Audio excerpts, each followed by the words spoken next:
We are live. Welcome to DPA Open Mic episode. Whoops, this is not the right screen. Episode 144, where China flexes its military muscle with its superb military parade. I understand that this is the biggest parade ever, and yeah, on a very weird occasion because the the Communist Party did not really fight the Japanese, but it's to celebrate the 80th anniversary victory of over the Japanese.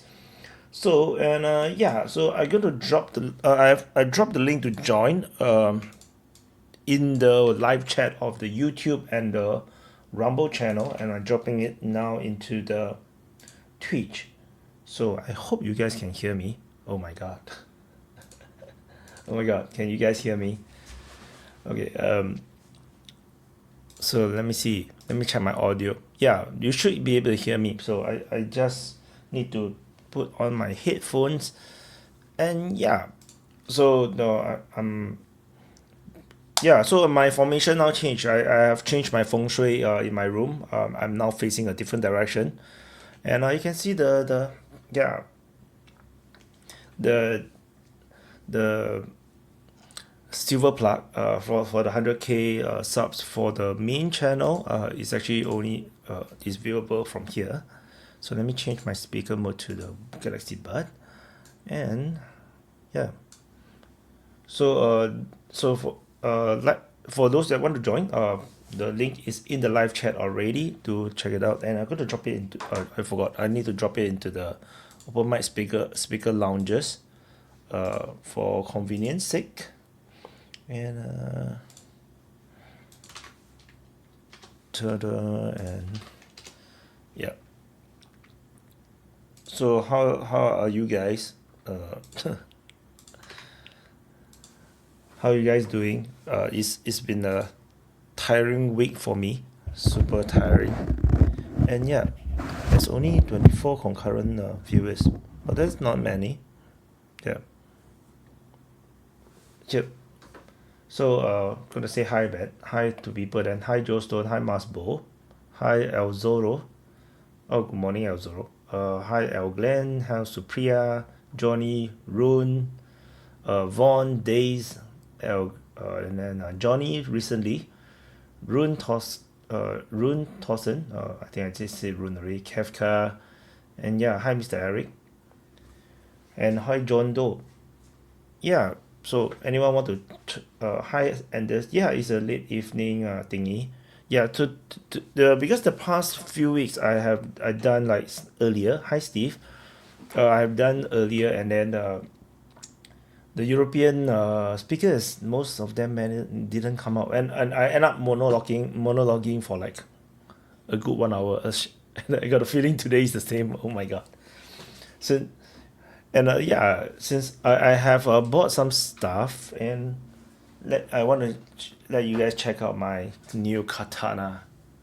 Ta-da-da.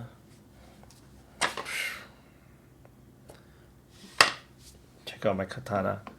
And this is a real sword. This is not this is like a real sword. It's a real thing.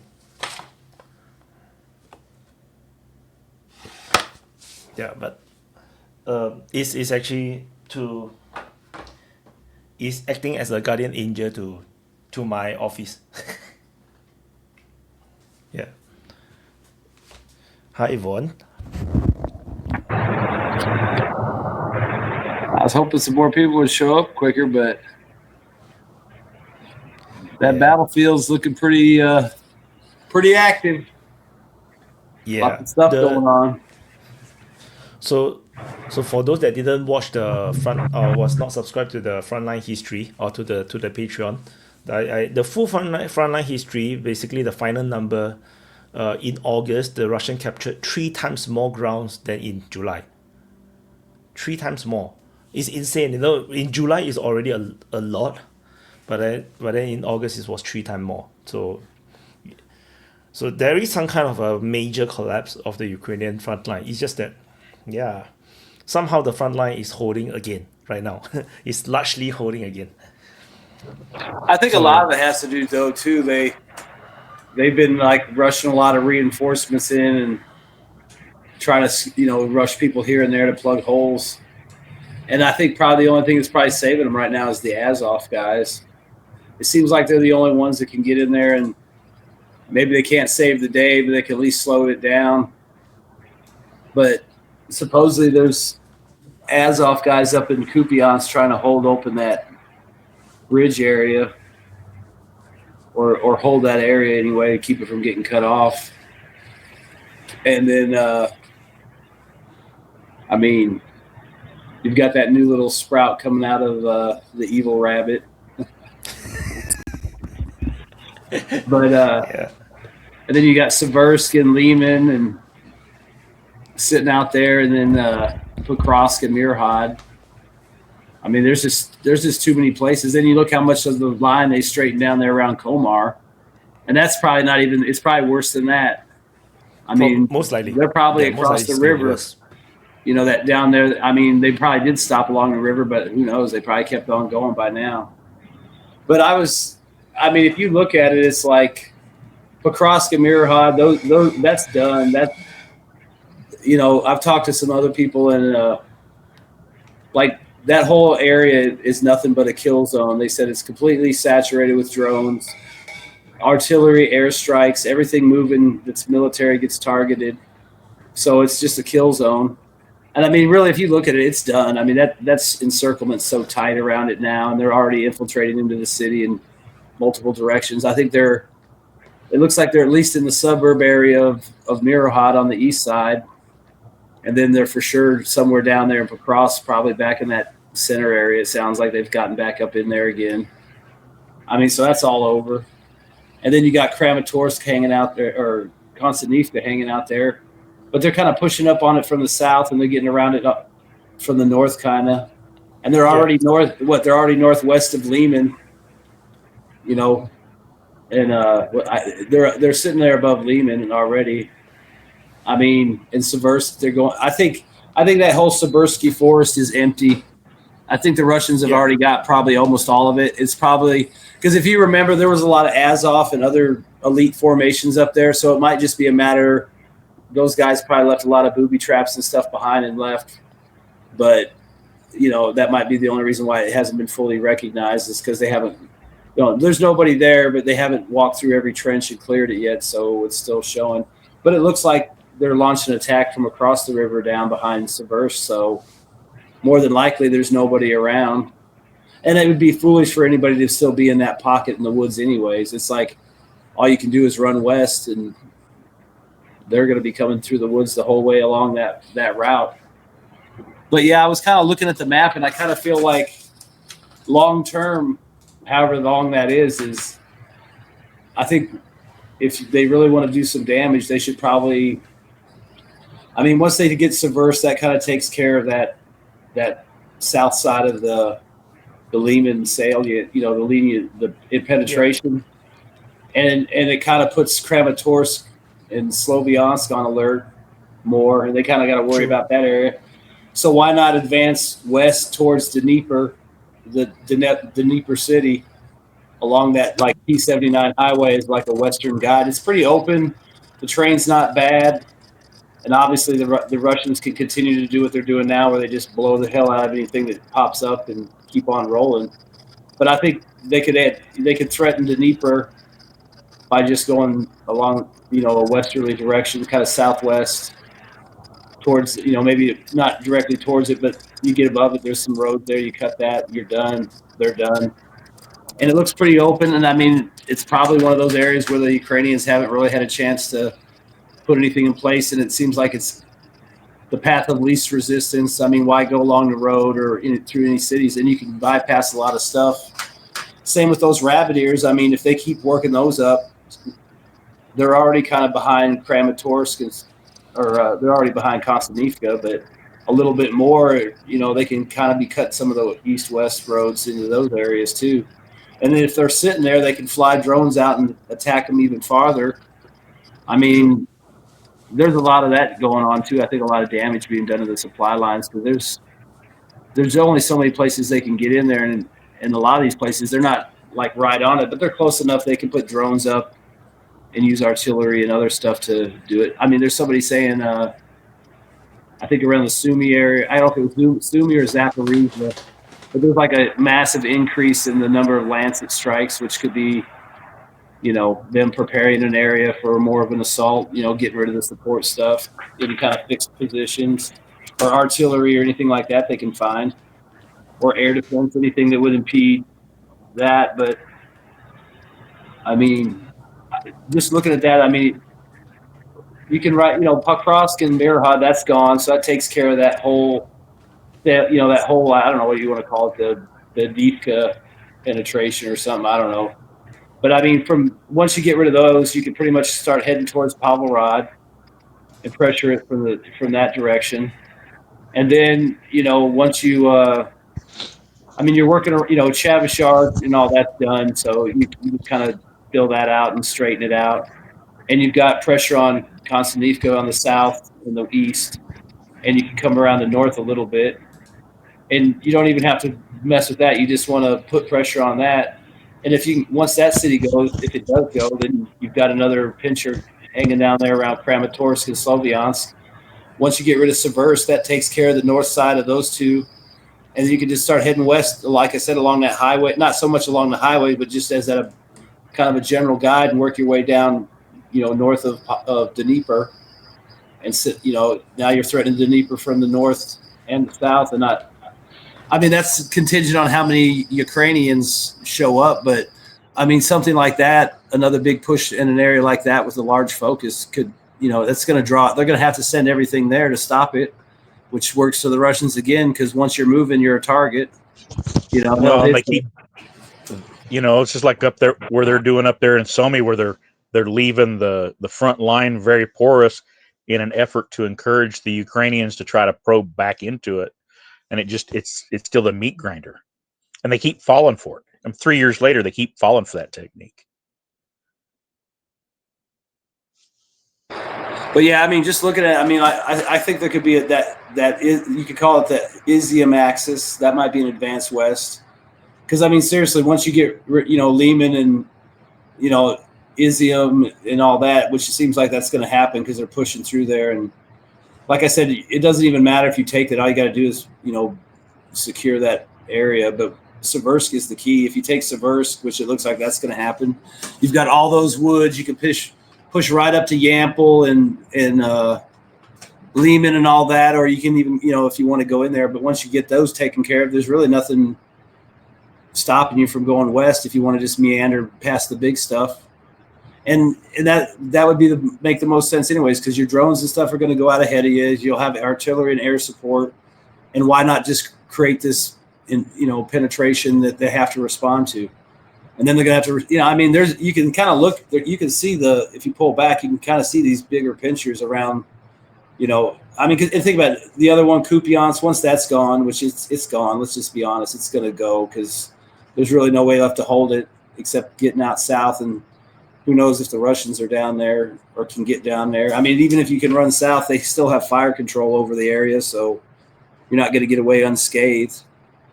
I mean, once you take care of like Pakrovsk, Mirhad, and Kupiansk, you kind of got a lot more free hand to start creating more problems and put some focus into those areas because, like I said, I think Seversk is the key there. If you get rid of that, it's going to pull a lot of people down that way as it's going down, and that might open up that access along from Yampol or Lehman or Izium towards Dnipro.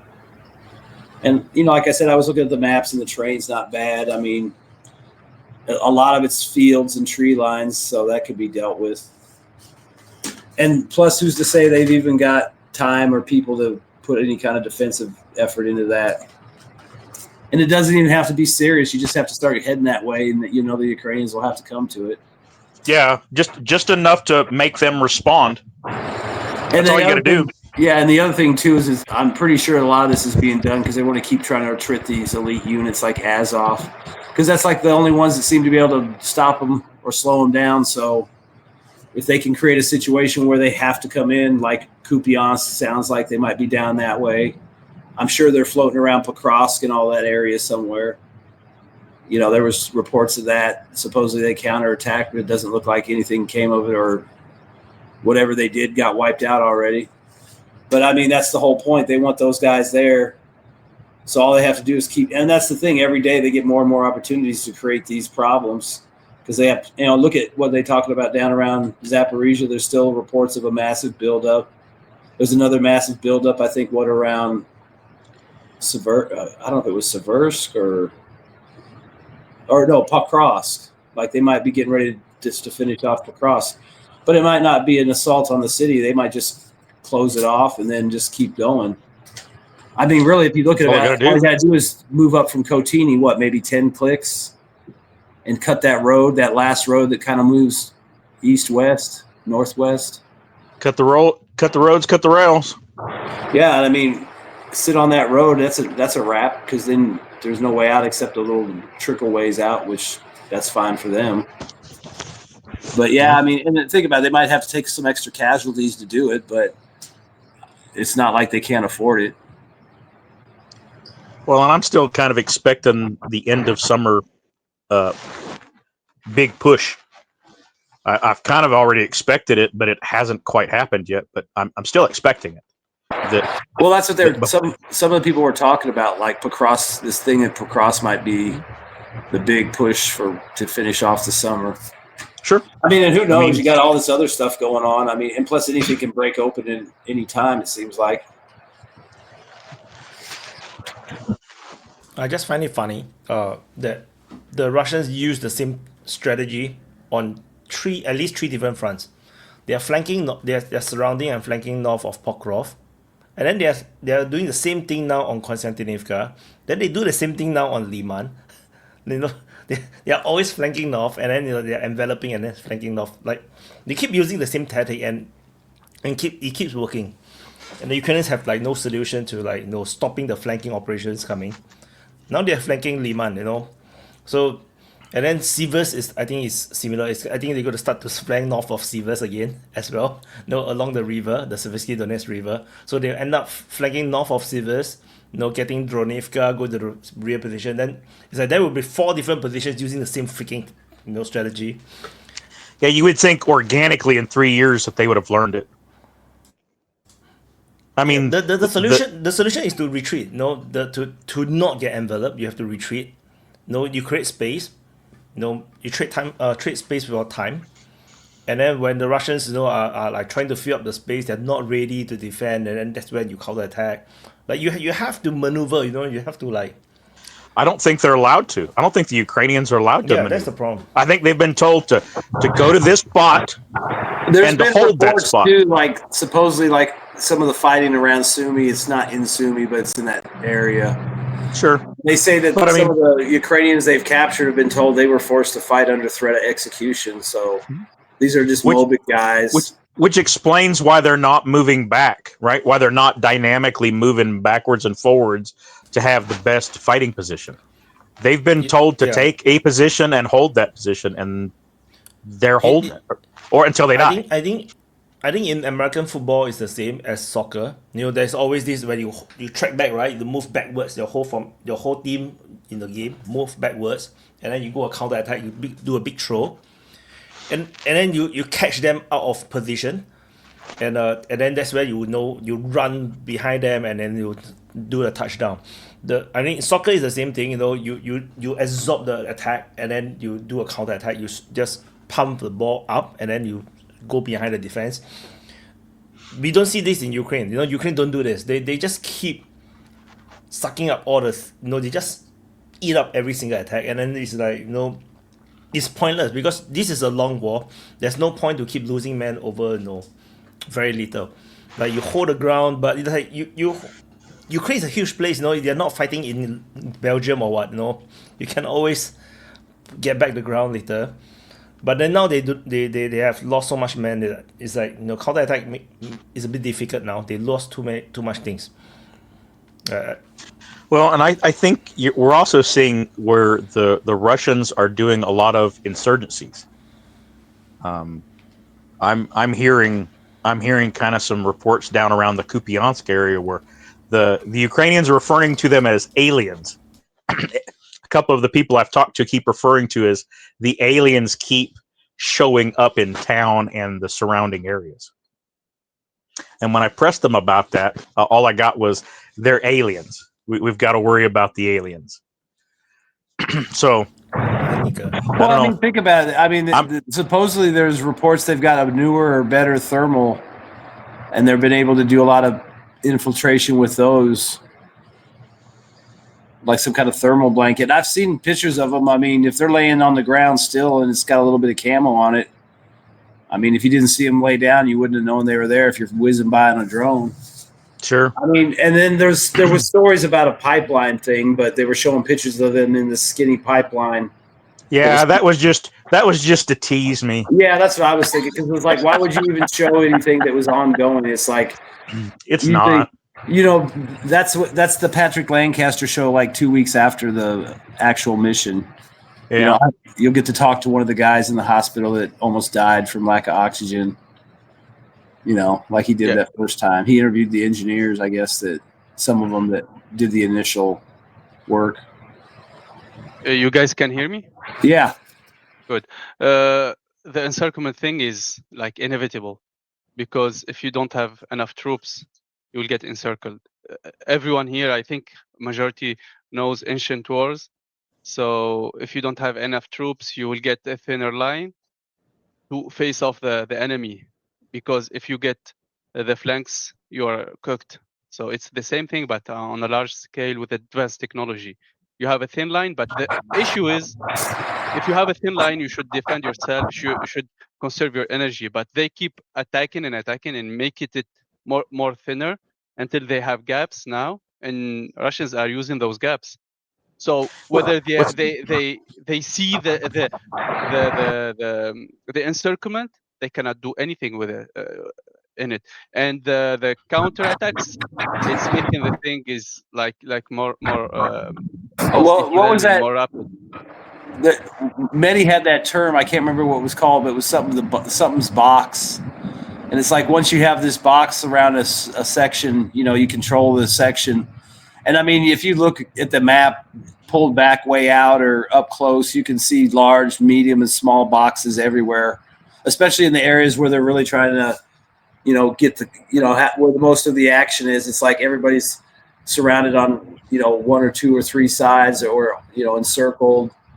And then there's the larger ones, like around, like, you know, at this point, now you don't need the whole box to close in. You need only 2 or 3 sides, and you can. Well, that's the point. They control 3 sides of the box, so they control the box. And that's if anything, the Russians are allowing the back of the box to stay open so they can flee. Because I don't think the Russians want any more, or give them hope and keep sending in reinforcements. Them send in more. Exactly, sure. They can. It does several things. It entices them to send reinforcements, which is you know, just more losses.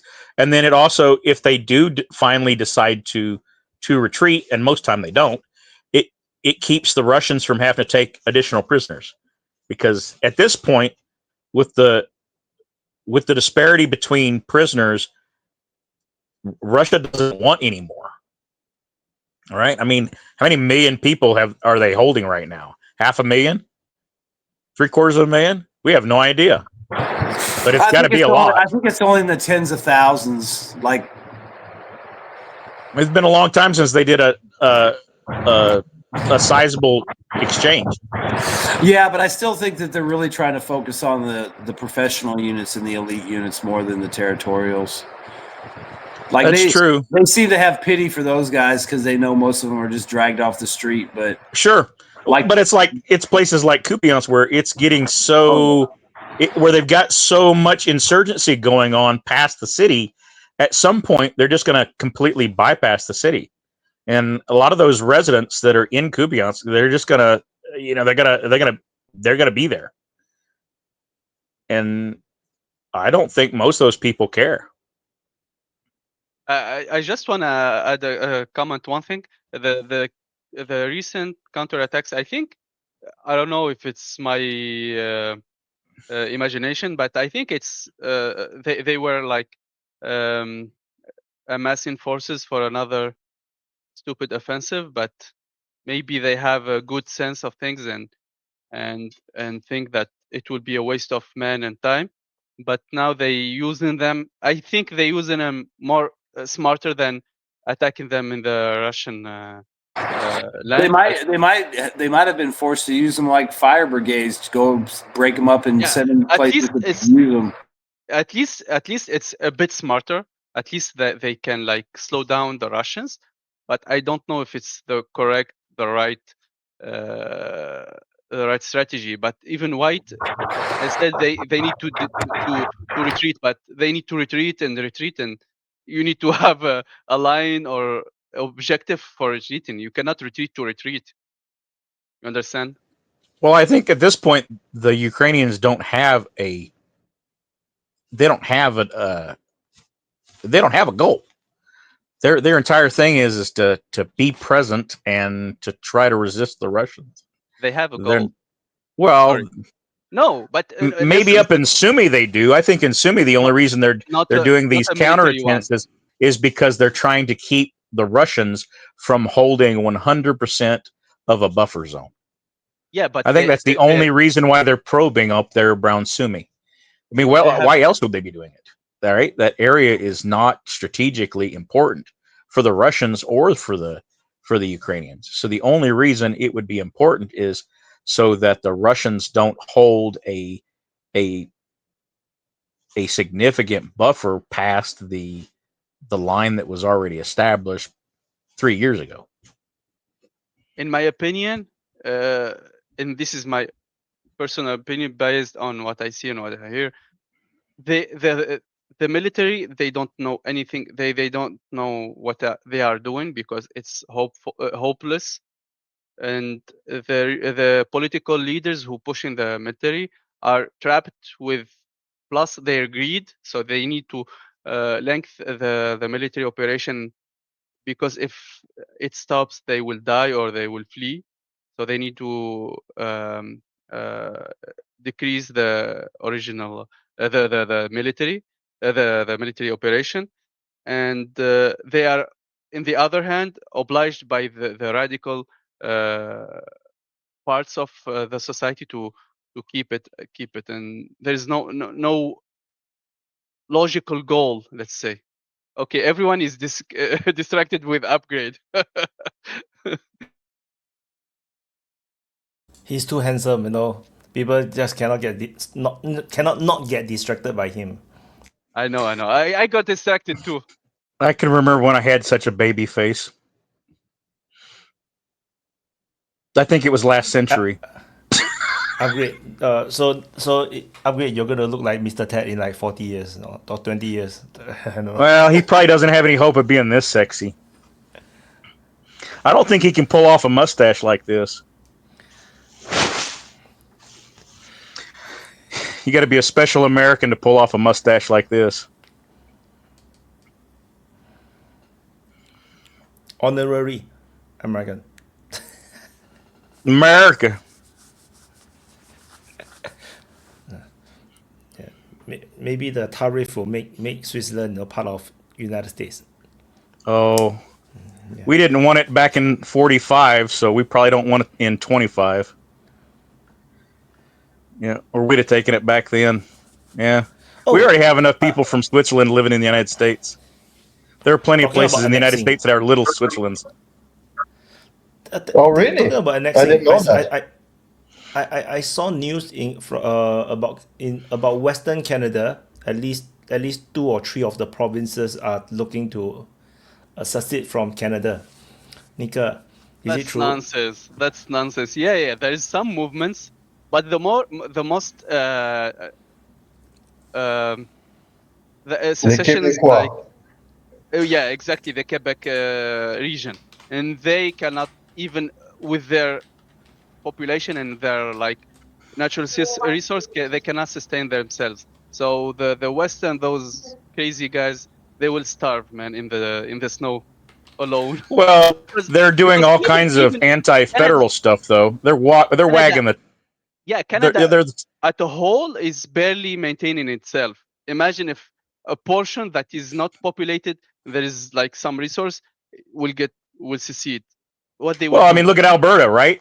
The provincial governor told the feds that none of them are going to enforce these gun grabs. They've flat out told the Yeah, CMP and all those these are other feds that they're not going to do it, and if they try, that there will be consequences. So you've already those got the those. provinces pushing back on the feds. Yeah, this is this is normal politics. All the like from the recent history of Canada, it's always like this. This is nothing special. It's just like the political scene now is secessions with Trump and stuff. So, but the Yeah, but way that except Alberta is Texas North. It's got all the oil reserves. yeah, It's they have got the oil, but all the infrastructure. they are like they cannot survive alone. Even with the oil, they cannot survive alone. Oh, they have lots of grain and cattle too. I mean, look at how much cattle and grain of Canada comes out of Alberta and Saskatchewan. It's not just oil, baby. Does Nika know that his microphone just died? No, he just muted himself. I muted myself by error. I wanted to open it, closed. Even I wasn't Quebec sure if you were with cussing me and you didn't want it to. No, I don't. I don't curse. I don't curse, man. Don't even. Maybe if you push me enough, I will curse, but I will not. Oh, challenge accepted. You need to push hard. I'll push the teddy bear. So even Quebec, with a larger population, like I think 1/3 of the one of the biggest cities of Canada are in Quebec. Like Montreal is one of the I think second or third biggest city in Canada, with its resources, with its territory, with its access to the sea, cannot like survive economically. Imagine Alberta. Like I think the population of Alberta is There's a like huge last difference between 30 years ago. Montreal and Alberta, or for that matter, even Calgary. Quebec, I mean, Quebec and Montreal is a Alberta, big you city, cannot. but the only reason it's a big city is because it's right across the border from the United States. It doesn't have any resources. No, Yeah, it's the yeah. river, the river access. It's the river access, not it's The close. river access is all maintained by the United States. No, It might be on the the Canadian city side, but itself. it's all funded and controlled and infrastructured by the United States. Historically, Montreal is the one of the oldest cities in North America. The fact that it exists in this area, it's not because it's close to America. It's the access of the river. That's the cause of its existence. Is the river, because it was um, uh, And a the very only reason it's important still port. relevant is because of all the trade that the United States does that goes through the St. Lawrence Riverway. No, but it have access to the big lakes and have access. It's a very important crossroad for Canada itself until now.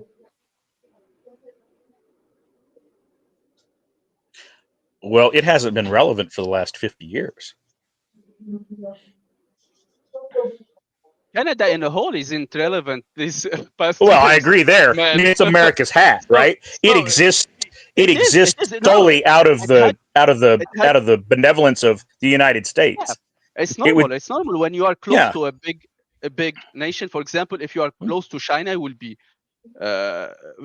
be like It, the shadow of it's China. Will be close to Russia. You will If be a you shadow were of Russia. close to China, you would be China's yarmulke. yeah. I mean, Canada is America's hat. There's a reason for that. I mean, One thing plus is that they didn't play their cards well. They made everything dependent on Canada, on USA. It's normal, but you need to play the long strategic game. well, Canada should have chose an exclusive partner. They've had the luxury of being able to play both sides of the fence. In that they take a lot of their stuff and sell it back into the United Kingdom, which they're still technically part of, and Europe, yet they rely on the United States for everything else, including a lot of their trade. Yeah, they should have been. They could have been friends with benefits. Now they're just benefits. Yeah.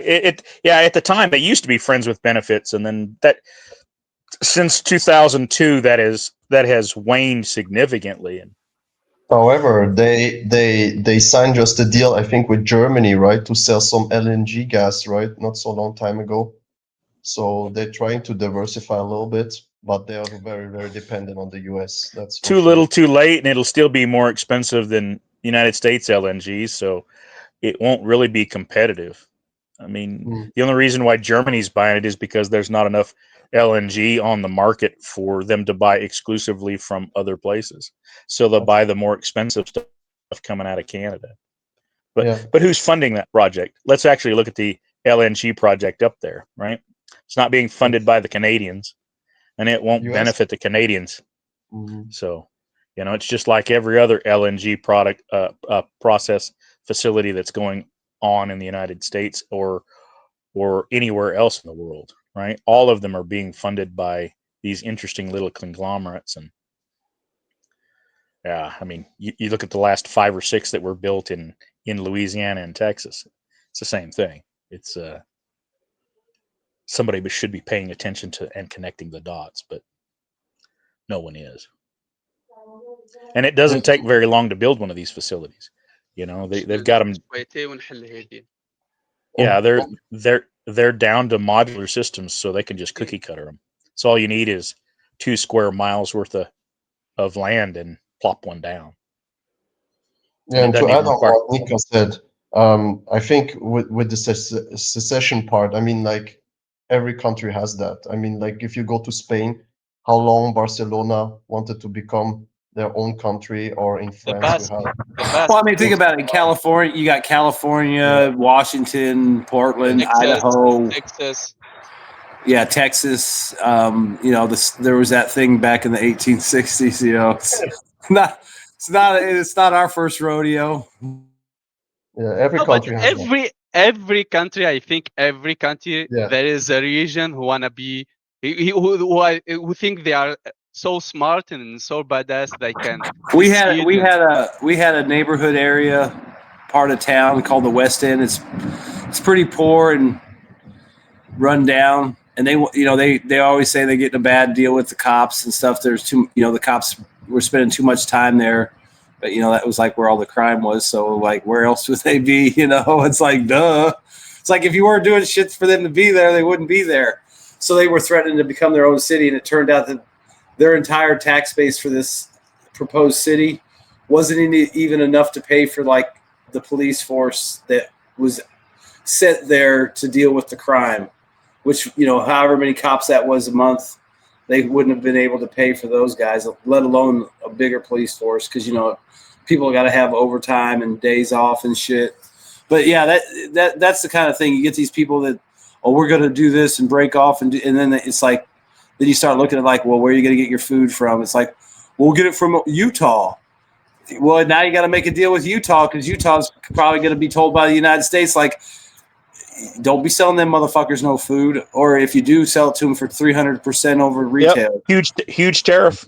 That's the reason I'm talking about Alberta secession is a stupid thing. Yeah. Look, you know how much the population? I checked it. It's between 4.5 million and 5. But they have oil, right? Yeah, they have oil. Yeah, they have almost all the oil. They contributed like basically insane amount of the budget of oil Canada.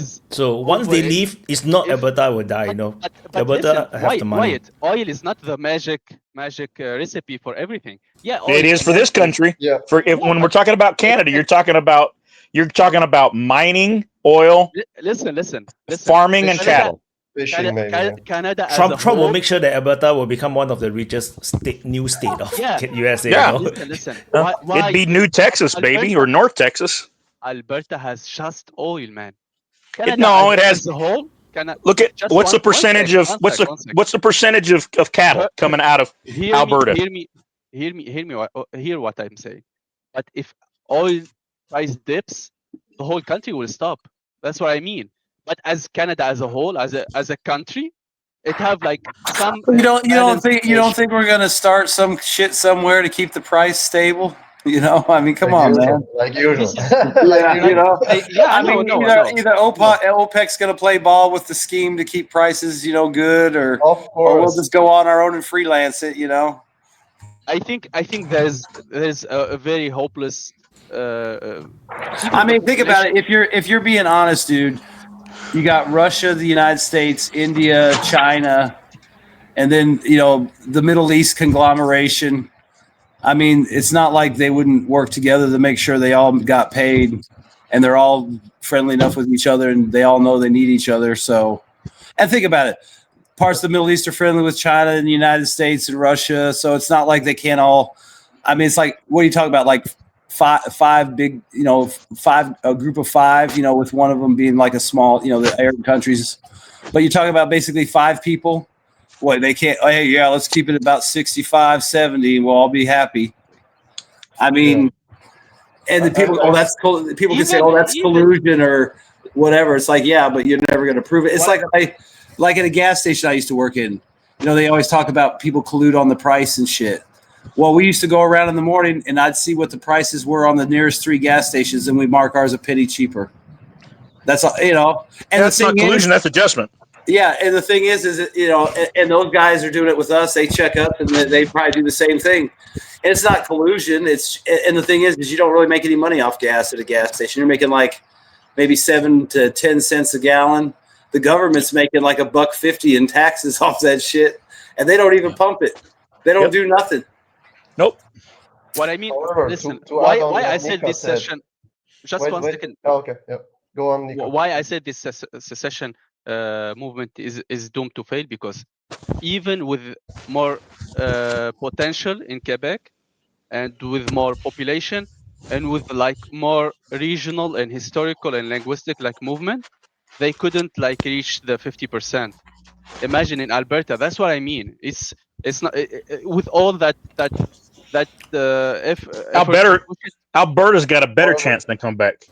There could be little green man or little brown. Well, I mean, think about it. It's fine. It's fine. We don't need to get hung up on it. I mean, obviously, it's not going to happen. Historically, in the modern world, it's been very difficult for anyone to do it. I mean, all these states that talk about it here, it's like then you read about how you can vote to do it, but then you got to get the 2/3 of the states to agree to let you leave, and then the federal government's got to be like, yeah, we don't need your tax money. I mean, it's like there's no way it's going to happen. Never. So I mean, we understand. I mean, but there are ways, because they do have commodities available that are worth money that they could probably, if they could actually pull it off, they might be able to survive, because they could import and pay for what because think about places like Brunei and shit like that. They got fucking ungodly amounts of money, and ain't no motherfucker starving there. Or look to South Sudan. South Sudan they are the most poor, one of the most poor countries in Africa, and they have oil. What they did with the oil? That's probably bad management and bad decision. Yeah. Who? I mean, you're not playing the same game that Saudi Arabia is playing. Saudi Arabia is rich and prosperous. You're fucking around down there, and it obviously shows. But who guarantee that Alberta will do better than the Canadians? You know that as a whole. Well, I mean, if Alberta doesn't attack Canada and start wars and shit and insurgencies, maybe they won't have, or go against NATO, they might not have a problem. That's exactly I don't know. I don't know what they're going to be a friendly trade. They made bad choices, and that's why they're fucked. Saudi Arabia made good choices. That's why they're fucking sitting pretty. The UAE made great choices. They're fucking rich as fuck. I mean, look at the Gulf Arab states. They play ball. Whatever game they're playing, it's working for them. I mean, Libya's got fuck tons of oil, but people fucked around and found out. No matter how you want to slice it. I mean, like you said, Vaun. I mean, this will never happen, right? The best example was not so long time ago. I took the example of Barcelona. Then just the Spanish government just went in with the cops, and with the almost military units, and just beat the shit out of the people at the poll station. They couldn't even vote for leaving the country. But there's a difference. United States is next door, They were going to come in and, guarantee, the freedom and independence of the Albertan people. And then, if of they course, were they will have to join the United if States. they were going to secede, though, they should have done it 25 years ago when there was a huge contingent of Americans up there. Nika, what you don't understand is Alberta can never be allowed to possess nuclear weapons. Yeah, but it's also a difference. It's also a difference, right? It depends on the regions. Like, for example, in France, there we have outre-mer regions, you know, some islands, and they want to be independent. What are you gonna do? You 1000% dependent on French government for everything, for subsidies, for gas, electricity, oil, all the facilities. If you're an independent country, it's great, but if you can't, you know, I mean, like with that, what are they going to do? They can't sell enough fish. They're going to starve to death. They can't sell enough fish to import what they need to survive. Never. And to come back to Nika, what said, desperate situation. You talk about Canada. France is in even a bigger shit now. Monday we're going to have a expected confidence vote in the National Assembly, and probably the 6th Prime Minister will fall, you know, again. So it will be it will be chaos. Do the Prime Minister even do anything? Like, you know, we only hear about Macron. He just complained that he cannot go do anything. It's a figure. It's a figure. I think I know, but I don't like. I'm very. But I think it's the more important figure is the president. He have all the authorities in his hand. I think he has nothing. He has not even majority. He has nothing. That's why his no. As a system, I mean, as a system, the president have more power than the prime minister. Prime minister is just a figure. Is that true or not? Yeah, just probably more like it. Maybe not an advisor, but has input at least.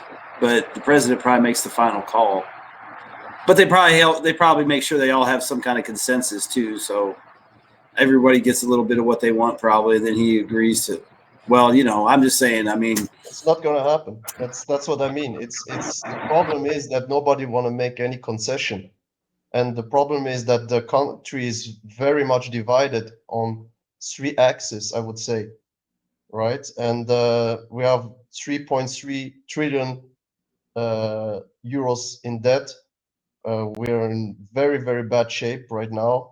And it's going to be very, very interesting what's going to happen Monday, because it can bring the country into chaos even more than it is. I love that. Now.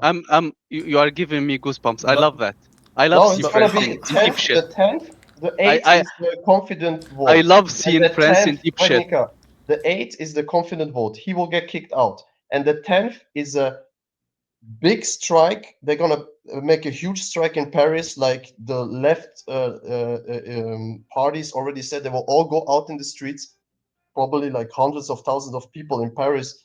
And the police is already like scared because they know that it's gonna be bad. It's gonna be bad. So if you see some, well, I mean, think about it. You're gonna have the people. You're gonna have the people protesting, then you're gonna have all the idiots out there taking advantage of the chaos and doing other shit. Exactly, that's what they're scared. So it's gonna make it even worse. And then you'll have people. You'll have people here on the States going, "France is burning, Paris is burning." Exactly, then I'll go talk to RL and Shadow, and Shadow be sipping a 2-liter, going, "Yeah, it's fucking fine here. I didn't hear shit." RL's like, I drove to work. I didn't see shit. You know, nothing's going on. Is he living in France, or is he living in Belgium? Because I'm always confused with him. I think he lives in Belgium, but he might drive to France to work or something. I don't know. And then but when there was all those fires last summer, Shadow and them were like, that's like hundreds of miles away. It's only in the city. It's just a bunch of dumbasses. I mean, nobody out here gives a fuck or is doing that shit. No, but the problem is the overall. But this is a lot worse than that. So. Yeah, the yellow vests were much worse. But right now, the situation is very bad because they cannot make anything go through. They cannot even vote on the budget, you know. So nothing goes through, you know, and the country is just sinking slowly in a very desperate situation. And get the manure sprayers ready. Yeah, I don't know what's gonna happen. Drive downtown, spray shit all over them. That's one thing I like. At least y'all get to do that. We can do that, yeah. We can do that. So I don't understand. No, is what's going to change? I don't think nothing will change, right? Like nothing will change. He will get just kicked out, and then they will have to vote on a new prime minister. But the problem is nobody wants a left leaning, and nobody wants a right leaning, and for sure nobody wants the Macron's party to get one. Because anyone in the middle can't do anything. So no, nobody can do anything. That's the big problem. Nobody can do anything because nobody has enough, people to actually have a majority. And that's why it's like, I think in Belgium, it was not so long time ago, always the case that they couldn't find, a consensus between the parties. That's why they didn't have a prime minister or something like that for years, because they couldn't find it. Yeah. So what's the solution? Like, in United States, the solution was MAGA. MAGA was the solution to the problems in United States. So what is the solution in France? The problem is that there is let's take the example of France, because France is a very left-leaning country. So every time a right-leaning party, especially right extreme party, how the left is calling, like Iran and Marine Defense Party, will never get through. Never get through, because all the time is the same. We're talking about that she will get elected, and then after a while, all the parties will say, we need to vote against her. So everybody will go against her. And that's how it's going to be. Yeah, I just wanted to say, Bridget, quit talking shit about France and say it to his handsome face. Yeah, we could use Bridget on here. I mean, like, it's a shitty country, but it's still one. My blood is still French, so I cannot In North Africa, we are preparing our Coast Guard to sink any ships coming from France to the refugees. Come on, man. We are preparing. You guys, you can help us. You can help us. Hey! All you got to do is say there's some drugs on them boats and stink them. The United States will just sink them. Yeah, just tell us just say, hey man, I think there's some. Look, there's some cocaine. Just say, hey, there's some cocaine on that boat, and then we'll shoot it for you. Those savage goals will not accept that. We don't want to change our culture. Those savage goals. Yeah, well, I don't know if you guys really have anything that resembles a culture by Western standards. No. I mean, eating frogs and snails, maybe.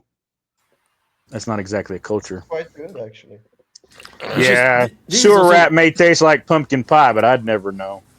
But you guys were talking about secession and things like that are never going to happen. I was wondering if you're familiar with the different theories of like cyclical theories, like Peter Turchin, I think, has a 250-year theory of great changes. And there's the Strauss-Howe fourth turning that's 80 to 100 years.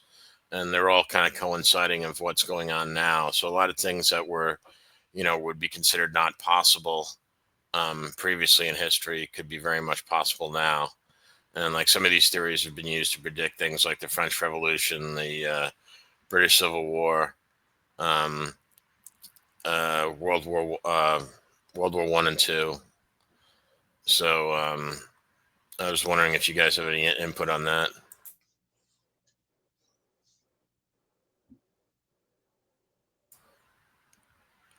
Super chat. Vaun, Libya was doing well until you guys touched it. Why you guys molest Libya? Yeah, I agree. It was. It had American oil in its ground.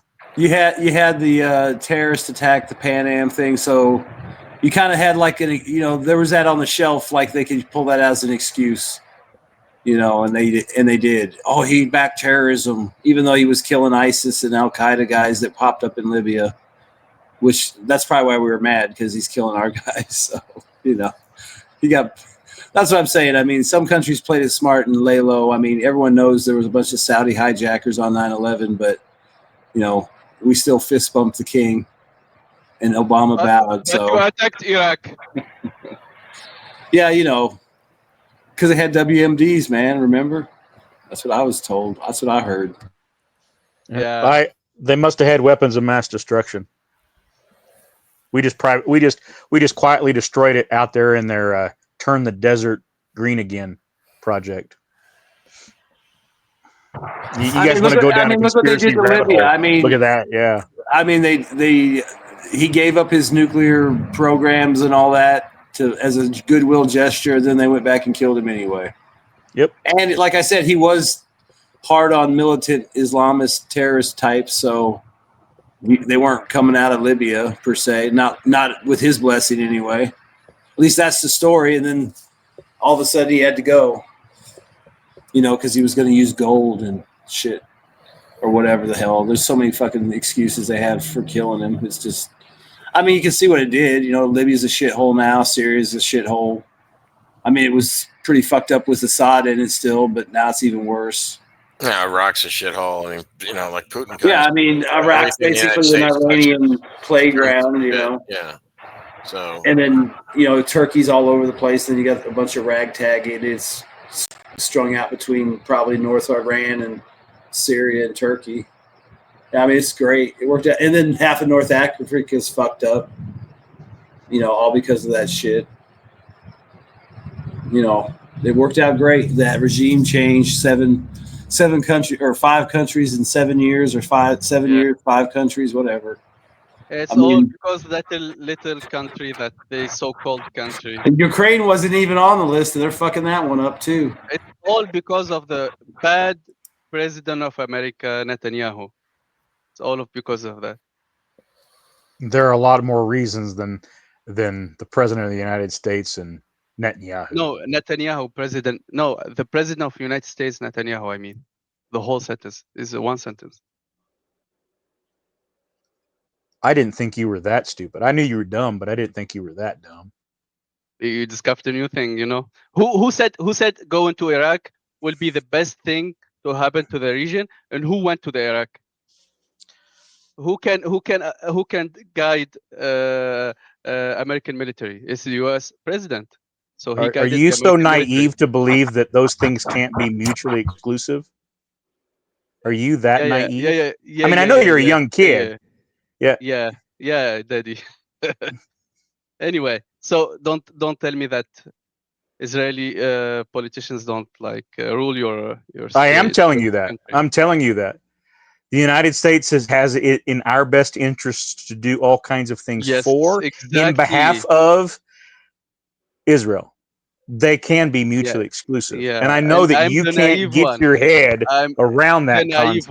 Well, I mean, think about this, Nika. There's also the theory too that the United States uses Israel as the bad guy, which allows them the cover to. They are the wedge in the Middle East. You know what I mean? It's like they're always the if something's fucked up in the Middle East, it's fucking Israel. It's fucking Israel, and the U.S. is happy to let them take the heat. We get heat too because it's like we're supplying them, but it's not as bad as us doing it ourselves. I mean, that's one way people look at it, like they're just a proxy sucker patsy.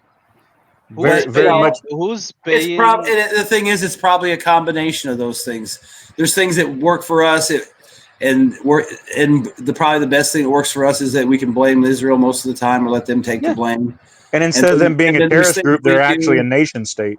Yeah, and there's things we do for them that help us, and then there's in exchange for them taking all the blame, we probably do some things for them that help them that don't really help us.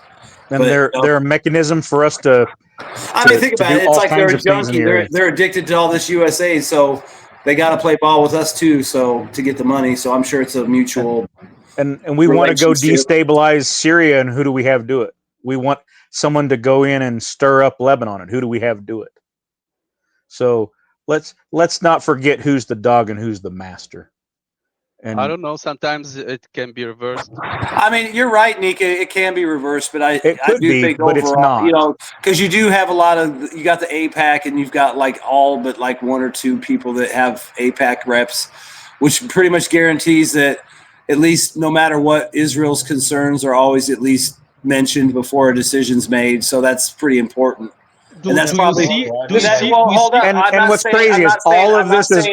I'm not saying that necessarily means it always goes through, but that's pretty fucking nice that you get to at least have input on literally everything Vaun. through hundreds of people. And sometimes it works to your benefit. Sometimes it's a joint benefit. And like I said, sometimes we got to give Israel some crack to do what we want. And what's hilarious is once they do the whole redevelopment of Gaza into the Trump Med, all that oil that's out there in the Mediterranean that's off of the coast will be U.S. controlled oil. They need to win first. They couldn't. They are already there. They've already made they've already made a land swap and an ocean ground swap with Egypt. And who do you think is going to develop to either one of them? You think Egypt's got the deep enough pockets to do it? You can dream of it, but that will not happen. That's a good dream for you guys, but it's not. Put your money where your mouth is, because they're already going to do it. I said from the start of the war that will not happen. Hamas will not easily win. They need to eradicate the whole population, and then the region beside it. I guess you haven't been noticing all those people fleeing to Egypt, huh? Whose people? There's no one the fleeing people. Egypt. They're not fleeing to Egypt. I think they're all just trapped in different areas and they just move around because Egypt's borders are closed. But yeah, I mean, eventually that could happen. Yeah, but I mean, the thing is with like the oil and shit off sea stuff, they don't really need anybody. They don't really need to be stable on the land to go in there and take that shit and start doing something.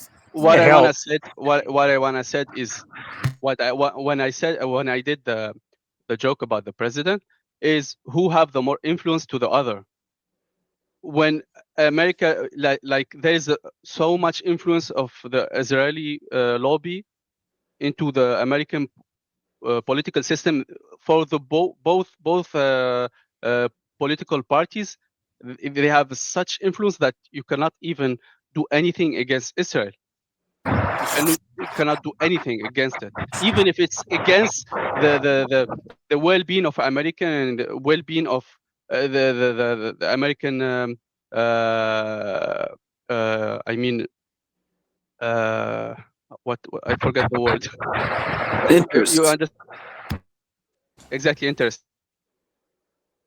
But the thing is that they have a balance. You see, I think Israel's task is to protect the Middle East for the United States. So it's like Saudi Arabia, all these things. Israel's job, is to actually secure the region for United States, and like Saudi Arabia is feeling safe because Israel have the military to actually fight. I think they are doing it in a bad way, because even if there is no Israel, like even if there is no Israel, there's other threats. There's like the American doing the American things. So Israel is just. But if the United States didn't have Israel, the United States would be either have their own boots on the ground, which the American population wouldn't tolerate, or would be using private contractors, which once again the rest of the world wouldn't tolerate. We have Israelis. Yeah, we have the Israelis. Yeah, I mean, look how often the CIA used the Mossad to do our dirty in Iraq with us in Desert Storm. Yeah, we have. And other Arab invested lots to use them as private you had Saudi Arabia, you had the UAE, all the Gulf states were participating by providing either bases or support facilities, airfields, troops. Syria was there with their T-72s fighting against the Iraqis. Yep. That was the coalition of the willing. I mean, if Israel is so competent, why they needed American boots, American weapons, American money to invade Iraq? Everyone needs American material. It's kind of like drones, dude. Why would you use your own fucking shit when you can use somebody else's? Yeah, I mean, especially when you only got a few million people, anyways. I mean, what's the biggest? I mean, how big could their army? How big could their army be if they mobilized everybody? What, 5 million against how many Muslims in just the neighborhood? What, 500 million? Yeah, probably in just the neighborhood.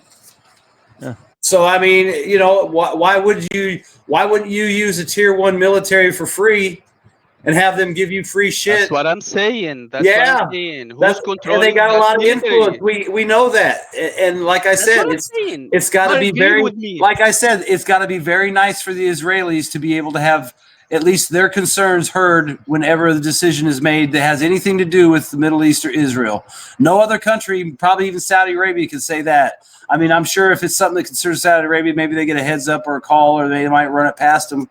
But you can't. I'm not going to deny or act like I'm denying that. Yeah, Israel gets a fucking seat at the table on everything because they pay people to do it, and that sucks and it's fucked up. But obviously, in return, though, the United States gets a tier 1 military. And think about it, and think about it. They're in this great position, so of course they're going to exploit their position. Maybe they do blackmail people to make sure they get what they want, or they always get a seat at the table, or they always get say over anything that has to deal directly with Israel.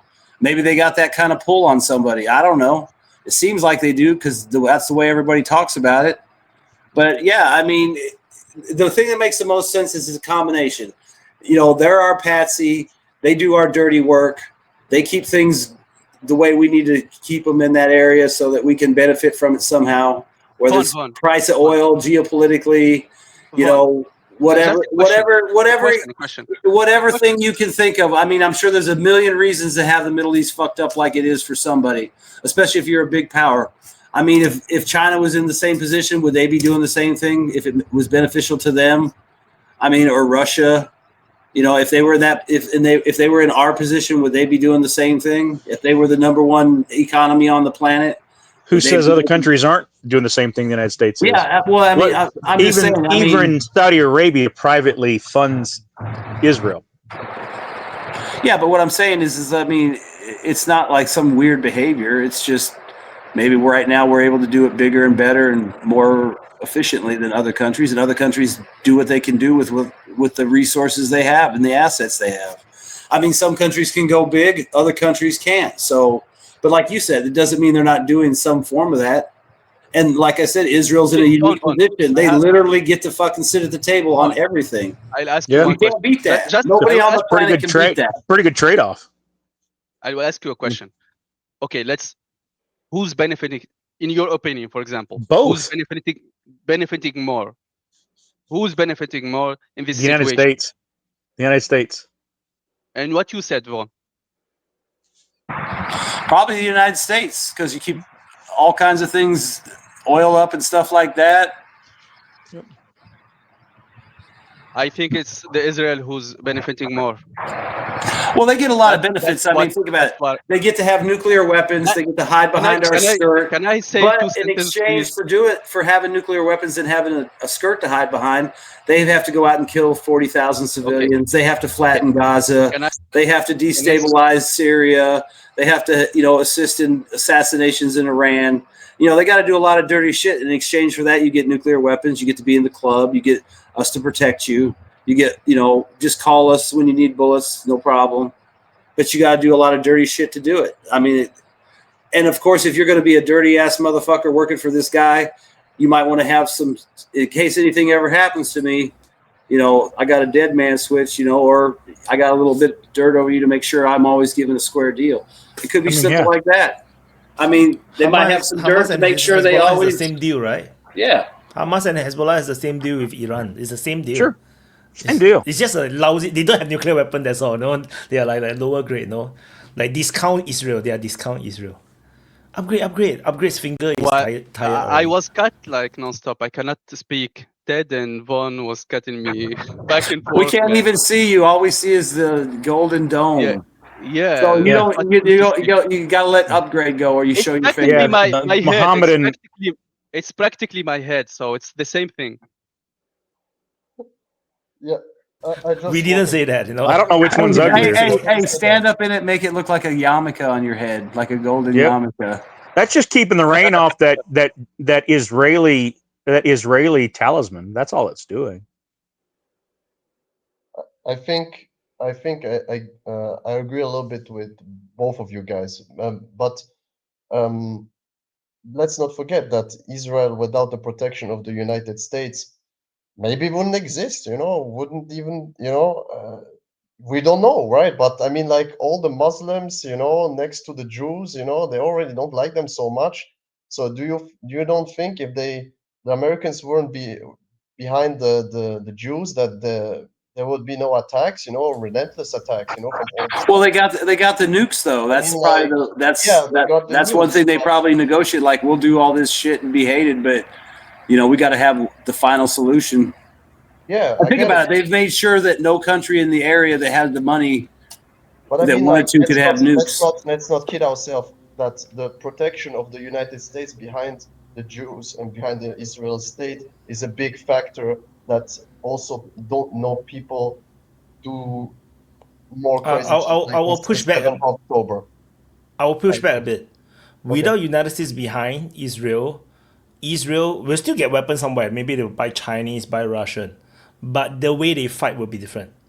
They're going to be brutal. They're going to kill like like you're gonna get the genocide that like for real. No, it's not gonna be like this PR genocide. No, you'll get real genocide because for them, like you said, if they have no security, then the only security is to kill off. Like in the medieval era, you just kill off the enemy. So the fact that because they are allied with United States, they have to do all these PR things. They have to throw the leaflets. They have to try to gain some kind of peace with the Arab neighbors because the United States will it. So if there isn't this alliance with United States and they don't give a damn about how the Arab neighbors think, then they will be more brutal. They will fight like the Mongols or whatnot. Or like the Bible stories, like when I mean, Moses he's right. They won't waste.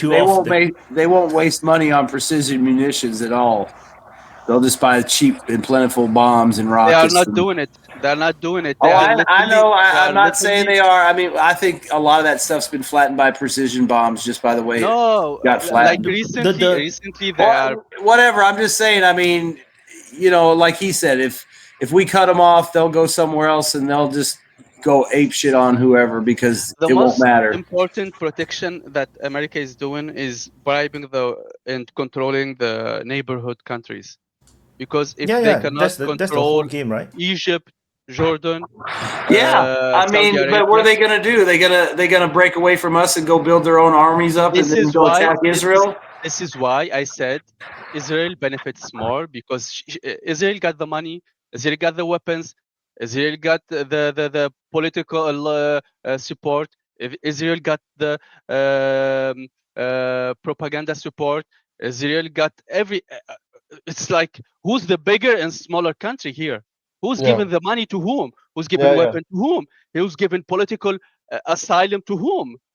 I mean, you need to be like politically like out of your mind if you say like America is benefiting more or equally to the Israelis. Like let's call it. I know it's not like. I mean that's fine. I'm just saying. I mean I guess it depends on how you look at it. Let me speak. Just let me speak. I will not go to the extreme and say Israelis are controlling like puppets American. No, they are buying them. Just buying the politicians.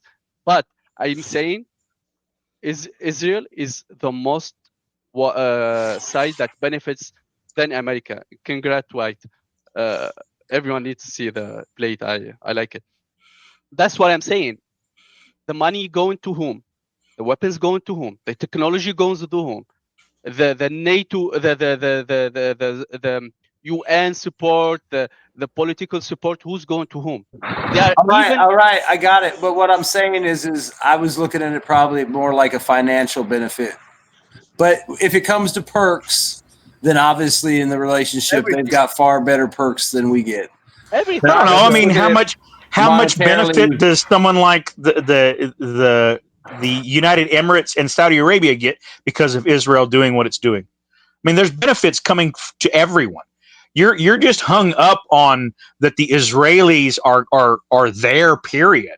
I don't know where your deep-seated hate is coming from, but I'm telling you, it's a useful tool. Admit that it's a useful tool. It's a useful tool for everyone in the region, including the United States. When the tool is more benefiting more of the master than the tool, it's not a tool anymore. Is the tool benefiting more? But the thing is, the presence of Israel secures the entire Middle East for the United States. Not necessarily. And that secures the US dollar, the petrodollar. I mean, the US dollar as a reserve currency worth way more. They need to secure the whole region for Israel, man. They need to secure the whole region for Israel to survive. That's what I'm saying. It's not if you want to call it a tool, if you want to call it a tool, some tools get taken better care of than others. Maybe that's what you want to look at. We just take care of this tool better than other tools. If you get better perks, more on the tool, they get oiled after we use them. They get put in the toolbox. They get taken care of. If you are spending more on we take care of them, they take care of us.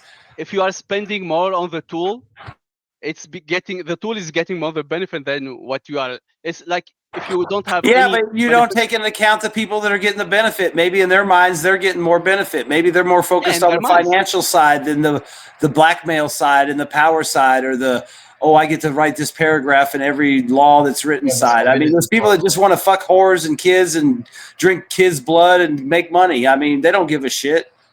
They don't give a shit about the policy as long as they get their fucking babies to eat and blood to drink and money and coke. I mean, they're all happy in the deep state. Copy. Thank you. Yo, my bleach Negroes. Why are you being so late with all this? It's late for us here. Okay. Getting a little bit off the drama part, because the thing with the money in US, that's what the US is. It's the forum and money talks. So everyone who is part of the lobbying, they are the patrons. And this involves countries, any country like Norway, to Qatar, for example, as well. We just gave Trump straight up a plane for 400 million, right? That's how it kind of goes. It's like Vaun said, it benefits everyone. It's like it scratch each other back. Now, I want to kind of since we are talking on the Middle East, I just came across earlier just a headline, something about that Turkey was going to cut trade ties with Israel. And I wonder what the it already did cut not only trade but cut airspace. They fucking say that, and then people do stories about how there's stuff still flying through their airspace and ships still docking. That's the political. They say there is no airplanes, Israeli airplanes, or will go to the. I'm gonna go look at Flight Tracker right fucking now. Turkish airspace, and no boats or any ships that will go to Turkish airplane. Anyway, so it's a total cut. That's what I'm saying. Salgat said, please stop fighting at every open mic to determine who is the master and who is the puppet. Who cares? The US and Israel are the same. Both are killing Middle Easterners. Let's change the topic. No, we're not changing the topic. We have hit. I just came on because of the topic. And the Middle Easterners, they're very good at killing each other. In case you haven't noticed, like whether you have Israel and the United States, there's not going to make a damn difference whatsoever. They have I think it's really infantilizing how many of you Westerners be thinking like these Middle Easterners have no agency whatsoever, no incentives or any drives, no other kind of like inner things going on. It's all the the US is bad, so that means that they must all be good, and then if they are either with the US or against the US, but guess what? It's actually pretty fucking intermingled. So let's take Turkey. Like, that's the reason I'm mentioning this, right? Because if Turkey was, for example, to go through with it, that's a very clear indication what path they're going. I'm not sure if Vaughn's picture froze, and it's a perfect timing for it to freeze if it did. It looks charming, which is screenshot this indeed. Anyways, because as far as I recall, Turkey was one of the biggest trading partners to Israel. And Turkey does have a lot of military reach, both like not only having a fairly sizable army and being fairly well, like they can situate themselves fairly well in Syria if they wanted to. Although I get the impression that they might be lacking the infrastructure to deal with all the hardware that they have, but that's a minuscule thing, I think. They also have a reach towards the Red Sea with military bases in Somalia, I believe it was, and so forth, which... Not the Red Sea. Yeah, Red Sea. So they will be having, they could, if they really wanted to, they can really, like of all the adversaries that Israel has had the last 2 years or so, Turkey would no doubt be the more formidable one. I mean, the Islamic Republic, I expected a lot bigger fight from it. It turned out to be not even a paper tiger, more like a paper kitten. It's like, I cannot take the Islamic Republic seriously, but Turkey, this one, I will be very hard pressed to believe that it will be just like mopping up a few commanders here and there. I don't think it will be that easy for the Israelis as it was with for example, the Islamic Republic was a decade long and so forth of an investment to even pull off all of these things. And now with Turkey in place, if they have cut the trade and the levels of animosity or enmity, I guess you can say, between Israel and Turkey reaches a heightened level, then Israel's ability actually to strike Iran would be weaker, because then Turkey could actually put their air defenses into Syria, because it was Assad's fall that actually made it that much easier for Israel to strike at Iran, right? So now then one must ask, like, what does Turkey actually have to gain? Because there's a very serious risk. Sure, one can say that, okay, for Turkey, the trade is maybe not all that important as it would be, for example, for Israel. Yeah, they're probably not likely to be as beaten as badly as any of the others so far. But how likely are they to be having this control of Syria? Like, if they antagonize Israel, hi, Desi. If they antagonize, keep trying to get an envious position with Israel, then of course their Turkey-Qatari pipeline is going to be a pipe dream, right? Like, it's going to be a long time before anything like that happens. So I guess now that I've been talking and mentioning it, because I don't really know all that much about it, but Vaun, did you find any flights going over that like artists? Yeah, I just looked. There's a 747 out of China flying to Tel Aviv that just came out of Turkish airspace and headed into Tel Aviv. But I don't know if that means the same thing because it's a Chinese jet, so maybe the Turkish don't want to piss off the Chinese, but maybe that only applies to like actual Israeli aircraft and Israeli flag ships or something. I don't know. Well, I do know that El Al flies quite a few flights to Turkey, but the alternative would be Cyprus. But as far as I understand it, Cyprus isn't big enough to handle a relocation of that kind. So that's what I'm gonna say. Cyprus don't have the capacity to handle things like Turkey have. Turkey have a bigger infrastructure. Right, and so the ways for Israel, like if this makes it actually a very big, like I would imagine it have a fairly big impact on Israel that Turkey chooses to cut off, because what are then the other alternatives? No, Greece wouldn't be all that far away, but Greece then again, like it's not like they have like the most sprawling airspace infrastructure either. You have that infrastructure used by a lot of things, so you will cut a portion. If you need a bigger portion, you need to pay more. So don't forget that the war that's happening is eating a lot of money. The economic situation in Israel is not the best because a lot of people are like closing doors and going outside of the country because of the pressure, because of the conditions, because of what's happening and the insecurity. It's not good for business. So that's why it's not. They have a lot of deficit in the budget, and because what I just read from the abstract of that headline, because I didn't have time to go through it, but as far as I've understood it, it was focused on so it wasn't necessarily like passenger flights. At least that I didn't read that. It was mostly like everything. They said everything. They don't even be allowed to go through the airspace and through the economic water stuff. Okay, so that would be irrespective of any airline, any like it wouldn't matter. It's like if its destination is Israel, it's cut off. I don't know the details, to be honest, the whole details, but to be fair, it's a Chinese cargo plane, so it might not be included in the thing. It's just that's its final destination is Tel Aviv. So maybe that's not, since it's not an Israeli-owned aircraft, that might be why. But and plus, they're probably not going to fuck with China. Especially with China. Turkey cannot upset China and call it a day. So has there been any responses from other countries in that regard? Because like what? Lindsey Graham sent a mean tweet. Ooh. Ooh. The Turkish are scared now. No, I mean, Lindsey Graham, he loves Israel for the same reason he loves Ukraine. It's like the best money we ever spent. Yeah, I mean, he as far as I know, he hasn't, but that's something that would be right up his alley. Some kind of crazy off the wall tweet about a threat. I mean, that's what he's good at. But because I was thinking a little bit about this, like, everyone like it's like pointed out, like Israel could disappear and they would all go fighting at each other anyway. So like if you consider like the history of the region, like the three quote unquote natural regional powers have always been Turkey, Egypt, or Iran. That has been traditional. You can call them the Sassanids. You can call them Sassanids. You can call them Mamluks or Egyptians. You can call them the Turks or the Ottomans. Sorry. No, there's the most like historically and even recently, the most important regional powers are Turkey, of course, the Iranians, and the Egyptians.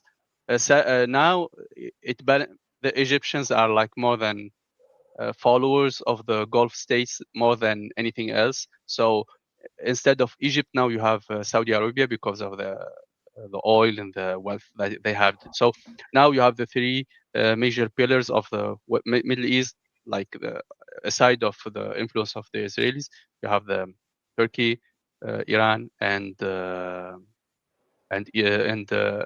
Emirat plus Saudi Arabia, but they competing in influence. But I kind of got the impression that the Emiratis and the Saudis are kind of like both kind of like frenemies, basically. And the same would be with Egypt. I mean, they had wars after all. Like before the 6 Day War with Israel, the Egyptians were at war in Yemen and bombing around in Saudi Arabia, and they've always had fairly tense relations. Now, I understood that it's kind of loosened Egypt, up. whatever Egypt is doing, even if it shows Egypt have like a big potential, but the current leadership is screwing everything up, and the situation isn't good. So they are sucking up to the Saudis and Emiratis, and whatever the Saudis and Emiratis says, Egypt will follow. That's the thing. So, because Hey, I kind of get the impression that the Saudis and the Turks are trying. What? Thank you. Can I just chip in? Sure. You're a little bit low though, so if you can kind of get your volume up or something. Just a second. Can you guys hear me? Hey, I have my volume up all the way. Hello. Can you hear me? Yeah. Now we hear you. We hear you. Oh, cool. So I think, you guys put it well. Historically, there has been just four main ethnic groups in the Middle East. The one is the Turks, the Iranians, the Levantines, whether they are under like Egypt or Syria, and the tribesmen of the peninsula. And even now, it's very similar. You have Turkey on one hand. The Egyptian too. Historically, you can add Egyptian, as the fifth one, Egyptian. True. But at the same time, like a lot, if you look at the history, whether during the Crusades or even before that, a lot of the time the Levant was under Egypt or under the Turks or under the Arabs, right? The one, like historically, sorry, Jesse, I will cut you. Sorry. Historically, the one who held the Levant always wanted Egypt. The ones who held Egypt always wanted the Levant. They complement each others, and they are very powerful if they united. So continue. Yeah, absolutely. And we also saw that for a brief moment in the 20th century when Egypt and Syria, became the same nation very briefly, until of course Assad's dad took over. But we have gone back. I mean, history always doesn't repeat, but always rhymes. And again, we have like four, as you mentioned, four powers. One is obviously the Iranians, who are anti-Israeli. Another one is Egypt, and Egypt has been a American vassal state and like can't do anything against Israel, at least since Mubarak. But even before that, I forgot the name of that dictator who was like bald, who came after. Anyway, then there is the Saudis. Sadat, Sadat. So yeah, since Sadat, Egypt has been pretty much a American client, right? And the Saudis and the Emiratis, on the other hand, sure, they have like these regional tussles. They have some political differences in the way they practice Islam and like implement Islam in their own nations, and some regional economic rivalries. But at this end of the day, they are both like more or less aligned. They are both very much reliant on the West, Saudi more than Emirates. And let's not kid ourselves. This, the bombing of Yemen, right? That is more. That has, that's more towards the interest of Saudi Arabia than it is to Israel, because the Saudis had tried to eliminate the Houthi leadership for like, for how many years? Like 6 years, I think. They couldn't, and Israel did it for them. More. It's like 10 or. No, I mean while they were at war, But yeah, they have been wanting since like 2013, I think.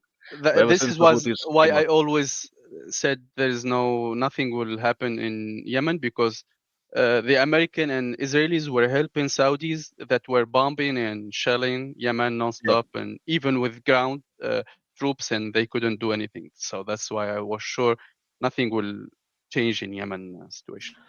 It But still won't. It still one thing won't. I want to Even throw with in on the this one. elimination of the leader. Yeah, go ahead, Copen. It's sticking on Egypt here because, well, Egypt is clearly like I'm just gonna say it's a bitch, right? Like after Yemen was the Houthis were stopping on this, that hit Egypt the hardest, right? And they did nothing, didn't even say a word They about cannot it, do right? anything. Like let's be realist. What they can do that It's ask Israel to do Saudi, it. what they can do that Saudi didn't do. What they can do, even U.S. troops like retreated from the area with an agreement with them. So you cannot do anything. Plus, Right. So they have a lot of issues inside Egypt. So anything that will like disturb things more than it's disturbed, it will be fucked up for the Egyptian government, yeah, which is but not liked at all now in Egypt. but if I can kind of like kind of base this one a little bit on going back to like the historical, like it's not so much a historical connection necessarily because it's also very much a geographical one. These places like the Turks, the Iranians, because the Arabians, they're actually kind of late in the game here. I mean, the Turks and Egyptians and the Iranians, they are thousands of years. And the reason is because they were located in places where they had a high population, right? And they had resources and everything. They natural empire generators, so to speak. So Egypt, while it is a fairly weak kind of at the moment, like it's always a latent one. It's always a possibility that it can become relevant, right? So look at this. This bout with Israel and Iran, right? Iran becoming just this pussy, and in the process, Turkey moves in, right? Now Turkey is clearly the regional power. Like the Iran is not even a consideration by comparison to Turkey, right?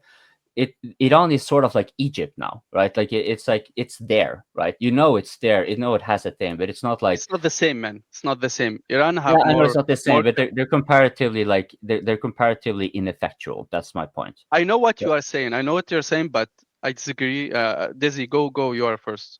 Well, it will Yeah. be on the detail. The point I was getting at here was that for Egypt, it's still going to be in its interest to somehow reacquire a little bit control, so to speak. And one of its issues is the Muslim Brotherhood.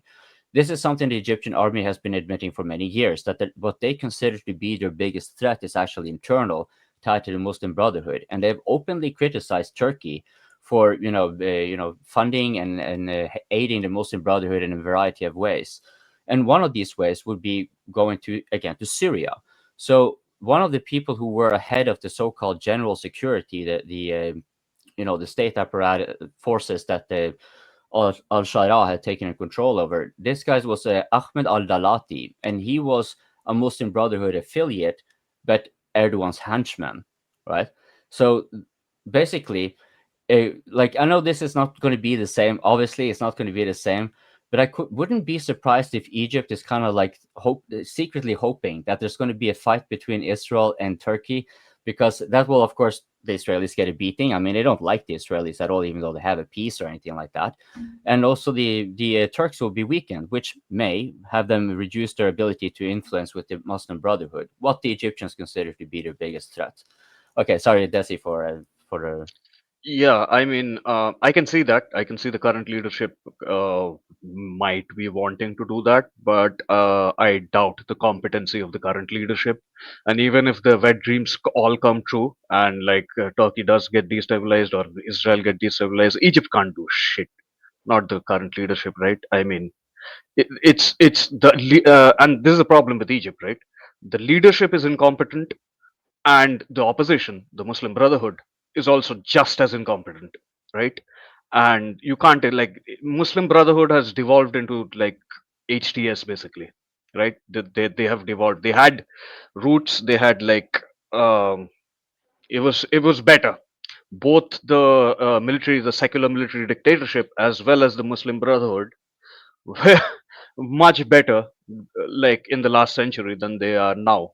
I'm not saying that this is a permanent thing, they can improve, but in the current situation, Egypt, I don't think anyone should take Egypt very seriously. They are not a regional power at all whatsoever. On top of that, they also have the problem of geography, right? Geography favors Turkey. There will be population growth in Turkey. Egypt has reached maximum. Egypt cannot grow anymore. Sure, they are making huge these artificial agricultural lands, but that will only make it more vulnerable for Egypt. Currently, at least from according to me, Turkey is the only regional power in the region. Okay, I'll give it off to you guys, but I just want to say my point. The only ones who we should take seriously is Turkey, and the fact that they have taken steps against Israel is the biggest thing since like Iran stepped in. Right, the only regional powers in the region who are sovereign and can be independent are Turkey and Iran, essentially. But Turkey more so than Iran, right? Speaking And of Iran, one question I have, because I asked this on the previous open mic, and I wanted to get to both you and Nika and anyone else's opinion on this. There have been reports here, which have been for a long time, but this time it was considered quite acute, a water catastrophe in Iran. And this was an admission by the Islamic Republic, by Reuters, and by the UN. And I had the ChatGPT try to give me give me three adversarial sources to each other that have corroborate that this is a water crisis, and it was indisputable all across the board. Everyone agreed this was serious shit. They had land subsidiation, and there were so many things going. There was and so the estimates. Then I asked it to give me the estimates of how many people are estimated to from the low end to the high end to be displaced. The lowest estimate is 800,000, which would be a little bit less than 10%, I think, of the total population. No, sorry, it would be like 1% roughly of the total population, which is pretty bad, anyways. Because quite a big, I think it was like 80 or something, like a ridiculously high amount of the country was underwater duress anyway. So that's just going to ripple effect. But then the highest estimates, now that's not terrifying, 50 million. That is effectively a complete collapse of Iran. From a 90 million, that's around half of the population. Like, I think my fellow Europeans can kind of see this with a little bit of foreboding. We saw what happened with Syria, a country with a total population of 3 millions. The few millions we have over here, well, I mean, they're here, and whatever issues, that's another debate. But now, if the worst estimates, let's say if you go in between, just like 15 to 20 million people underrun, displaced, right? Where are they going to go? Where are the neighbors are not doing much better either. Iraq is also under heavy duress. Armenia and Azerbaijan much better, but they're also tiny countries. Like, you would be tripling their population with so many displaced people. So, well, they're probably going to come towards Europe, right? I mean, I think there's a lot to be said about that. Yeah, right. So I think Nika held actually the finger before upgrades, and then it's no okay, go then upgrade. Go no, upgrade. upgrades been having, yeah. If Vain will pop up Come in on, his head. Coping. Come on, man. I'm a gentleman. I No, cannot do that to upgrade. you cannot do that, Nika. You know Even that. for a French one, I cannot do that. You Even for a cannot. French one. Even Thank for you a very much, Nika. Thank you. No, to come back to Turkey, what was the initial point which we started from, right? Coping. I mean, like, Turkey is economically a shambles. If you see the inflation which they have is like 30% constantly. I have a lot of Turkish friends, and they tell me straight up when they get their currency, they change it in US dollar or euros because it's so bad, you know. So there may be like better off than other countries around them, but to say that they are peak and that they will do very great in war, I don't know. You know, war costs a lot of money, and I don't know if the Turkish economy can stem that. You know, especially on a long period of time. And But to no, uh, and to upgrade. just say, I just want to keep the tradition and break in while you're saying. ah! But no, Uh, I mean, it's need not be necessary that a flailing economy will perform badly in war, right? yeah, I'm And not saying that they will perform them. I'm not saying that they are going to war or anything, but it can be like it can be the other way around. that No, a I'm not saying failing that they will economy. perform badly. I'm just saying that if you want to wage war, it costs money, and when your economy is already fragile, it's difficult, especially when you have countries Don't around you forget, which will don't forget actually the help enemy. you, The Reich, which Don't the are Reich. not forget the helping you at all. don't I'll forget the situation of the and enemy. Upgrade. yeah, Yes, okay. They're and just don't just forget the let me Reich. finish my The point, Reich, and then the Reich's economy was absolutely in shambles. They still yes. marched all the way to the Of Stalingrad, course, right? you can always take examples of history and come back and say that it didn't went like that. I'm just saying that's just a point which I was mentioning. And to Turkey, they're playing both cards all the time. They're in NATO, then they go to Putin, then they go to China, then they go again to the United States. They are playing both hands. It's like Azerbaijan, right? They were just not so long time ago. They were in Beijing, but they're giving a lot of oil to the European Union because now the European Union had to find a little bit of other ways than Russian gas, so they import now a lot of Azeri gas and oil. So Turkey is an example of we are here, we're playing both sides, and we try to get the best deal out of it what we can. So is it smart to cut off Israel also if you have very high inflation and your economy is not doing that good? Maybe you can find other ways. Yeah, sure. But that's what the European Union said also about Russian sanctions and gas, and oil. And then you see that after 3 years, we're at the same spot like before. So I don't know. Nika, go on. First of all, I Before, don't think. No, I think I had my finger up there. yeah, No, no, John had. no, no, no. John, I I didn't was see. Sorry, before John, I you. didn't see you. Before you. Sorry, John. Yeah, no, I Come I on. just wanted to say that the as far as like the inflation goes in Turkey, like that's been an ongoing thing for many years, and a lot of people who live in the United States or the West don't realize there's many countries that have really high inflation by our standards, and they keep going on and on for decades. I mean, Egypt, it's the same way, and they develop like these parallel economies all the time, and they still manage to keep going. So it's not really you can't it's apples to oranges when you're comparing high inflation rates, like let's say what would say France, like, or wherever you live, compared to what's going on there. So it's really not like that. The people, um, It's like definitely not great, John, right? It's not great. I mean, like I have Turkish friends, they tell me it's not great now in Turkey. Of course, the society will move on, and there's always ways because the economy, I mean, like they have nothing, right? They're still doing something, but the inflation is eating up a lot of their savings, and that's why they're always changing their local currency into foreign currency because right, they well, know yeah, that but many my, times my, they can my point is collapse. that like in Egypt they do the exact same thing. And there's also they have all sorts of internal controls, but there's like black markets and stuff like these countries do, like precious metals, for example. Um, they all buy gold.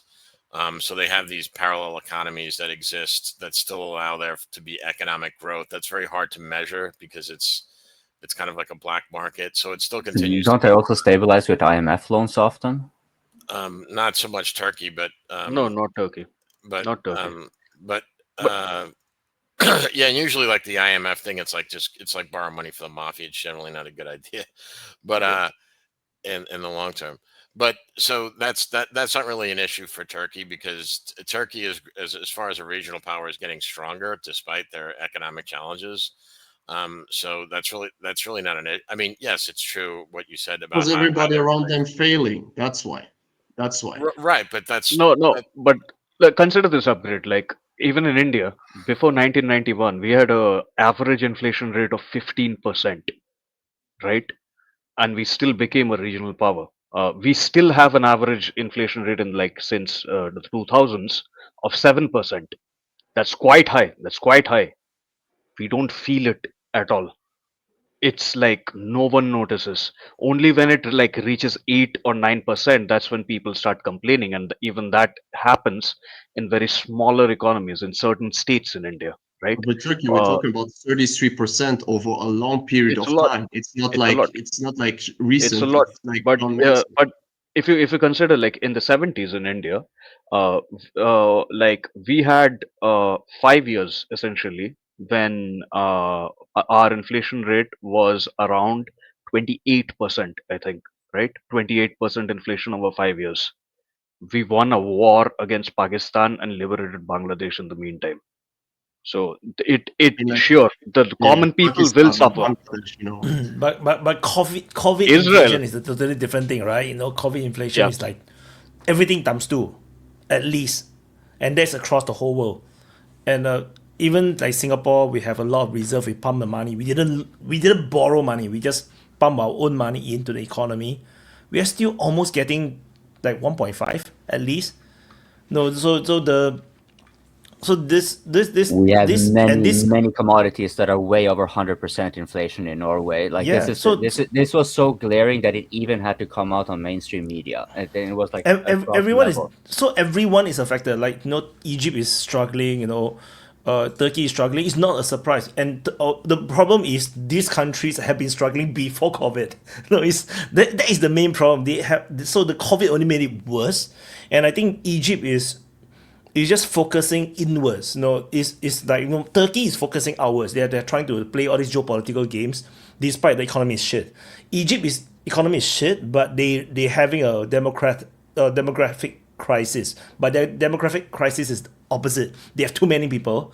They are struggling to find jobs for them, find food for them, and find water for them. So no, they are investing inward. They're building a new capital. They're building all these things. So they have no time to deal with, you know, the outside things.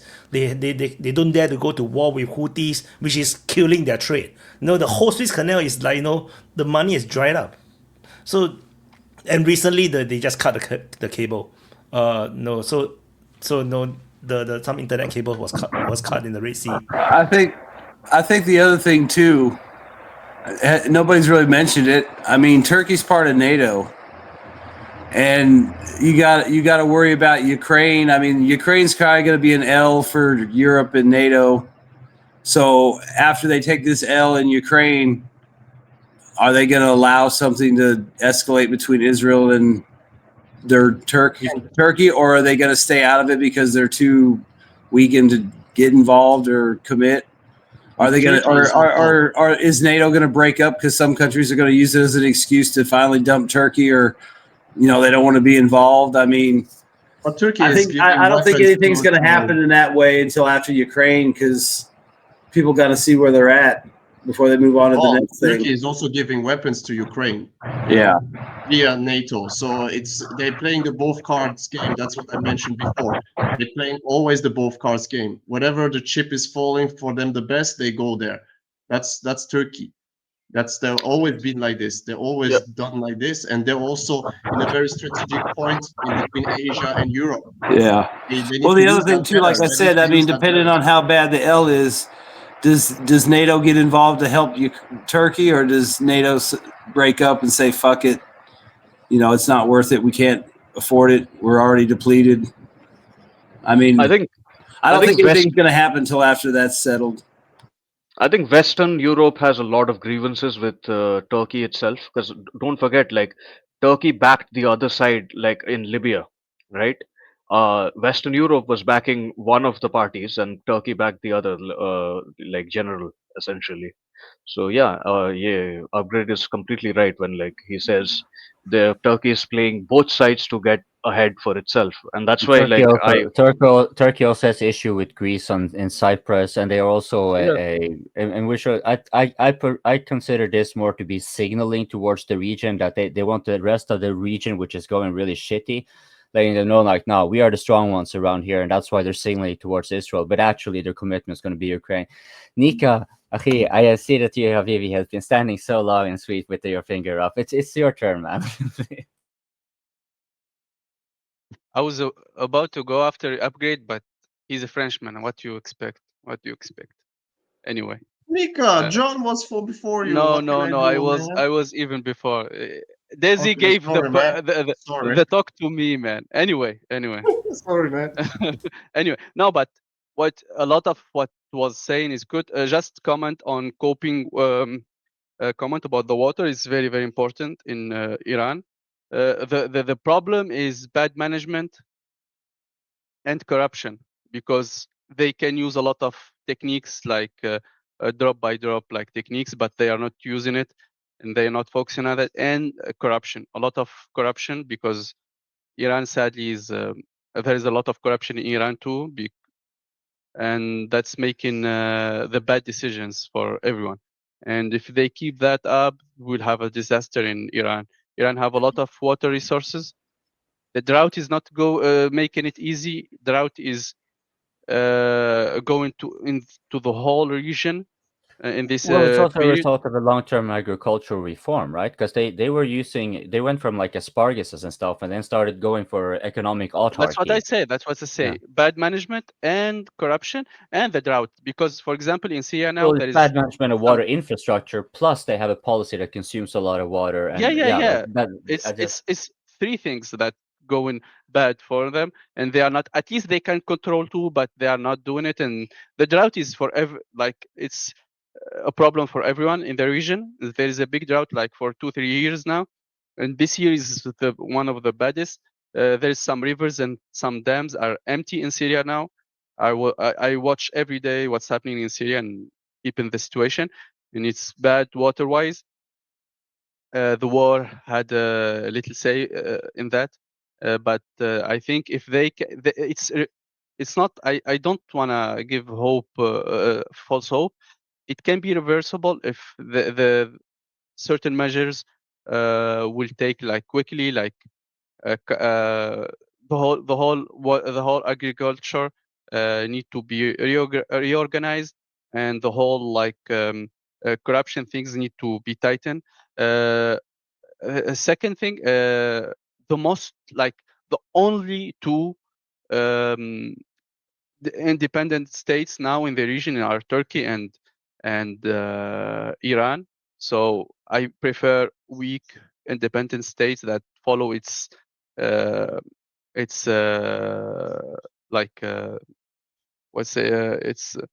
footsteps. Its needs better than a strong puppet states. We see the European states how it's going for them. There's no inflation, nothing, but it's getting shitter because of the compared to Turkey and others. I mean, compared to the no, I know, but you see, if you are independent, what Turkey is doing is abrogate what's saying is correct. Yeah, they're playing both sides. It's nothing wrong with it. What's the most important thing in for a leadership to do for his country? Why I respect Putin, even if I disagree with him in other regions, he's protecting his own country's benefits. What's the word? National interest. National interest, exactly. And they will do anything to protect that, even going to war. Turkey is doing the thing. India is doing the same thing. China is doing the same things. United States is like in between. Sometimes they do it. Sometimes they do things that will devastate them, like going to. Anyway.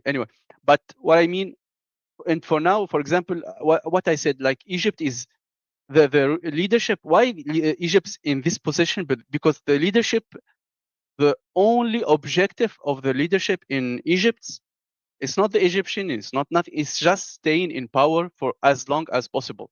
This is the problem. And this is the problem in a lot of the region area, and it benefits the West, so they need to keep them. And it benefits the leadership because they are staying in power. So the whole region, the Saudis, the Egyptians, the Jordanians, the majority, 80% of the region's leadership, our own objective is to stay as long as possible into power. Like Egypt literally sold a part of, gave up a part of its land to Israel, and that part of its land have gas, and they are buying that gas with 35 billion, I think, dollar or something like this, to take their own gas from Israel because they didn't fight back for their rights in agreement with the Sicily and stuff, and with the Cyprus. It's a messed up situation. It's like they gave up their right to that economical area, and practically Israel took that and bought it back to Israel to Egypt with the bad conditions too. It's a fucked up situation, and everybody in Egypt is mad about this. That's why Egypt cannot do anything but to obey what the West is saying, America is saying, because they're in very, very, very fragile state, and they cannot even fight back Houthis. I said Houthis is like, forget about it. Saudi Arabia couldn't do anything. America couldn't do anything. Israel cannot do anything about it. They killed civilian politicians, but like 3-4 hours ago, they got hit with a drone inside their the airport. There's an airport that got hit by Iranian drone. Now, like it's this day. So anyway, upgrade. Yeah, and also Turkey wanted and still wants, I think, to access to the European Union. There was a long debate about that, and there's always a back and forth depending on the years. Sometimes we say yes, many, and then no, but mostly people in European Union, especially some Western countries, not the East Europe, but West Europe, don't want Turkey to access. And to come back to Turkey's economy, if Turkey's economy was that great, why all these Syrians who are just next door didn't stay just all of them inside Turkey? Why they all went to European Union if this that great? It's just a simple fact. We can always say that this it's an independent country, is doing his own thing. Of course, great, but there's reality. There's realities, and the economical part is one of them, and that's why also many of the Syrian fled to the European countries and didn't stay in Turkey. There were some of them who stayed in Turkey, but most of them went to the European Union. So but a lot of that has to I'm do glad with to hear that the welfare state that exists, and I mean, like there's a reason exactly, for why exactly. like But migrants that's like, also from part Somalia, of the. like That's they also make part. it to France, but then they keep going all the way to England because they get a better Yeah, but deal. that's also part So of the economical power of a country. If you can allow yourself to have millions of people come into your country and pay them money to do nothing, that means that your country has some economical power. If the other one has not, that means it's weaker. And that's not, no, it doesn't mean that necessarily. It means that means they exactly that. If you can't pay it means people, that they put come like on, that's man. why like Britain's in the middle of like on the cusp of a civil war. Like I was watching some YouTube channels today where there's like a British historian actually predicting that the UK is on the brink of civil war because they're actually prioritizing refugees over their own people. Exactly. They're putting refugees up in 4-star people while their own people are getting raped and are starving. I totally agree with you, John. I totally agree with you on that point. I don't think that it's a viable solution to just have people come in and just sit home and get the money from people who work hard. That's not the solution, definitely not. But the fact is that most of them come to European Union, one part because of the welfare state, but also because of security and other things. So always to say, oh, Europe is bad. Yeah, in some part it is very bad, yes, of course, but you cannot deny that these There's people, a correction. just give me a second, Nika. It's I just will like the do a same correction. give me a second, just I will give you the word. It's like the same when the Mexican come all to United States. Why they come all to the United States if it will be that bad? You should understand that point of view from your it's the point. difference upgrade. It's the difference I between need Gabriel. But Nika is first. I will promise to Nika. I promise to Nika. yeah. There's something very, very wrong that you did say. I needed like data to back it up. The biggest refugees, Syrian refugees, are in Turkey, 3 million, then Lebanon, then Jordan, and then Germany. So actually, the biggest, there's 3 million and something in Turkey, 770,000 in Lebanon, 716 in Jordan, and like approximately 600 in Germany, and then Iraq, and then Egypt, like it's very, very far. The number is very, very far. Not everyone is going. There is a lot of Syrian refugees in other countries. I can give you the link if you want, and you can search it. Okay. Go, Gabriel. Oh yeah, that what you're talking about, upgrade, is a profound misunderstanding of what economics is and what the strength of a society is. But it's okay because you have a pretty face, so you can say whatever It you has like. to do with the reality of the economical No. numbers. A I live person in who Switzerland, burns one his of the money, most richest country in the a world, and you person want who to tell me throws that his I don't money know away, about numbers, man? a Come on, nation man. or a Get person the who hell throws out of his here, money man. away You come and from a burns it to country the who is ground, bankrupt every fucking it's And the not super year. chat, richer. Ender say, how about those French budgets? I thought everybody's supposed to talk at the same time, so no, I joined. Yep. Yeah, thank you. And NGS say they are in Turkey because of the deal with the EU. Yeah, so someone who burns his money away and throws his house out the window and lets it be taken over by hobos, by vagrants and all forms of criminal activity is not richer on that account than the one who restricts the access to its own property, even to its own people. Like if a nation has its borders open and gives welfare willy-nilly to anyone who goes in, that's not a sign of wealth. It's a sign of weakness. And it's also a sign of desperation of the political class that is like burning through public funds for their own political gain, for their personal political gain, or for virtue signaling, which would be even worse. So no, it's not a sign of wealth. And the fact that they have a welfare state. I think what he was getting at is the migrants look at the country that can give them the most as the strongest and the best, and that's where they want to be. Yeah, that's what I said. Exactly that. Exactly Yeah, that. but it's not a sign of strength. It's a sign of weakness. To them, it's a sign of strength. If they go to one country and they can't get nothing free, then they think they're weak and poor. But if they can go to another country and they get an apartment and 3 square meals a day and a debit card for $1,000 a month, to them that means it's strong. You're just got a different perspective. Yeah, in your mind it's weak. In their mind, that's a great deal and it's better than where they're at.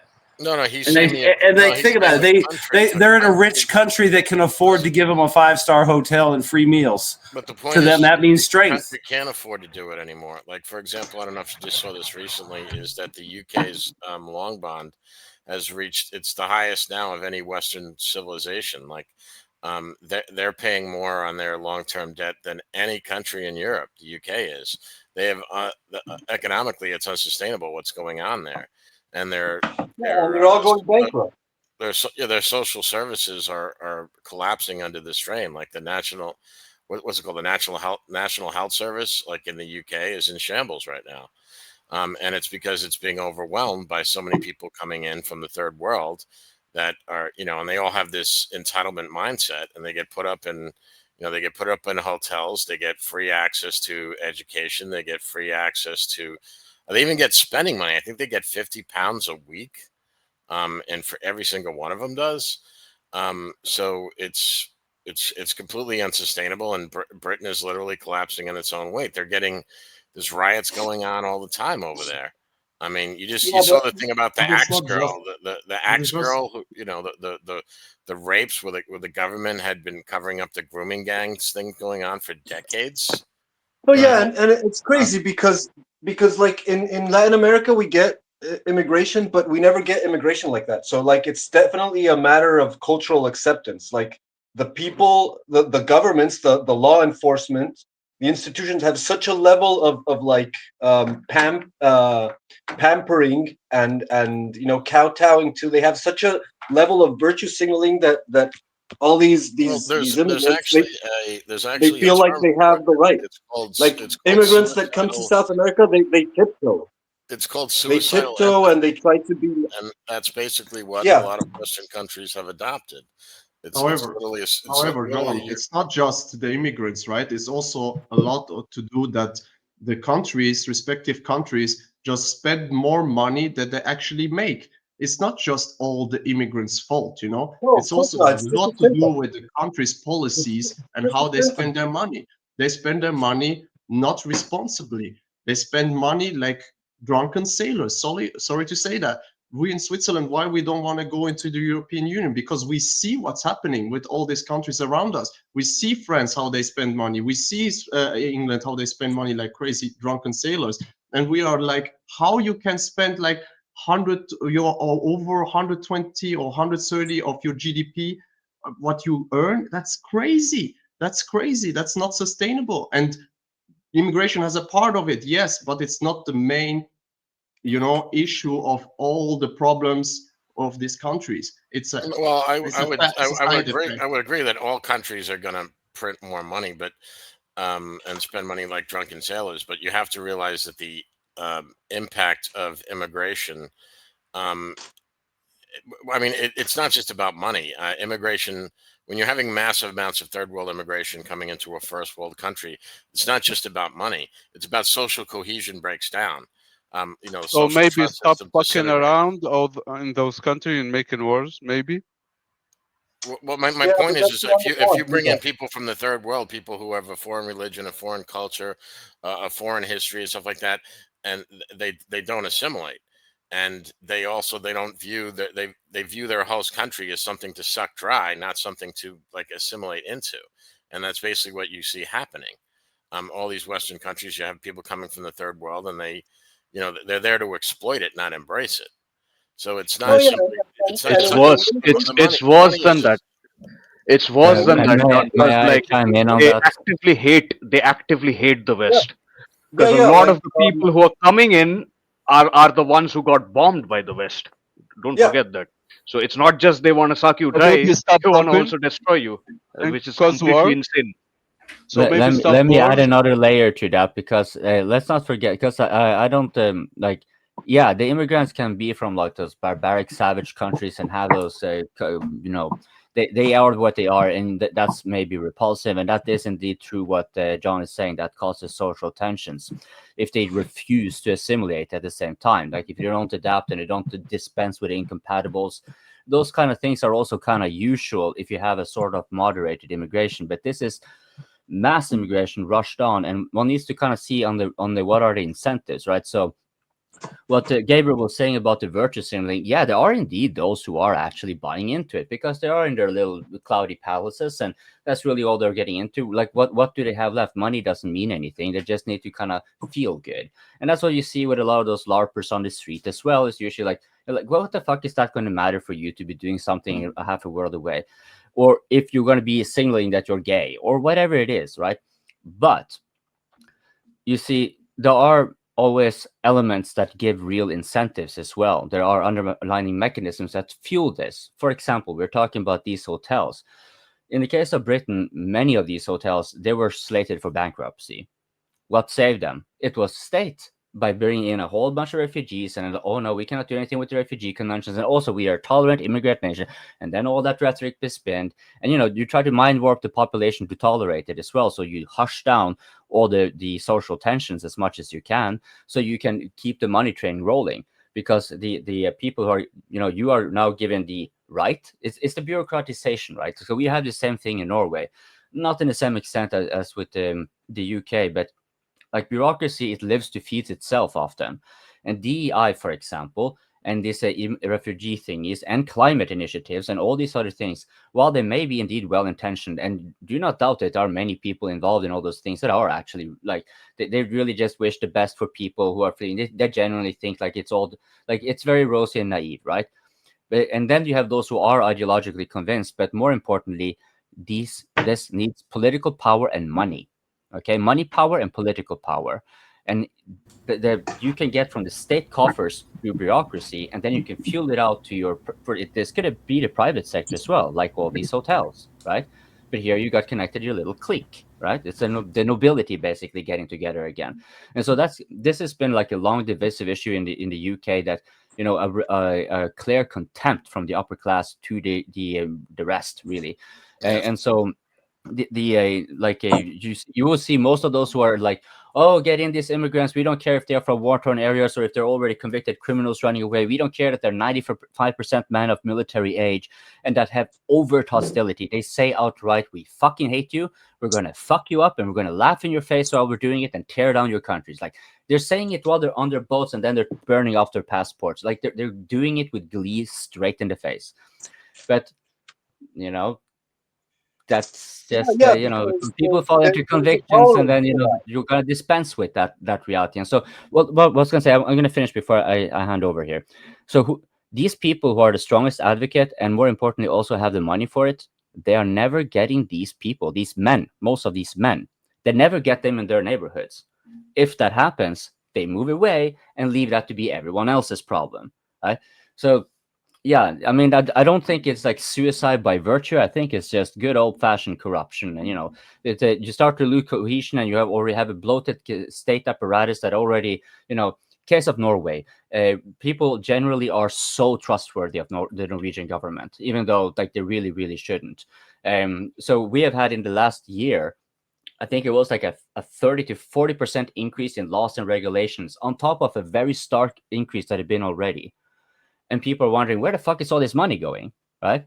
Well, that's the bureaucratization. You pay for you pay for having people to deal with the things that are to be dealt with regulation mostly. It's not the same as the DEI thingy by itself. It's actually just piling on regulations upon regulations just to hire people. So, yeah, I'm sorry, I've been talking a lot.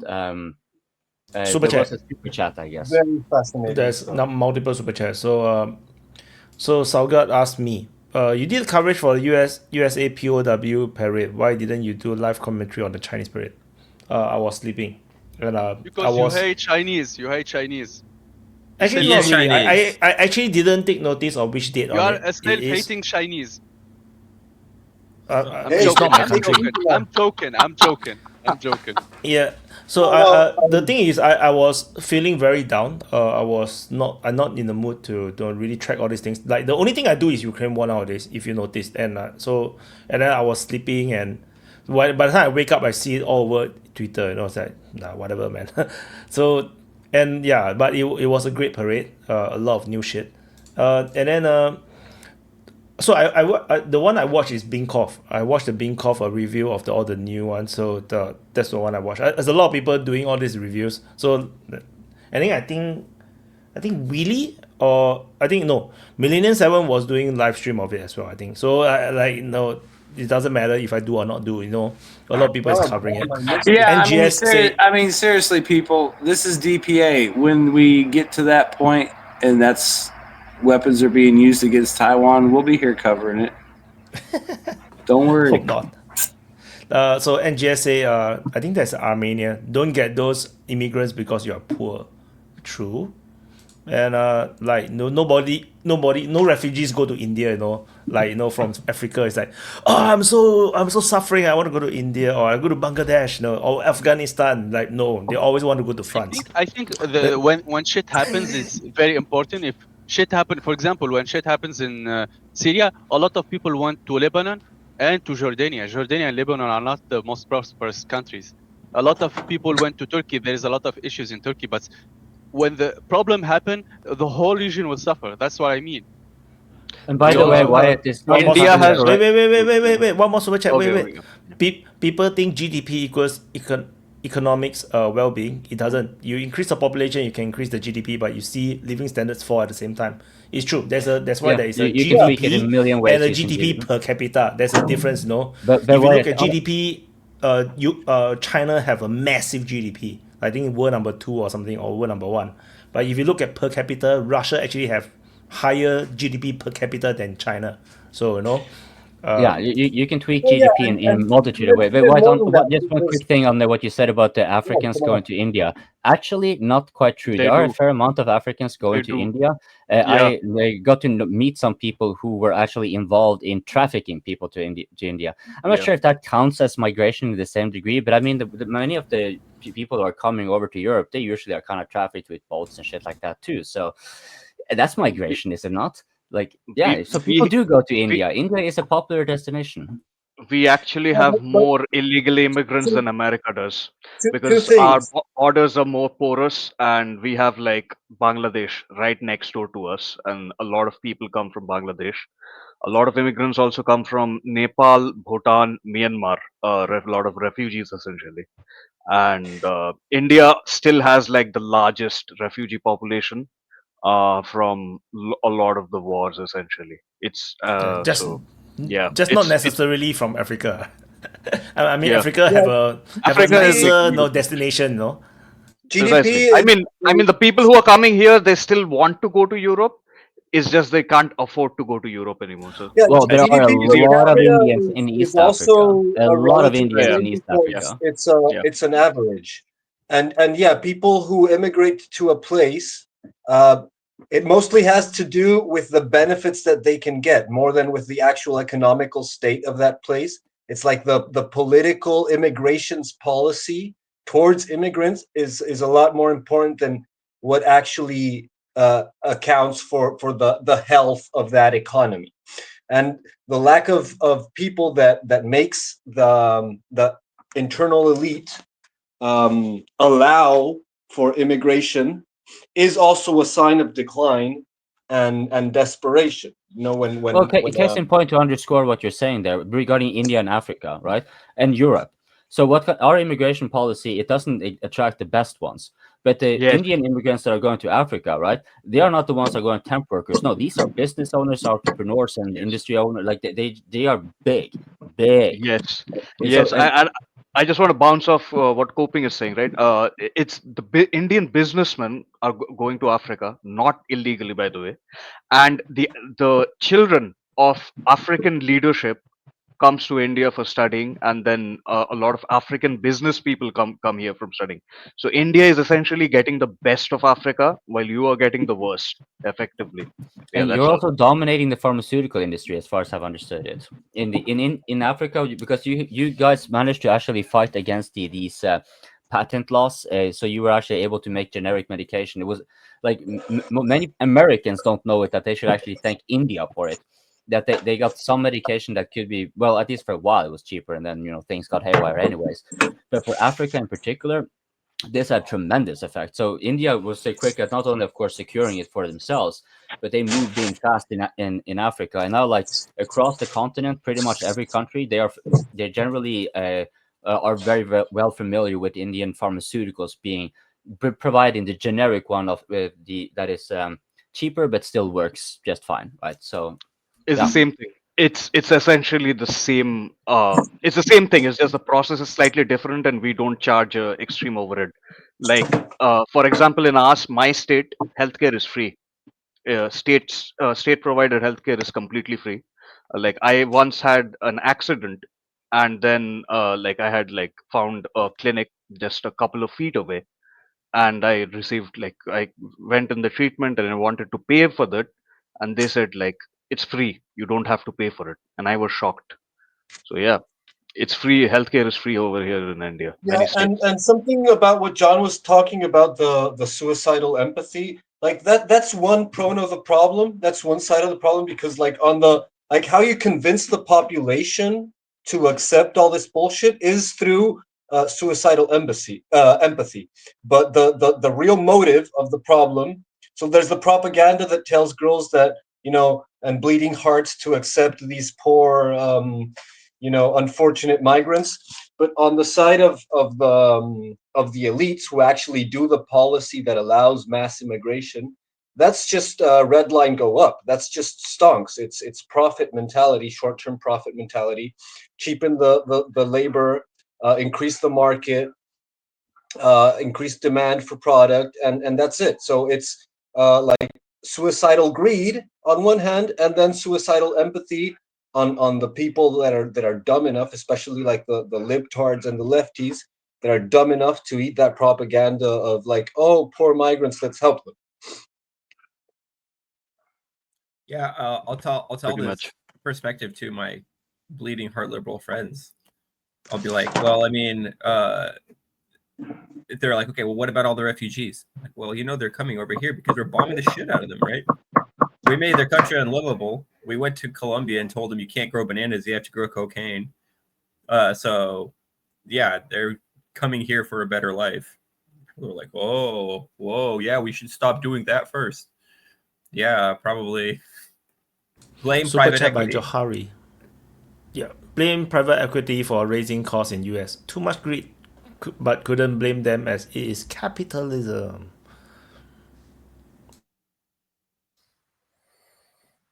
I think Go upgrade. upgrade. Upgrade. Go. Well, Go. to add on what John Then said, I want to go, please. Oh, you're not on screen. We can't see you. I can't even see you. I know. Go upgrade. Well, Oh, okay.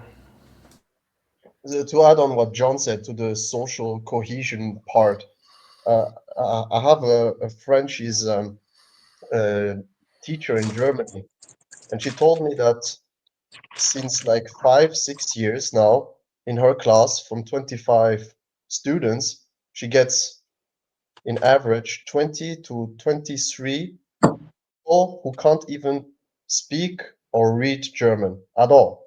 Nothing. Zero.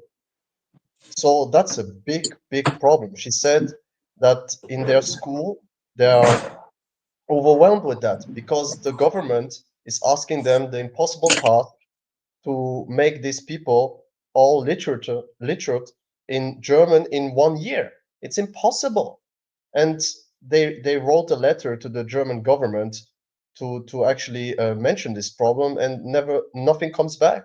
So they're just there with this people who barely speak any German, and that's a big problem because if you want to assimilate, the first thing I think is to learn the language, because if you can't communicate with the people around you at all, and you just speak with your own kind, and then there is parallel societies start to pop up everywhere, and we have that in Europe right now, and it's going to be very difficult to untangle that.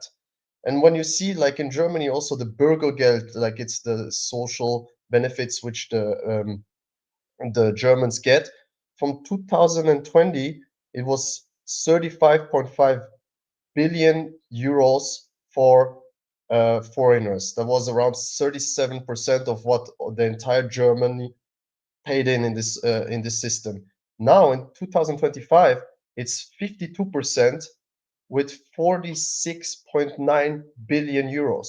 So you see what John is saying, it's not sustainable. It can't continue like that. Because if we just continue letting people without knowledge, just nilly-willy, just because they come from torn up countries, and we think that, okay, it's the right thing to do. It's actually not the right thing to do. It's not the right thing to do, I think, in my opinion. It's not the right thing to do to make people come and just let them there and decade, and they're not going to be successful, and they're not going to also contribute to the society in a positive way. And then there's this after effect, like John said, that there is this social tension between these classes, because these people are like, look at them, they're just doing nothing, and we working every day, and this guy is selling drugs or raping girls or doing this kind of stuff. And then this sentiment is starting to pop up, and most of the time it's not racist people who think like that. It's just ordinary people who think like that. But there is also this part of this racist people who come inside this cohesion, but that's another topic. But the main point is this: the failure of the state to assimilate the people because of the mass migration, because they take too many people in, and integration takes time. It takes time for generations to come in, to learn the language, to learn the culture. If you do it the right way, like we in Switzerland, we do it, I think, not so bad.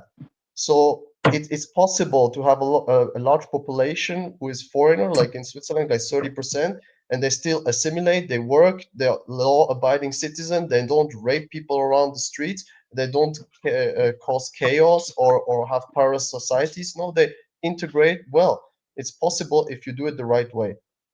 I don't know who was next. Nika, I don't know if you're still here or not. Yeah, well, Yeah, I'm still here. I want to say that what you said is 100% true, because immigration is not a recent issue or a recent phenomena. from the start of dawn, when we are hunter-gatherer, we emigrate. We emigrate and to the four corners of the earth. So it's not a new thing. It will not be a new thing. It will still continue. This is one thing. People emigrate for two things: either of fear or for better economics. So either for war or for money. And people did that. The Huns, the Mongols, everyone immigrates. America is an immigration Oh my God! continuation. Yeah, are you going to make that illegal immigrant apologetics right now? Really? No, Seriously? I'm not saying that. But there's a huge difference, though. That's. Can I continue, please? Can I continue, please? I didn't cut anyone, please. So historically, naturally, people will emigrate either for money or for because they are afraid of them for themselves. This is the nature human. The nature human. So the other thing is whether I don't blame the immigrants. I don't blame the people who will like the nation that immigrants will come to. I blame the government. The government can make it successful, can even stop it, or can make it worse. As Abagay said, there's a lot of countries who work smart with immigration and can even like you can stop it. This is your right. This is your country. I don't say it's an obligation, no. But if you go and fucked up a country and that country's population come to you, you are to be blamed. If you don't like you accept immigration, you don't do what's needed to assimilate that immigration, is your problem. It's not. I don't here blame for example, the French or the people who's going to France. I blame the government who's, for example, either meddling and disturbing other countries, or that don't like provide solution for the immigrants that they Yeah, but that's for. complete bullshit, because then you're just saying that the Pakistanis that raped the English girls, well, they shouldn't be blamed for fucking raping them. I mean, what the fuck kind of argument is that? Yes, you did in a roundabout way. You said you can't blame them for fucking. Okay, why they are not in prison? Why they are not in prison? Why they are not in prison? Why they're not in prison is because why? Why? Yeah, no. Why are they not in prison is why I don't know. I guess the politics, but why they did it. Oh, that's what I'm saying. No. Saying. Even if they put them in prison, they still would have done it. For me, no. Let me finish, Nico. No, they would not. They would not have until after they did it. They cut they still did it anyway. Yeah. Even if you did put them in prison, there's still a bunch of fucking rapist third worlders raping fucking European women. European rape. But John, two things can be. But folks, two things can be true at once. Two things can be true at once. What you are saying, John, can be is true. They still would have had the rapist. Yeah, you would have the rapist, but Nika had actually a valid point. Why did the government try to cover it up? Why did they release them after they had just had an infringement? That's why they keep letting in more. That it's true. I agree with Nika here, right? And you too as well. Those rapist degenerates should be getting their balls hung up by a tree. But you should also take the politicians to go with widespread political liquidation. No. Listen. John, listen. Gad said wrote a book about it. Don't cut in me and then just listen. I say don't put them in prison. Cut their balls and their dicks and send them back to because in our culture, in our religion, it's forbidden. Cut their penises and cut their balls and send them back. Just send back their heads. Just their heads. No. Let them live in shame in Pakistan to suffer. I'm all the way to the punishment. I think corporal punishment are the best way. Living, breathing examples. Thou shalt not kill. I fully agree with you. You're making the case of I should wear whatever I want and mention rape. That's the case you're making. But what's happening, for example, in America? Rapists you let strangers into your house. If you don't defend your house, and when they break stuff, you let them break stuff. And when they steal stuff, you let them steal stuff. And when they do stuff to your wife or your daughters, you permit it. Then, you are to blame. Like, if you give people permission to do whatever the fuck they want, then they're gonna chimp out and do whatever the fuck they want. Like you're the one who is responsible for defending your homeland. And if you let invaders in, you can't blame them for being like only a chimp The DPA Trinity. Can I say? Only a chimp can chimp out, right? So they have No, to chimp John, first. John, you have to consider the fact. You have to consider the fact that these Every guys cannot invading do this. army They from cannot every do this race. back in the third world. They in cannot our do this countries, back in the third world. Yeah, They'll I agree. the rate, right. I don't know. Every invading Afghans force, rape little boys in every Afghanistan. So every invading army, every invading people from every race have always pillaged and ransacked and raped wherever they went. Okay, invaders do that. That's what invaders like.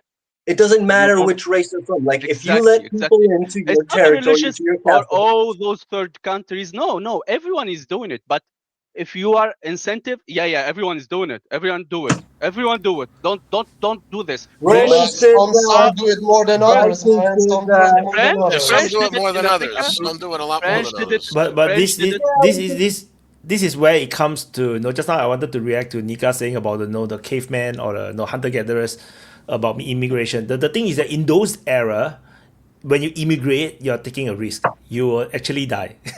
You bump into another tribe. Another tribe might just kill you off. They take all the women. They kill all the men and the boys. They take all the women. They rape you. So is the difference is that in today's era, so that's actually securing of your border.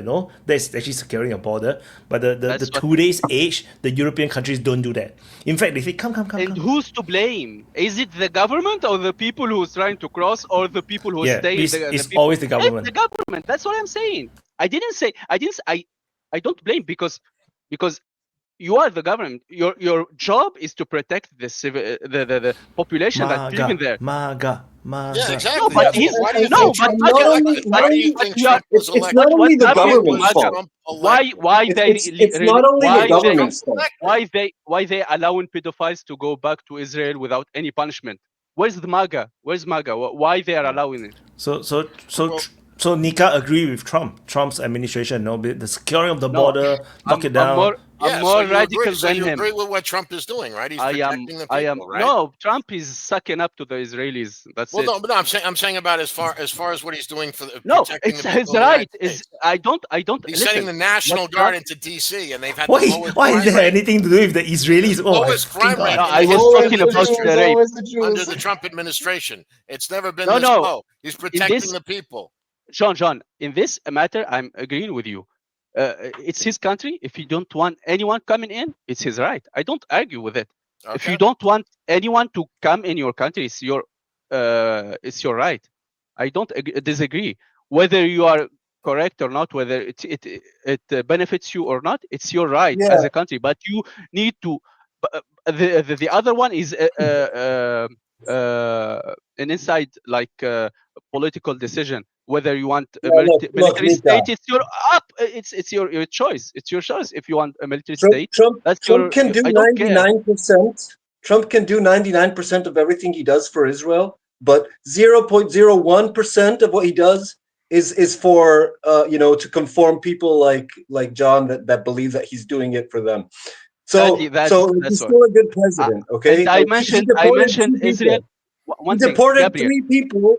Even though everything he does is for Israel, he still deported 3 people, and he makes a big show about it. So he's still a great president, don't you know? But he need to figure out that island, Epstein Island, and that issue is still going on. So he need to clear his backyard before going to other places.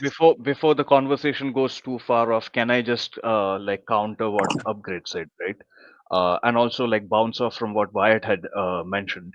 Upgrade basically said that and both Nika and Upgrade, that immigration is natural; it always happens. Sure, migration is not immigration. Exactly, John.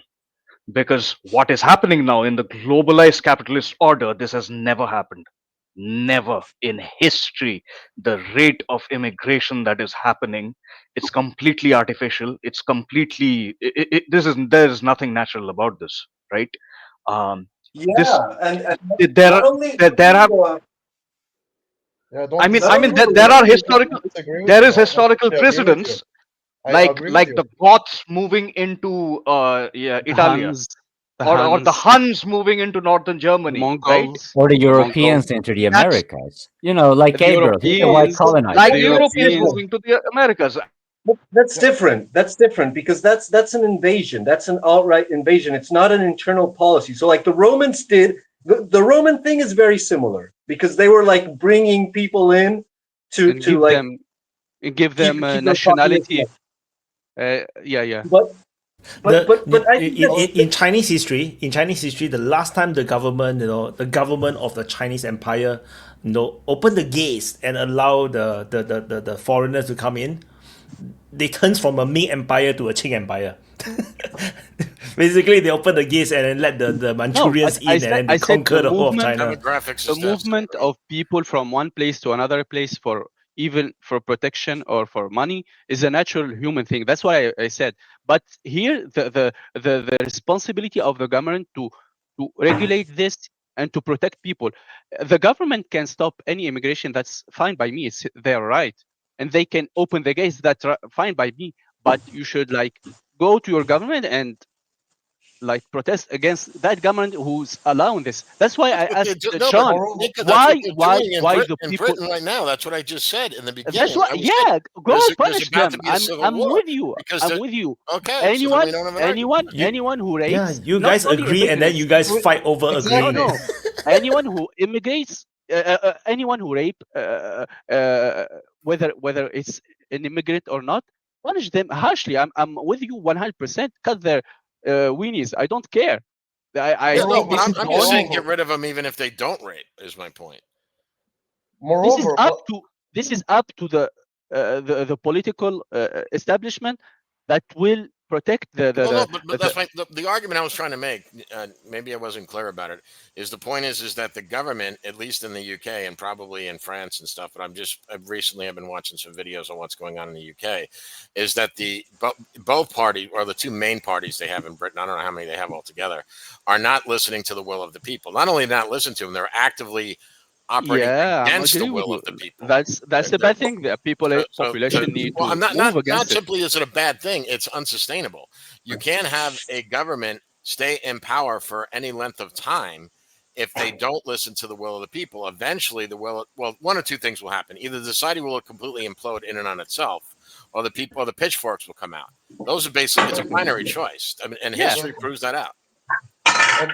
Precisely. Moreover, what maybe this you didn't understand me what I meant. I'm totally on the side of John on this. Totally. I don't think this is something who is natural. I think, like you said, it's something totally artificial which is happening. But we don't need to neglect the responsibility of the government of all parties who don't listen to the people. When they say we have too much immigration, but they still do it. In the UK is a good example. Labour or the other party, they still imported hundreds of thousands of people inside the UK, even if they voted against it. That's the fault. Of course, it's the fault of the government. If the people, half of the people of UK voted for Labour. You cannot take away the responsibility of a government if the people voting for something and they do the exact opposite. That's something which is the responsibility of the government. Democracy. The people voted. And the policies. And that's the fault of the government. If the people say we don't want that and they do exactly the opposite, it's not the people's fault. They said their will. They said what they want. They clearly stated it. If you don't follow it, it's the fault of the politicians and all this. Who vote for them? Who vote for the politician? Who votes? Exactly. Who voted for the politicians? Upgrade. Who gave the people the choice of which politicians to vote for? Exactly. And no. First of all, no. I will address what Bradley just said, but Upgrade, you are before I get another power cut. Upgrade, you're the biggest defender of democracy. You have defended democracy here time and time again, and this happens. This is what you get from democracy, right? But when the left wants to virtue signal and bring in a shitload of people inside your country, right? Or they vote for Kamala Harris for like, because she's like colored or whatever, or some liberal, some other bullshit. This will happen when you have broad issue politics like this. Things will slip under the radar, and you will get problems like immigration and stuff like that. And in terms of England, at least I will say, like, there is enough people in England who support this. There are people like Nigel Farage. There are people like George Galloway who definitely oppose such kind of immigration. But then you have both Tories as well as Labour with enough support from the people who actually support this immigration. So you cannot say that the people completely oppose this, because a lot of If people you will make in a the West referendum still tomorrow in support these this. countries, I tell you, it will be 80% for getting out immigrants. They don't do it. But you will never get. But in a democracy, you will never get that kind of. They But don't want to upgrade do in this. a They don't want to do referendums because they are scared of the people's voice. That's why in France I agree. I agree. Let me balance the. Let me balance the both sides. Yeah, just give so me a because second. upgrades the democracy in Switzerland is different. There's a lot of referendums, and opinions. In the British system is the one that we have like in India and in Singapore. The problem is that voting for a party doesn't necessarily mean that you agree with the policies, because you can agree with other policies but you hate this particularly immigration one, but because you voted them in and then they got it. Another problem is this dual party system where what the British have and what the Americans have, and that is the problem because it's a very entrenched system. So the entrenched system made it impossible for a third party to come in. That's what the Americans have this problem for a long time, until Trump came in and basically swallowed the entire of the Republican Party and managed to push a third party into a mainstream party, and that is very rare. That is a very rare thing. Like the British one is very difficult now, which is why Nigel Farage party is gaining steam, but it's going to take some time. Like even in Singapore, our opposition party, the biggest opposition party, find it really hard to gain any form, getting more grounds. Like they have tried for like a decade. They only managed to get a little bit of grounds. It's really, really hard. So not to mention that you're talking about a bigger country with massive dual party, duopoly. Is very, very difficult. So it's as such. Both of you are right and wrong at the same time. You can blame the voters, but also you cannot blame the voters because it's very hard. If you want to really change all these things, you have to go into politics very early, and then you have to invest for 20 years. And this is also why I hate Nigel Farage for abandoning the Brexit thing, because once they achieved Brexit, he left. He just said, "Oh no, now it's the Conservative Party's problem," which is like none of this dual party wants Brexit. And then in the end, they are being forced into a Brexit, and they have to manage this Brexit, and nobody wants it. And as a result, both parties just drag their feet and made a very good situation for the UK, where they can actually restart and reform the whole geopolitics and the foreign diplomacy, whatever. Correct me, Wyatt, may I quickly throw in an example of the European election, because we're having election right now, and it's actually going to conclude in just a day or two. So, and what you're talking about the entrenchment, because we have multiple parties. So what tends to happen is that the dominant ones. I wanna just add a 30-second comment. Isn't a big part of the Brexit was about immigration?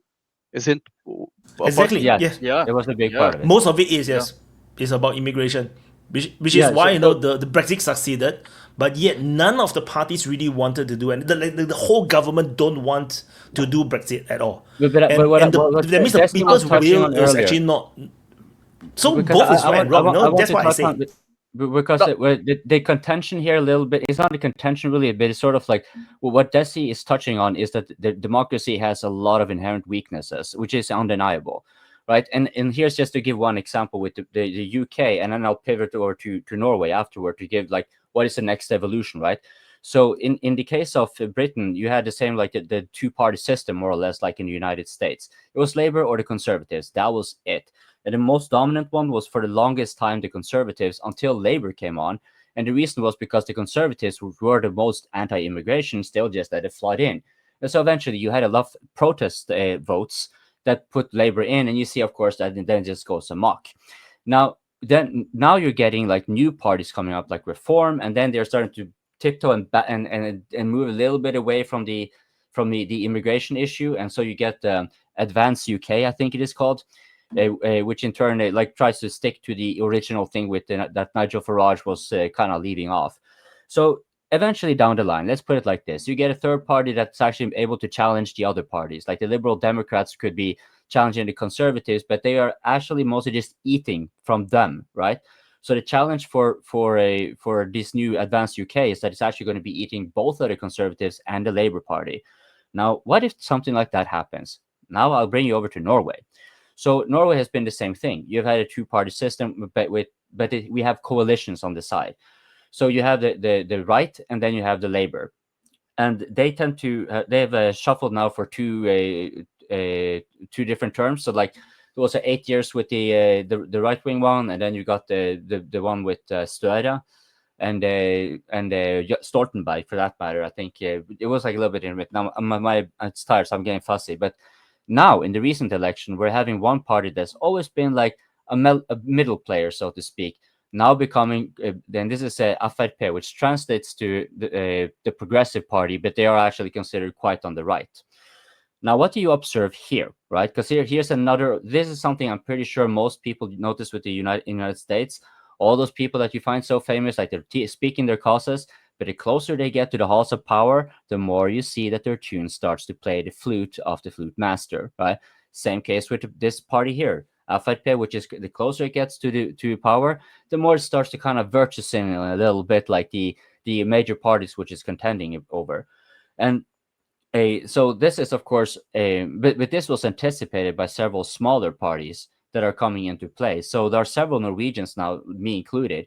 We are voting for smaller parties just to get enough voice to be holding them up, to threaten them to take votes from them, because they need to know where they can lose votes.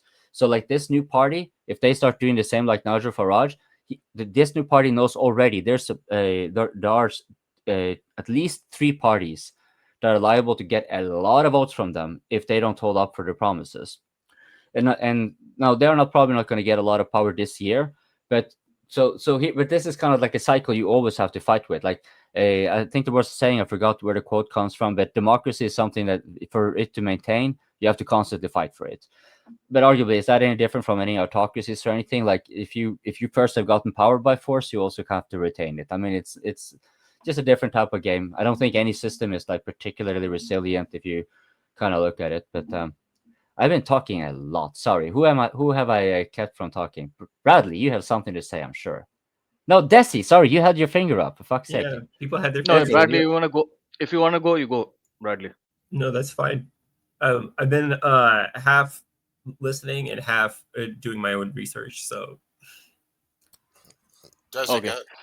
So I kind of actually forgot what I was going to say, but yeah, to bounce off of what Coping said, absolutely. I mean, you have to completely. So you have to hold the people you elect accountable, and if democracy needs to succeed, the question of accountability, how a population can hold its elected leadership accountable, that needs, that has to be addressed. Otherwise you will have a Nigel Farage situation. You will have leaders like Modi who are like extremely far right before the election, becoming a moderate after the election. You'll have all of Trump being an absolute America first and then becoming Israel first after the election. So for democracy to succeed, and in fact for any form of government to succeed, accountability of the leadership is absolutely necessary. And in that fact, I completely agree with Coping. And third parties, especially smaller parties, newer parties, it's always a good idea. It's always beneficial for the people to challenge the ruling elites, to challenge the status quo with third parties, regardless of whether you're left or right, or doesn't matter, right? A lot of actual leftists, not liberals, leftists and communists, they're completely as like disappointed with the the Democratic Party or the Labour Party as much as we are with the Everybody Tories, else. everyone else, right? So vote for new parties, make new parties, organize yourself, participate and in become yeah. like France. And become like Yeah, France. I mean, why not? At least they are fighting, right? I mean, every now and then they will riot and I'm from Singapore. I know I don't like the fighting. We don't understand fighting. yeah, but We only yeah, understand one party rule. This whole thing we Waste, about it. understood waste. that during the But Second World War. No, but it makes sense, Wyatt, because you guys have a fairly competent government, and you have had that. And the same thing is the case with Europe. Europe used to have mildly, moderately competent governments that achieved the level of well-being society. Even in the States, you guys used to have some sort of competence at some point.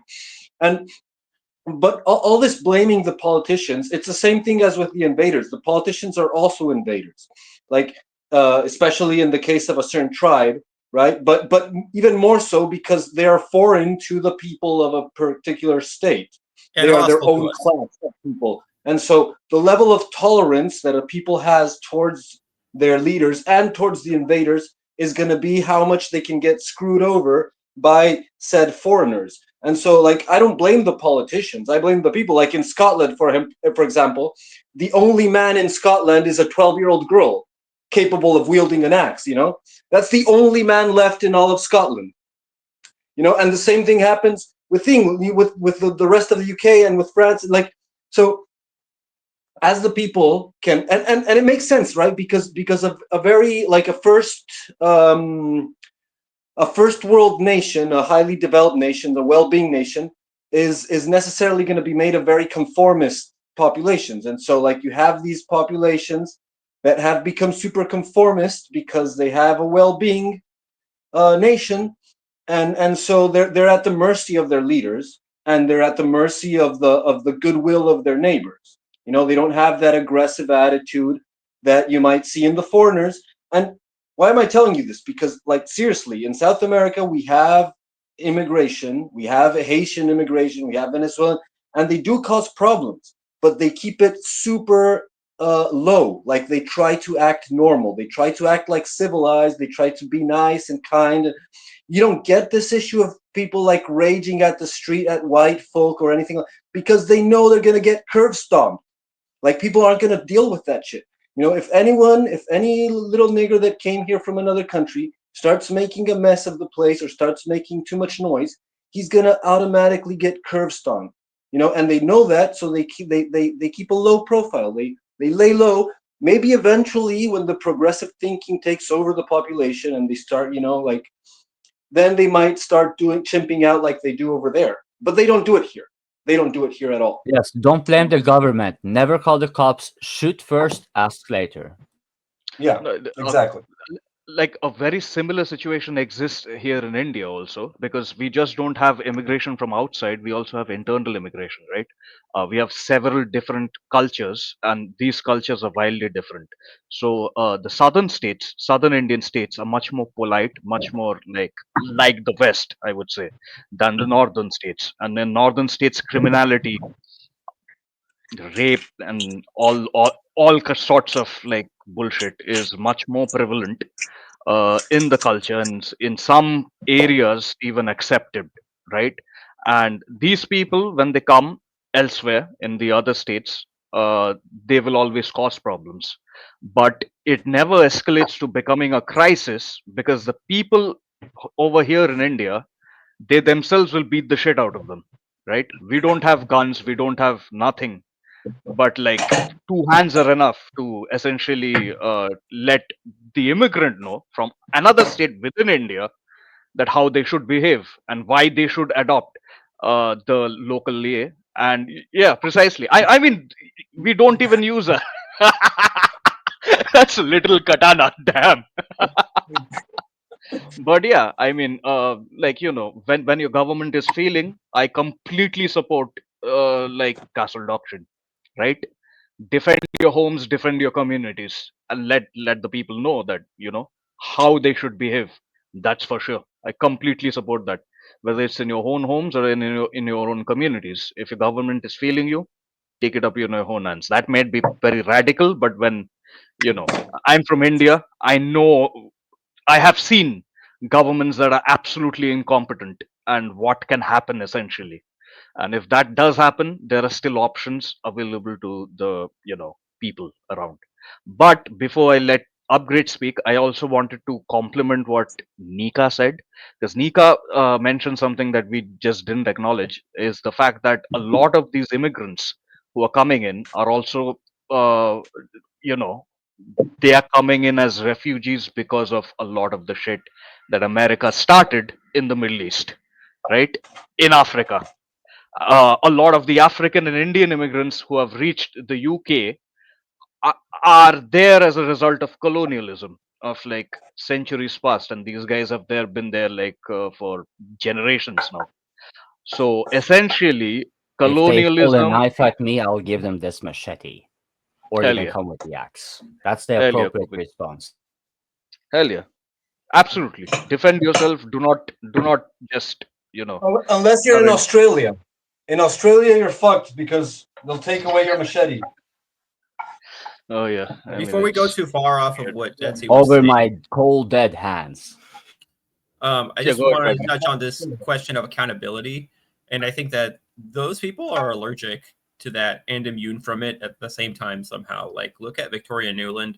Her reward for helping create the Ukraine war disaster was to get shuffled off to Columbia University to train the next generation of Russophobes. She didn't have to live in indigence and resign in disgrace. There was a soft landing spot for her. You're immune from accountability as long as you fuck up in the right way. You will be held accountable if you're right about the wrong thing. So like look at everybody sees like the two-tier justice system. Everybody knows Biden was hardcore on drugs, like advocating for maximum penalties for drug users, but not for his own son. Go ahead. I think it's Upgrade. Yeah, I wanted to touch on what Desi said. I think previously, like 5-10 years ago, when you raised this topic of immigration, most of the time in Europe, you were called the racist, you were called the Nazi, you were called all kinds of stuff.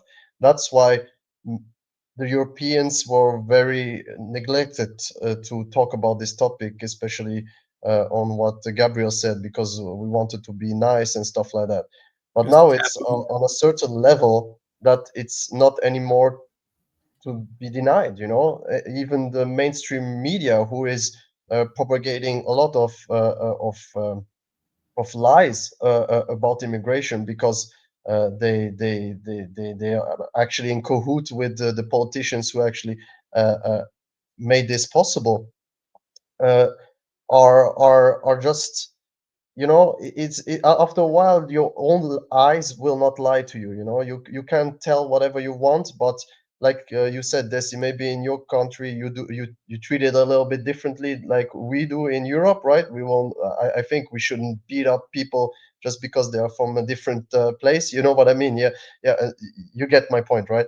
But on the other side, it's not possible that people go around and rape our women and steal and make parallel societies and make drug cartels run certain areas where the police cannot even go through.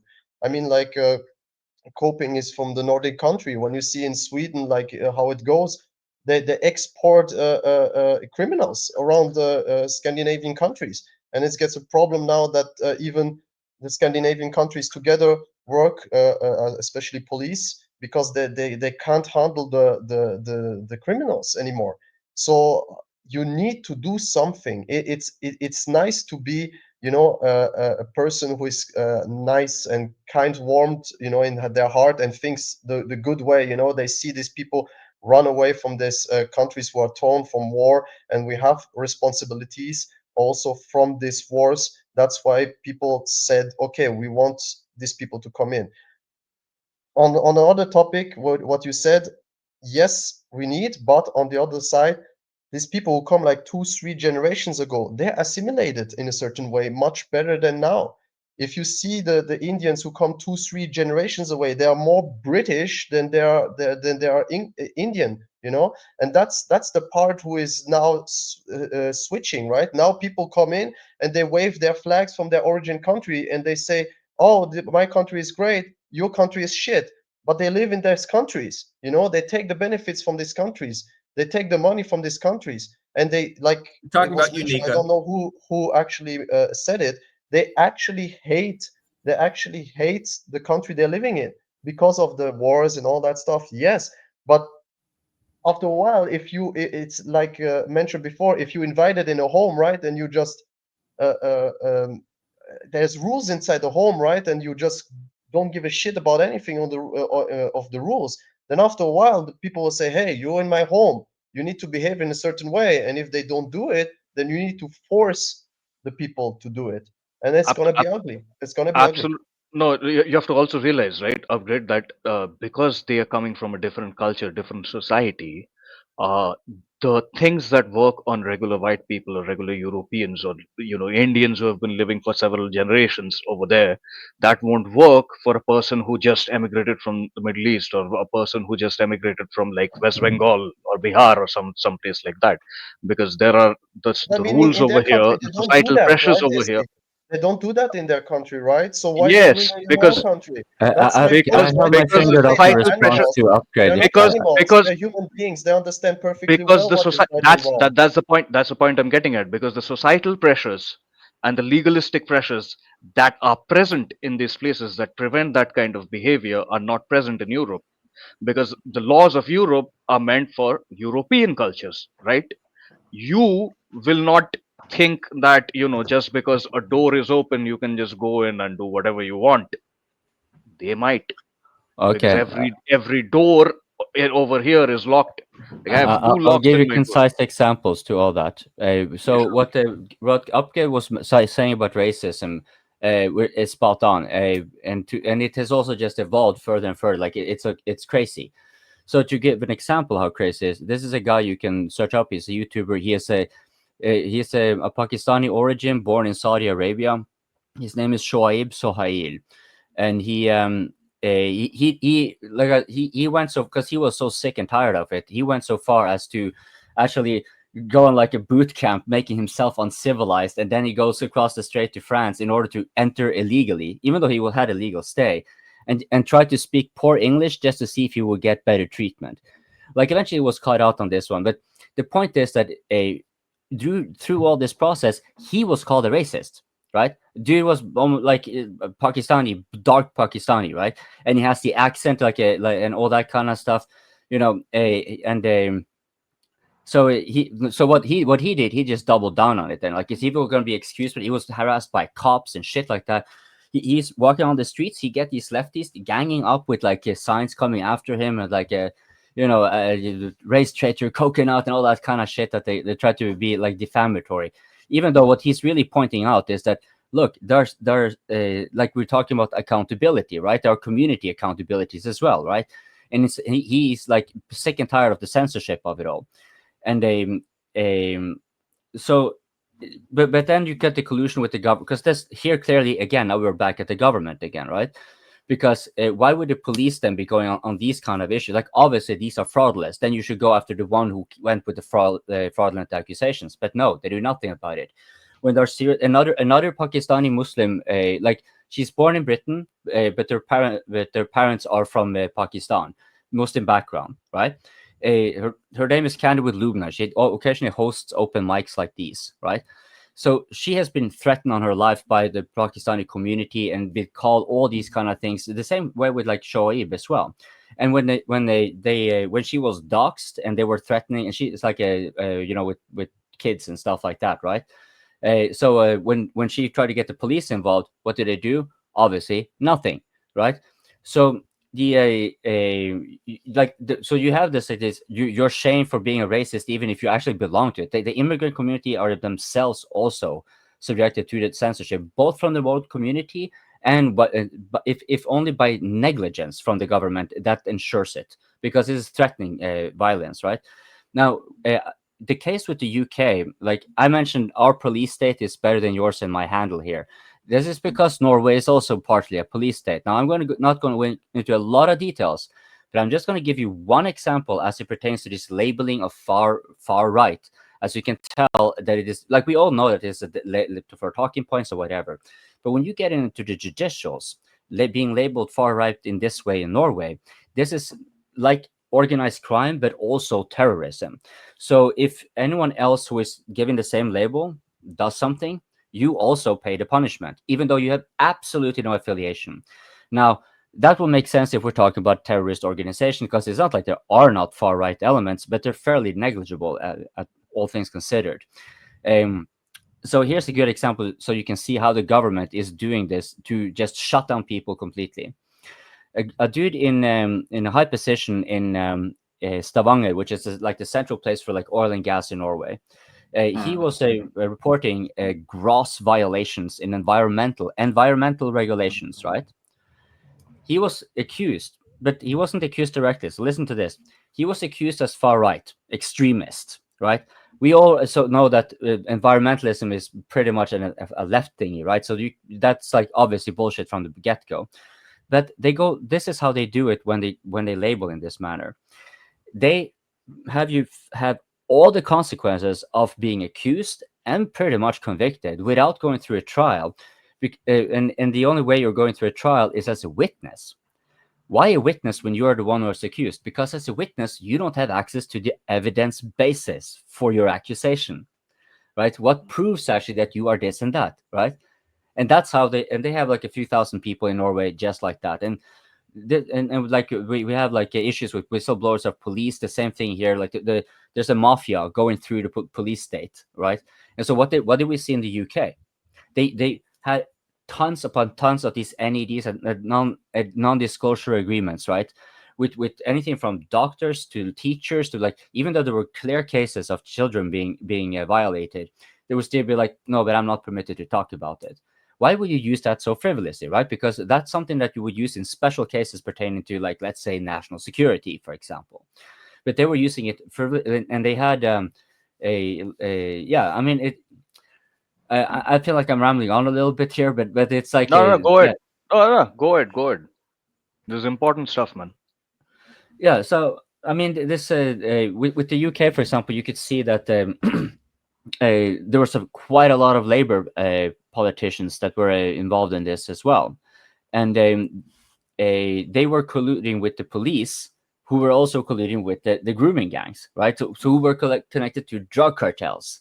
And while there's of course a lot of connections going with, for example, Pakistan directly via Afghanistan in particular with the heroin trade, for example, much of this also goes via the Turkish immigrants in Germany. So they are connected across Europe, and this is what the Upke was alluding to earlier. So and like our organized crime units, they are not fit for the purpose. Like they're trying to catch up, but this is not the type of organized crime they have been accustomed to, where Interpol becomes almost impossible to deal with, and you have all these kind of like this kind of and you're seeing. So we remember when we were talking earlier in the Ukraine war about all the weapons being sent to Ukraine that didn't come forth. Like the CNN even had to pull down like a report on it. Even they admitted it. Like we don't really know where like at least 30% or whatever, right? Okay, so I had earlier this summer, I had a lengthier conversation with a hardened criminal who had just come out from incarceration. He had been incarcerated for over 10 years for murder. So he had been permitted parole. Now, I could tell for other reasons I'm not going to get in. This is anecdotal, of course, but it kind of corroborates several reports that we're seeing from, for example, Sweden having bombings every single day the first month of this year, right? So you can look that up. You can see that there was a wave of bombing going on with gangland warfare and so forth in Sweden. Now, what he had to say, because I was trying to corroborate the information from what is on the media and what is like whatever, and he was pointing out one thing that he, like of all the things he said, this one was the thing that stood out. He used the word skrämmandes. He was scared of the development that had occurred from when he was paroled for a short while and serving the rest of his incarceration for 3 years. In 3 years, the development was so drastic, both in quantity and scope and grade, closer and closer to military grade and whatnot, that even him, who was fairly used to seeing these kind of things, he was like, this, like, I'm like worried about this, right? So yeah, it's fun being European. Is a civil war coming, or is it just going to be like mass fragmentation? I mean, the predictions are going wild. But yeah, Grace Fox, long time no see. Yeah. I just hope. Can you hear me? Oh yeah, we can hear you, Ray. Yeah. Yeah. So I just hop in and out. Coping. You what you're saying, I've experienced it when I was in Sweden. I was in Sweden for about 2 years in Gothenburg. And I could tell Sweden has changed since the 1990s. We had relationships with Sweden. It has changed in a negative way, in a way that everything seems to be collapsing, and it's collapsing societally and also immigration wise.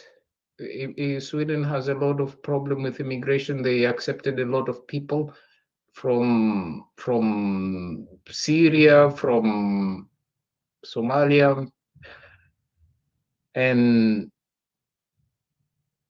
yeah, it's causing a lot of problems. And they're trying to be like, they're trying to be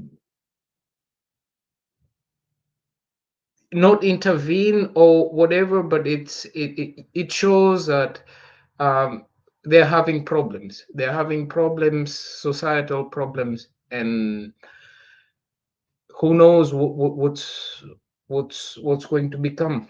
And yeah, I've seen that. I can give you one short example. They're supposed to have a very right-leaning government right now, and they have been openly declaring that they're seriously considering special military operations, literal special military operations in parts of southern Sweden, because the cops are not able to handle it.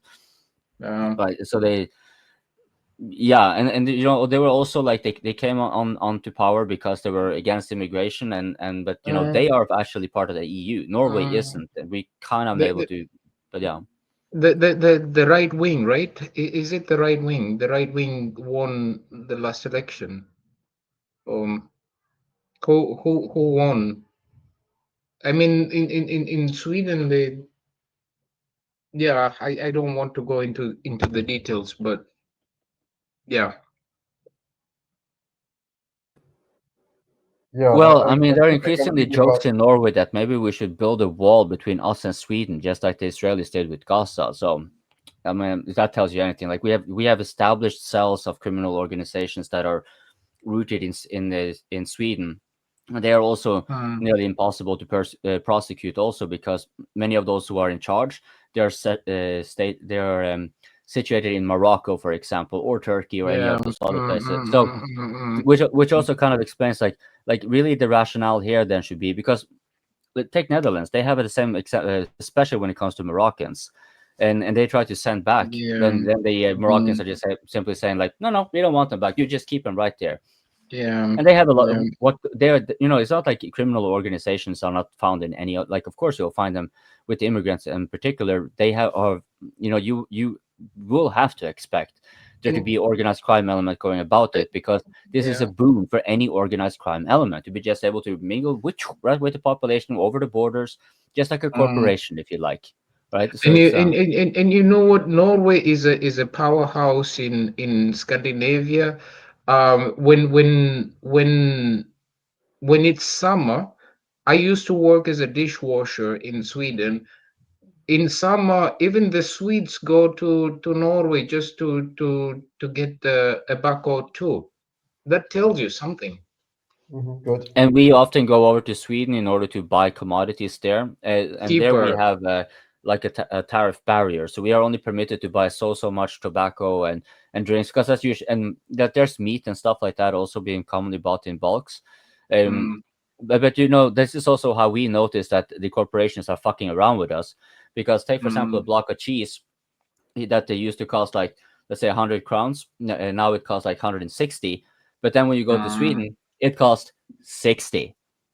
Right, so we have had the massive price rise, whereas they do price dumping over in Sweden, And why can they permit it? Simply arbitrary. It's like the IMF. The IMF did an audit on this. Why the inflation and the price rises are so high. Of all the things combined and factored in, the one thing that stood out by 44 to 46%, something like that, that was arbitrary price rising, or the cartel, basically. No competition, so they all knew they could just stretch the profit margin up. And this happened. This is the norm across the globe, and then it varies depending on country to what effect. So, for example, the food prices have been rising a lot, like in Ghana, for example, as well, but not to the same degree as, for example, not even in proportion at least, as it has been to, for example, Norwegians. Norwegians have been a lot more complacent and compliant with, whatever the government has been doing. I mean, they're starting to kind of wake up, but unfortunately, many of them are still in a, we are a very insulated society, like generally speaking. We know pretty much jack shit about the rest. We're like the Americans, except we're fjord fornicators. That's the main difference. Upgrade. You have your finger up. Yeah, and I want to continue what you said, Grey Fox, right about Sweden. What changed in this last 10, 20 years, right? Sweden was a very homogeneous country. And all of a sudden, a lot of immigration came in and the problem started to pop off. And then people say, "Oh no, it's not the immigration. It's because we can't assimilate them well," or "Oh, like the usual lefty thingies, which are told to us." But there is a correlation with it. Before in Sweden, I know some couple who lived in Sweden, and they said before we could leave our doors open in the night and nothing happened. And now you need to have a security camera on your house. I'm just going to interject. It happens in Hisingen, the small island in Gothenburg. People are not sleeping with their doors open anymore.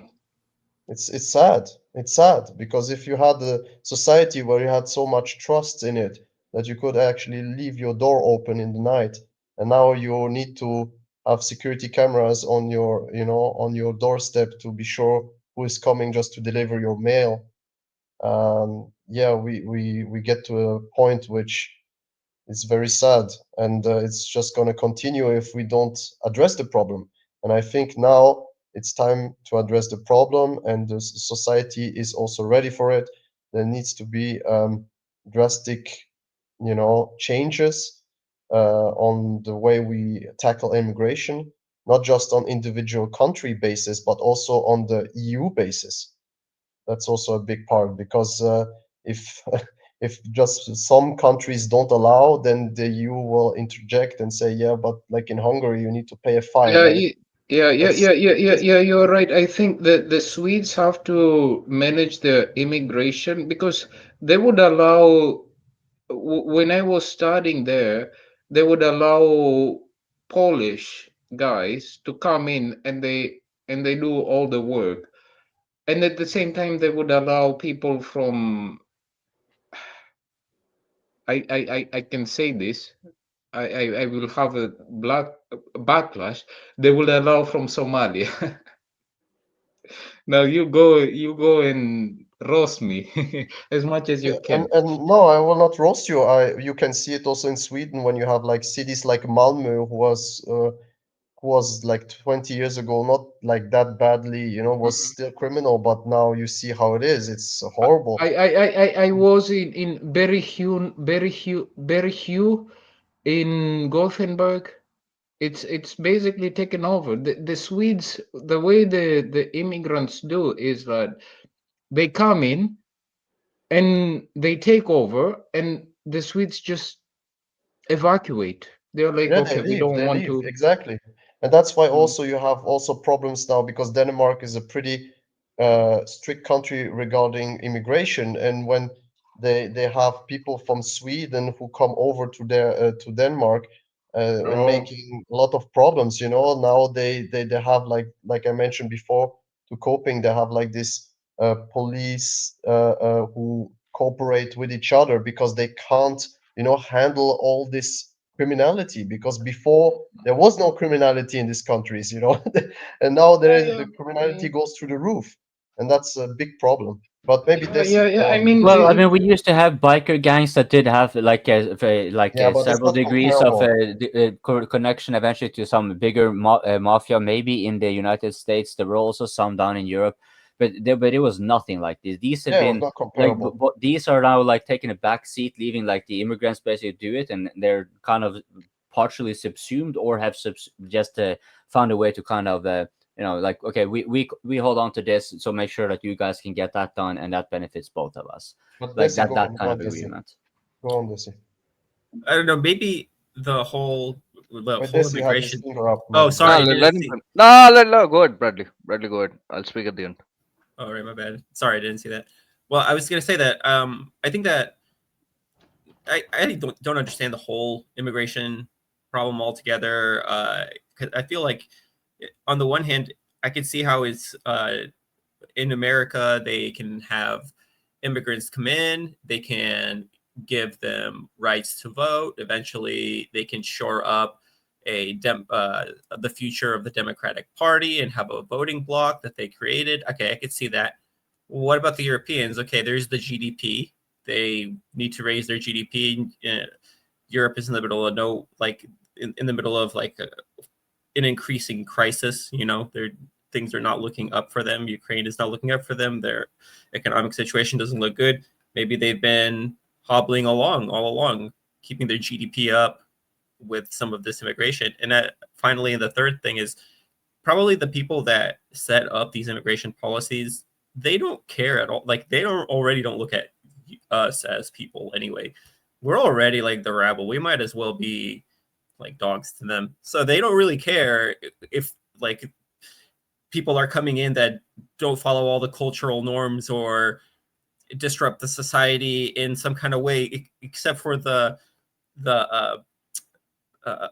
unrest part of it, the backlash. You know, but look how much they got done before the backlash, before there was some kind of backlash, and even now it's not like a serious backlash.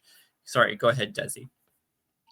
Yeah, I think it all of it, like, I completely agree with everything that you guys said, and it all comes boiling down to the Western outlook, the Western globalist outlook of what they want the world to be.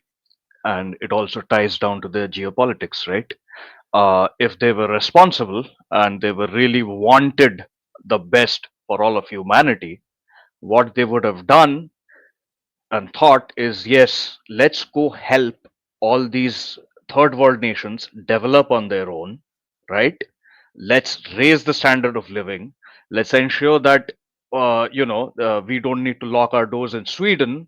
Let's try and help India or Pakistan or Tunisia ensure that they also reach a standard of living where people do not go steal in other people's homes, and we can also keep our doors unlocked.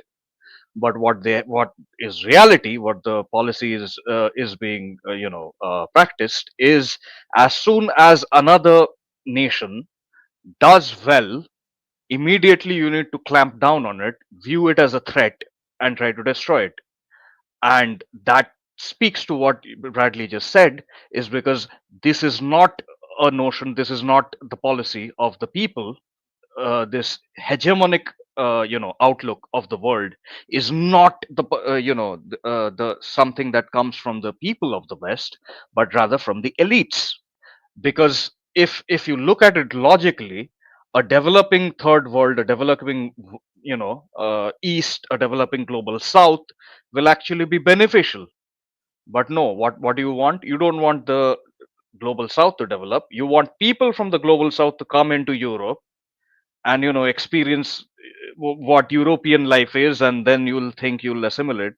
And I also read one of the comments, I forgot, I think it's Cavaggio who said, and it was brilliant.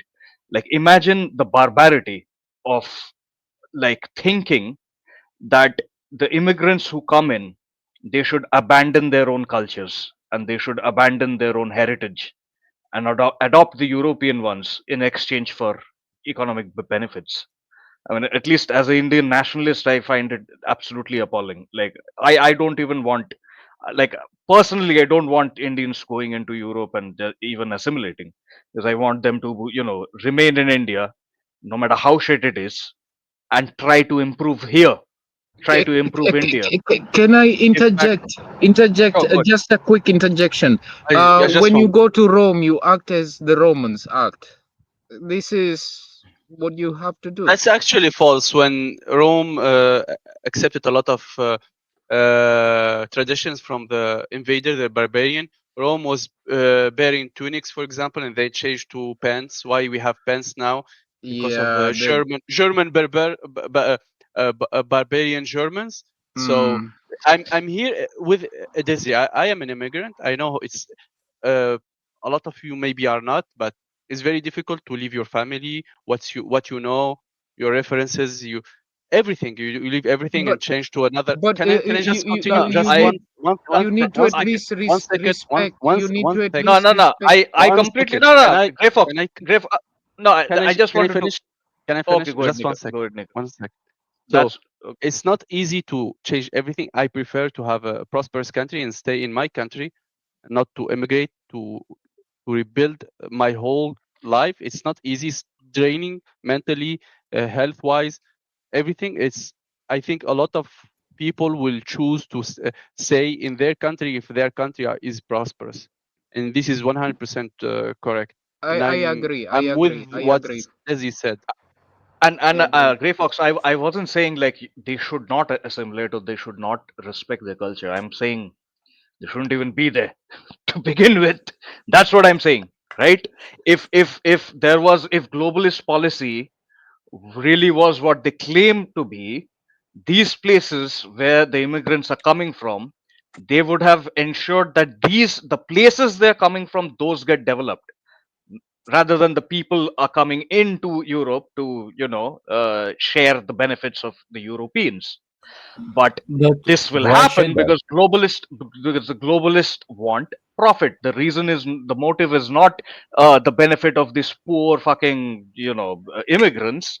Is that these immigrants, at least they thought that they would provide a very cheap source of income, which would reduce European like wage demands essentially, and But then but hold on, let's not blame the rulers for being exactly what they are. It's sort of like blaming the enemy for being an enemy, right? Like the migrants, they have the very same incentive. Why are they moving? Is it like the globalists want because the something, the places are shit. migrants want something, Because right?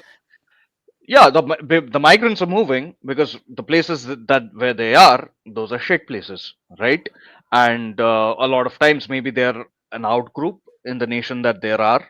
A lot of the migration happens because of that, but also because maybe a Western nation has come and completely destroyed it. Maybe it's America with all its invasion. Maybe it's Europe from centuries of colonialism and neocolonialism that has been continuing. Neocolonialism that is not benefiting the middle class or the people of Europe, but rather the corporations and the elites of Europe. And the Correct. people just do not even know about what's going on in Africa, in And West also the Africa, in Congo. and also the neo-colonized states, because they are the ones Yeah, they are both collaborating on it.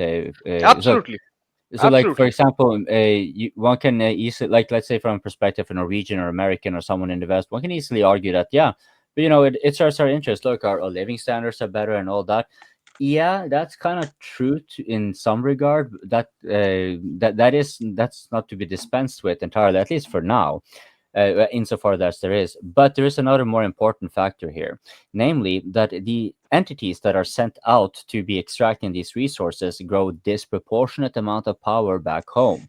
And what do they do with all that they get back home? Well, then they start grabbing it up. And what do you have then? Well, then you have sort of like a plutocracy, essentially. Like so, it's a yeah. Wouldn't it be better if we kind of had like the citizens of each country organized and whatever, right? But then you have to achieve it, right? I'm not so like it's a No, no, it looks like that shit it's not. regardless how you twist and turn, if you ask me.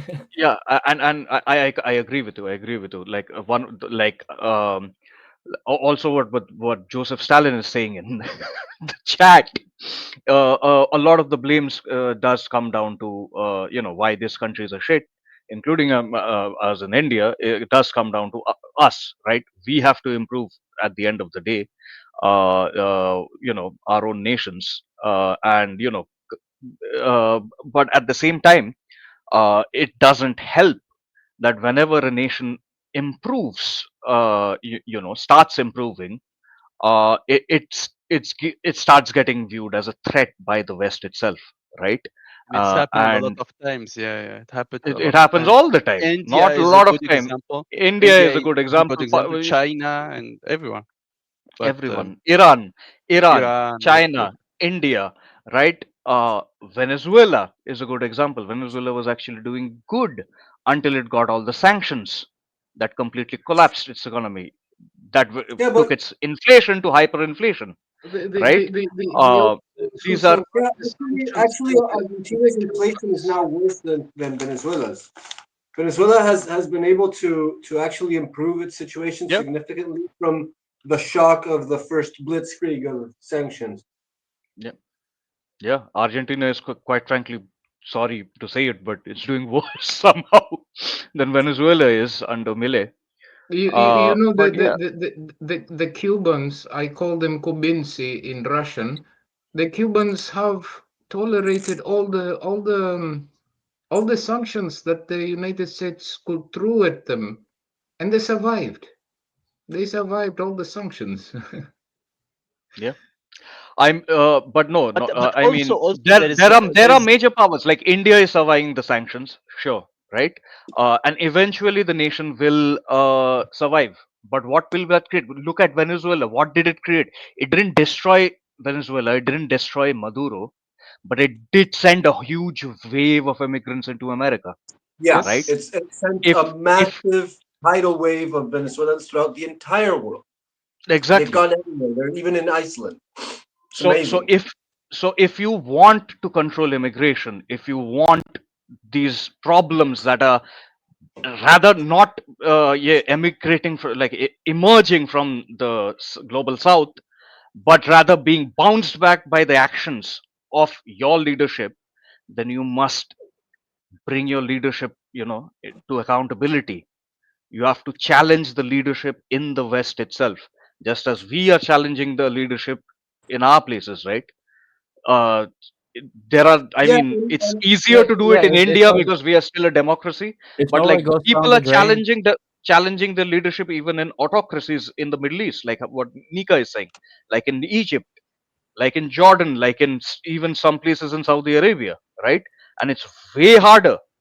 I mean, immensely we harder. know Hold people on, in Becky. That's AFD not are entirely true. Not entirely true. Look at Norway too. Norway might seem like one of the beneficiaries, but that also means that the United States have us that much more by the balls. So our sovereign wealth fund is like nearly half of it is denominated in dollars. If the US want to if they start sanctioning us like they did with the Russians, we wouldn't last a week. We will be crushed.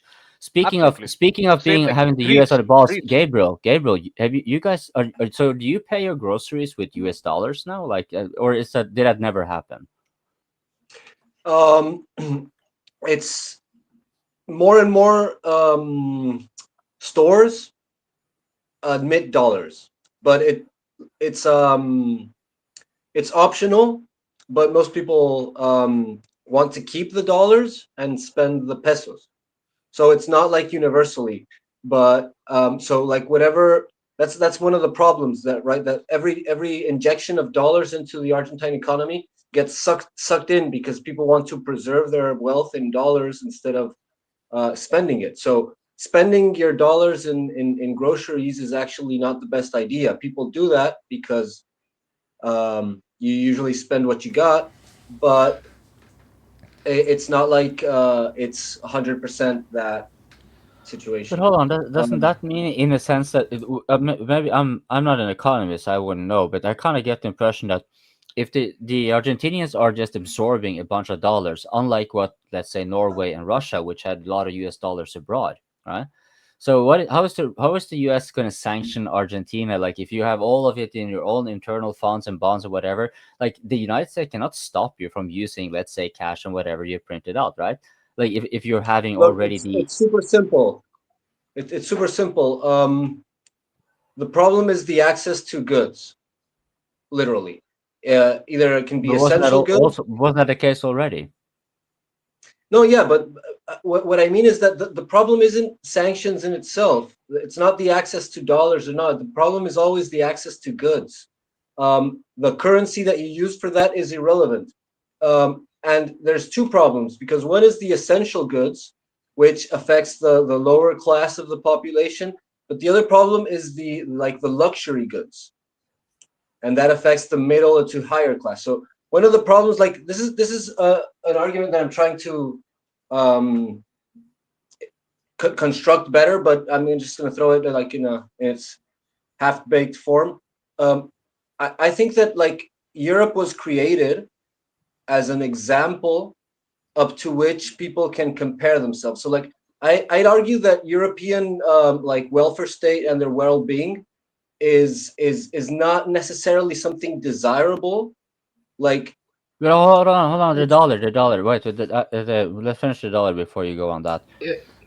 Because the thing is that since we're gonna go on for a bit more, super chat. Can I interject? Before you go too far, wait, super chat. The elites want to destroy the middle class and are doing so by bringing in the third world dysphoria, and it's working everywhere. So on the U.S. dollar, because basically what Argentina is doing now is that they would nonetheless be accumulating a lot of foreign reserves, which is usually a problem for many countries. I mean, Argentina have several times gone to the IMF in order to acquire dollars to buy goods, like you said, because the issue is getting goods. But you cannot do that with the Argentinian lira, whatever you call it, at least not as well as you can with the dollar. It's a peso. Peso, whatever. I don't know what you jungle monkeys use. It doesn't matter to me. But the point I'm trying to make is that it depends. I would say it depends a bit on like how do the Argentinians safeguard their own economy, because they can always use the dollar regardless what happens. But so their reserves. But then you have also like more like the banks, and do they have funds and ways to kind of store it and save it? Because in the event of shit hitting the fan, Argentina is now better apt at using it, because while the dollar is being reduced as a reserve currency, that's maybe only in parts of the world and only in lesser quantities. It's really the matter of who is willing to use it, right, and who can. Like most will accept the dollar anyways. It's a matter of. At the end of the day, most of you probably have gone through military training, or money doesn't mean anything. It's all about what you can find to eat, what you can find to sustain yourself. Money doesn't mean anything when there is total war.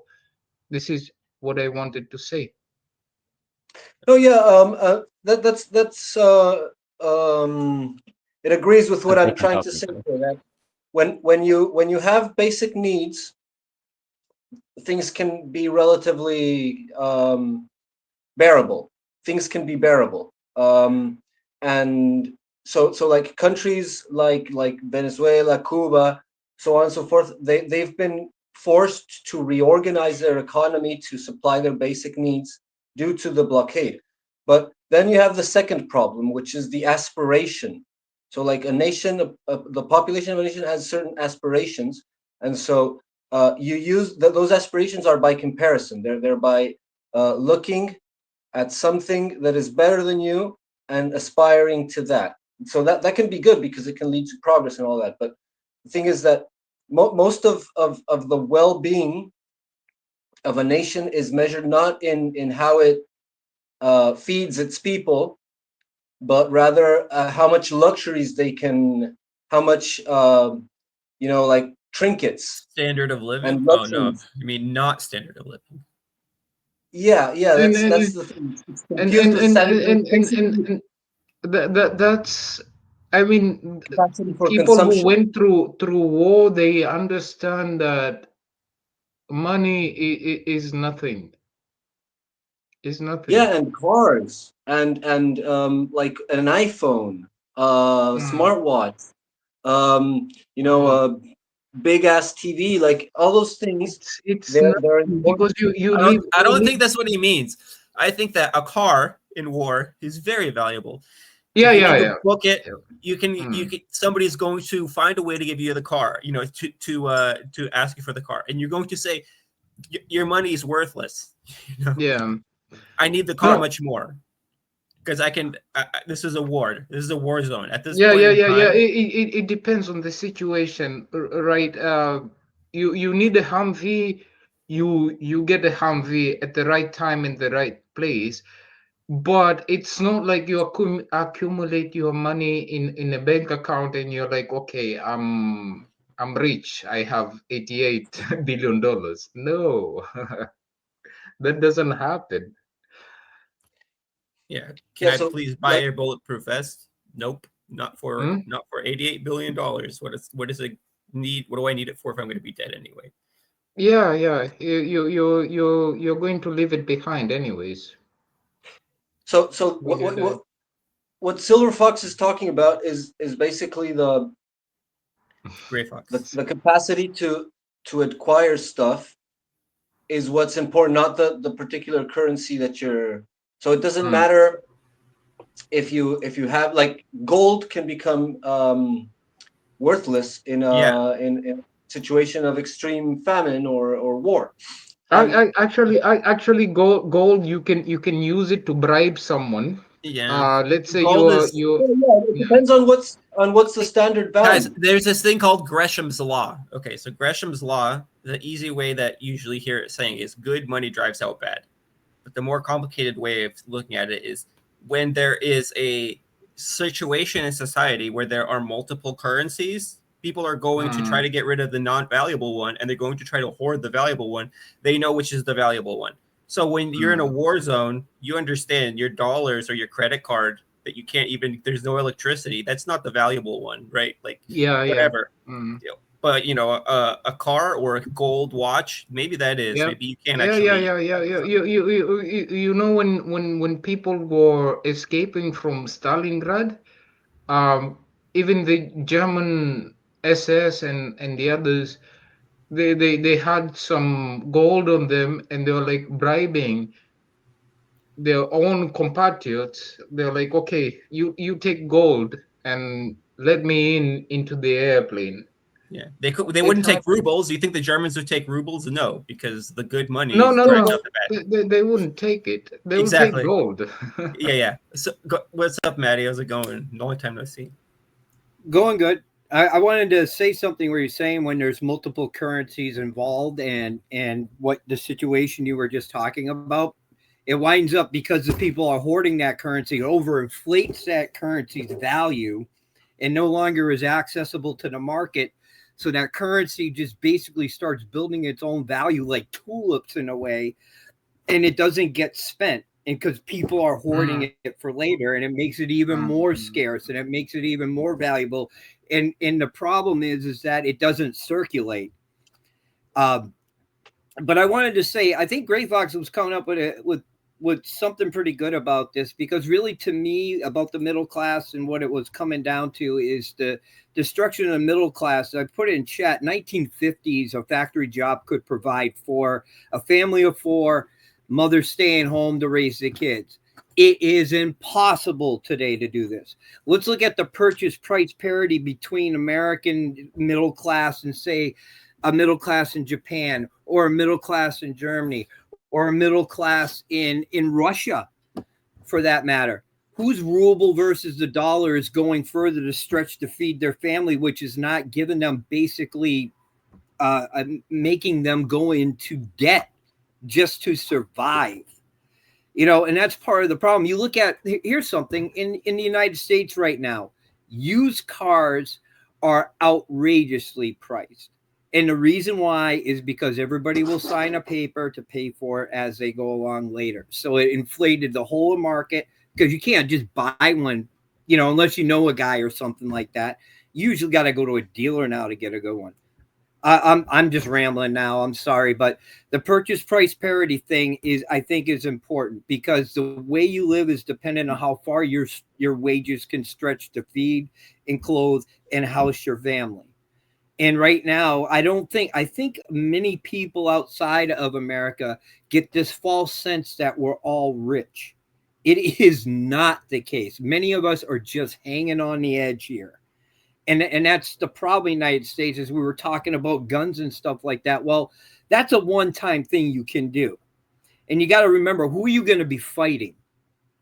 You know, it's going to be local law enforcement at first, who's usually your neighbor or somebody related to you. So how is this all going to work out? So everybody's saying, well, America's got the guns. They should just, maybe I want to interject. I want to interject.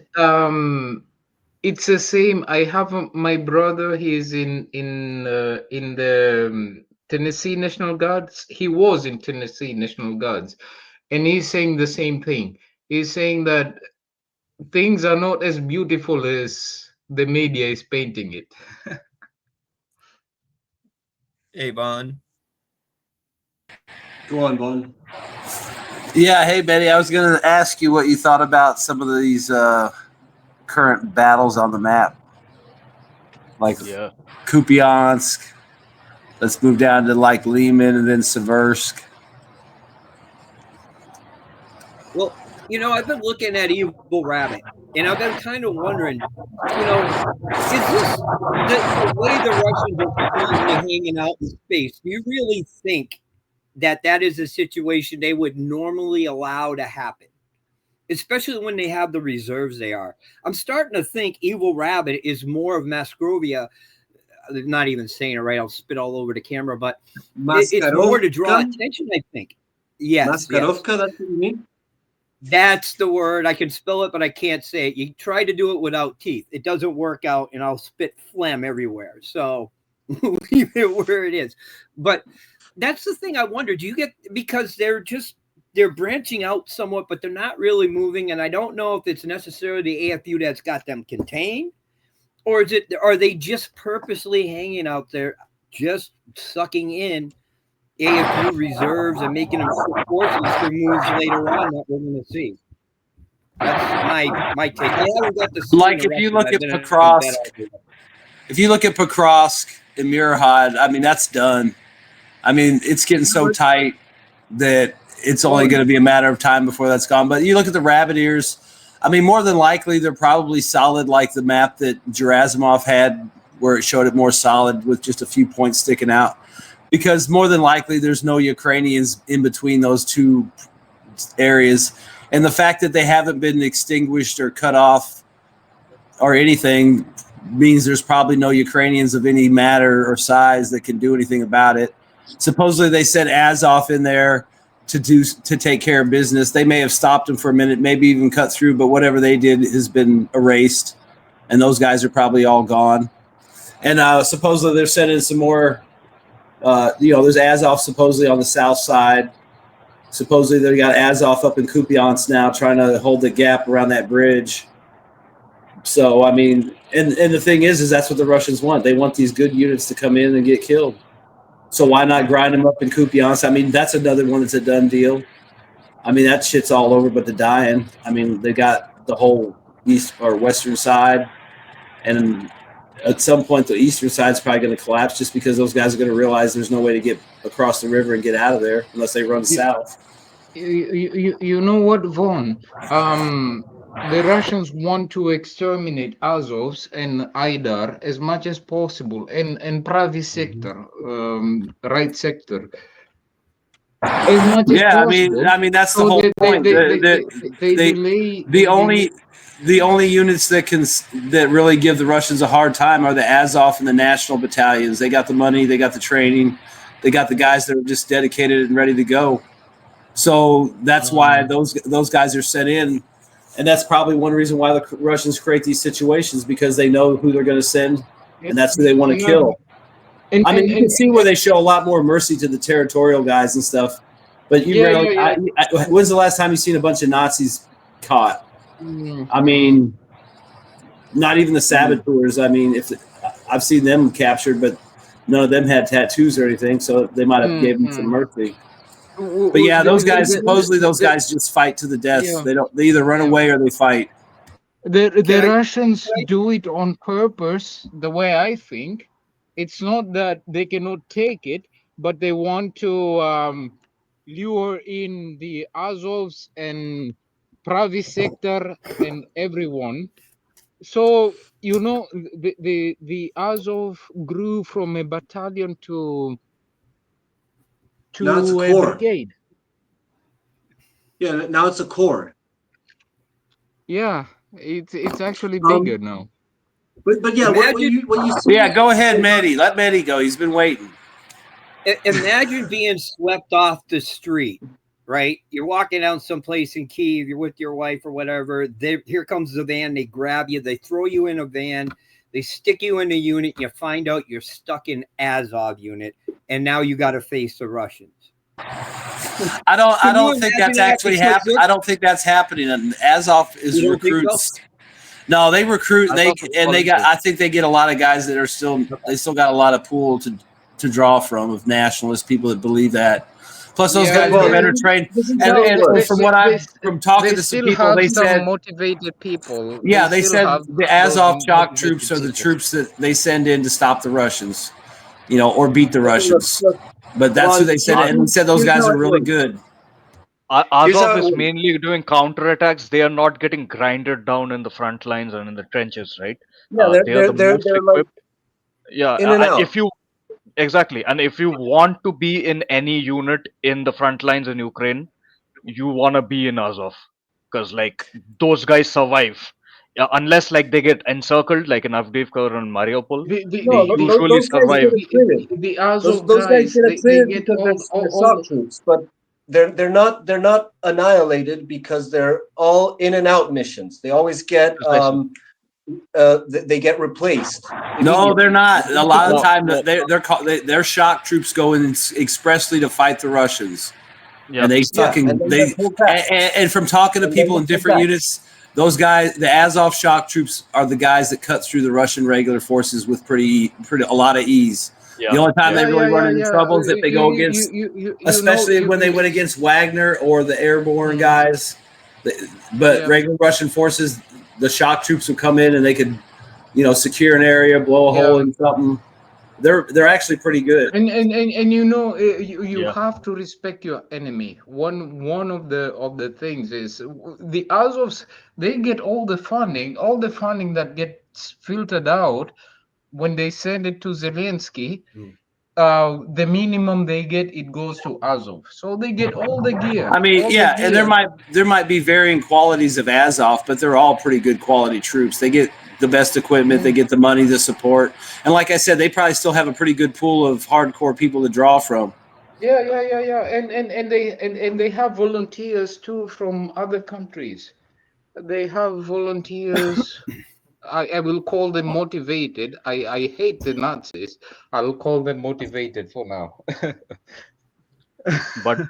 But I mean, even the fact that they are still needing to send in Azov and splitting that battalion up into several sectors just to hold the line, it means it's over. It's over. Yeah. Even after the port system came in. But everyone's getting attrited, because every time you move around, you get spotted at a certain point and a unit gets hit. Every time you go to the front, a couple of vehicles get hit by drones. But you have to saturate the capacity for a response of an area to hit in. So you're always going to get attrited, and you always have a pool of restoration, So that's the reserve manpower and all the recruitment that's going on. If you get recruited, you get priority to go to these elite brigades, which are the stormtroopers, the Azov and the police guard, and so on and so forth. And they get the lion's share of the new recruits. That can be either volunteers or conscripted. If they have experience, they get the lion's share, and the rest, the shitty brigades, they get everything else, all the spoils. And so the Azov, all these elite units, they have positions in the rear. They go in and then they go back to the positions in the rear. It's less likely that they get hit because of that. So they preserve more of their elite manpower, but they still lose it. Every time they go in and go out, they lose a couple of guys. They're constantly losing guys, and they get replacements of the best quality that Ukraine has available. That pool. Well, it's a lot. Just real quick, and then Mehdi's got to go. But I mean, it's not even so much as they lose a few guys. I mean, they're being forced. They're being forced into situations where they have to go there and they get wiped out and hit hard. It's not just a couple guys and in and out. It's, they're forced to be there because they're the only ones that can stop the Russians, or they're the only ones that can counterattack the Russians. So that's why they're there. So it's a lot worse than just a few people. No, yeah, it's a lot worse. But let's say average, it's a few people. Like, let's say they lose 10% of their unit every time they go in, and as an average, that's still lower than the rest. But it's still low because they're still deteriorating. Like, they still need conscripts more and more. They don't have enough volunteers to replace their losses, and you see the diminishment in their capacities. But you also still see that they have capacity. They still have a combat effectiveness, and probably they have a core of very experienced guys that have survived the most. But anyways, they still can use them to fight back. But every time, they're less effective in their capacity to make the Russians fall back. Like, they went into the ears of the demonic bunny and the breakthrough north of Pokrovsk, and yet they still aren't able to cut it. And it's consolidating, and they counterattack, but then they get pushed back ever quicker. That means that they have less capacity to attack at a certain point. And you can see the same situation in the three hottest spots, which is Kupiansk, Pokrovsk, and Konstantinivka. And then you also have the Liman front, which is also starting to, but that's just starting right now. They're poking at Liman, but they haven't been able to encircle it, to flank it. But in the three places, you see the same thing. They encroach on the exit point or the entrance point, and then they strike through the middle to draw in troops. And so they're constantly, so like the fact that the Ukrainians go in and counterattack, it's a feature. It's what the Russians want. But they're becoming less effective all the time. Like, every counterattack the Ukrainians does has less of a punch and makes less of a dent. Go on, Mehdi or Vaun. I think Mehdi was there first. Hey, Wyatt, do you think that maybe this would be an idea when we do the show? If we're going to talk about Ukraine, maybe flash the map at first, show the different oblasts and what's going on in them, and then talk about it. Every time Vaun shows up there, just put the maps up automatically. Automatically is a bit hard, I just think it would be a feature that it could keep the direction of the conversation to one, at least one area at a time, and you could visibly see what the hell we're talking about. Yeah, you guys can actually prompt me to do it. Like, yeah, don't be shy. Let me. I could share something about Congo. Go to the Lehman section. Yeah, I could share something about Congo. Now, if you go, if you look around Oskol, I think it's Oskol, Lehman, and Yampol. There's a road. I think it's like the P97 or 79 highway. It runs east-west. Maybe out of. Okay, so there we have. Yeah. Now, if the Russians are already north of Lehman, due north of it, sitting at around, I can't remember the places, like Drisinopolia or something, but they're already north of Lehman. If they wanted to, they could keep pushing west because it's a lot of open terrain along just south of that highway, and they could go from Yampol or Lehman to Dnipro, the city on the Dnipro River, on that axis, and all they really have to secure is, Seversk, which is on the verge of happening. Kupiansk is on the verge of happening. They can kind of bypass Lehman in that area and let it kind of just fall on its own, which it will, because if they start moving north of Lehman, they're going to have to pull troops out of Lehman to try and stop that. And then you've got Konstantinivka surrounded. That keeps them at bay. Pokrovsk is gone. Mirahod's gone, and and then the Rabbit are threatening Sloviansk and Kramatorsk. I mean, there's a lot of action that can go on. Yeah. Okay. Wait a minute. The Russians are aiming for Slavyansk and Kramatorsk. They're probably aiming at multiple places because look at it. I mean, they've got Konstanivka, Kramatorsk, and Slavyansk. You know, starting to be enclosed. They've got the north there. I mean, that whole center area around Liman and Seversk. I mean, wait a second.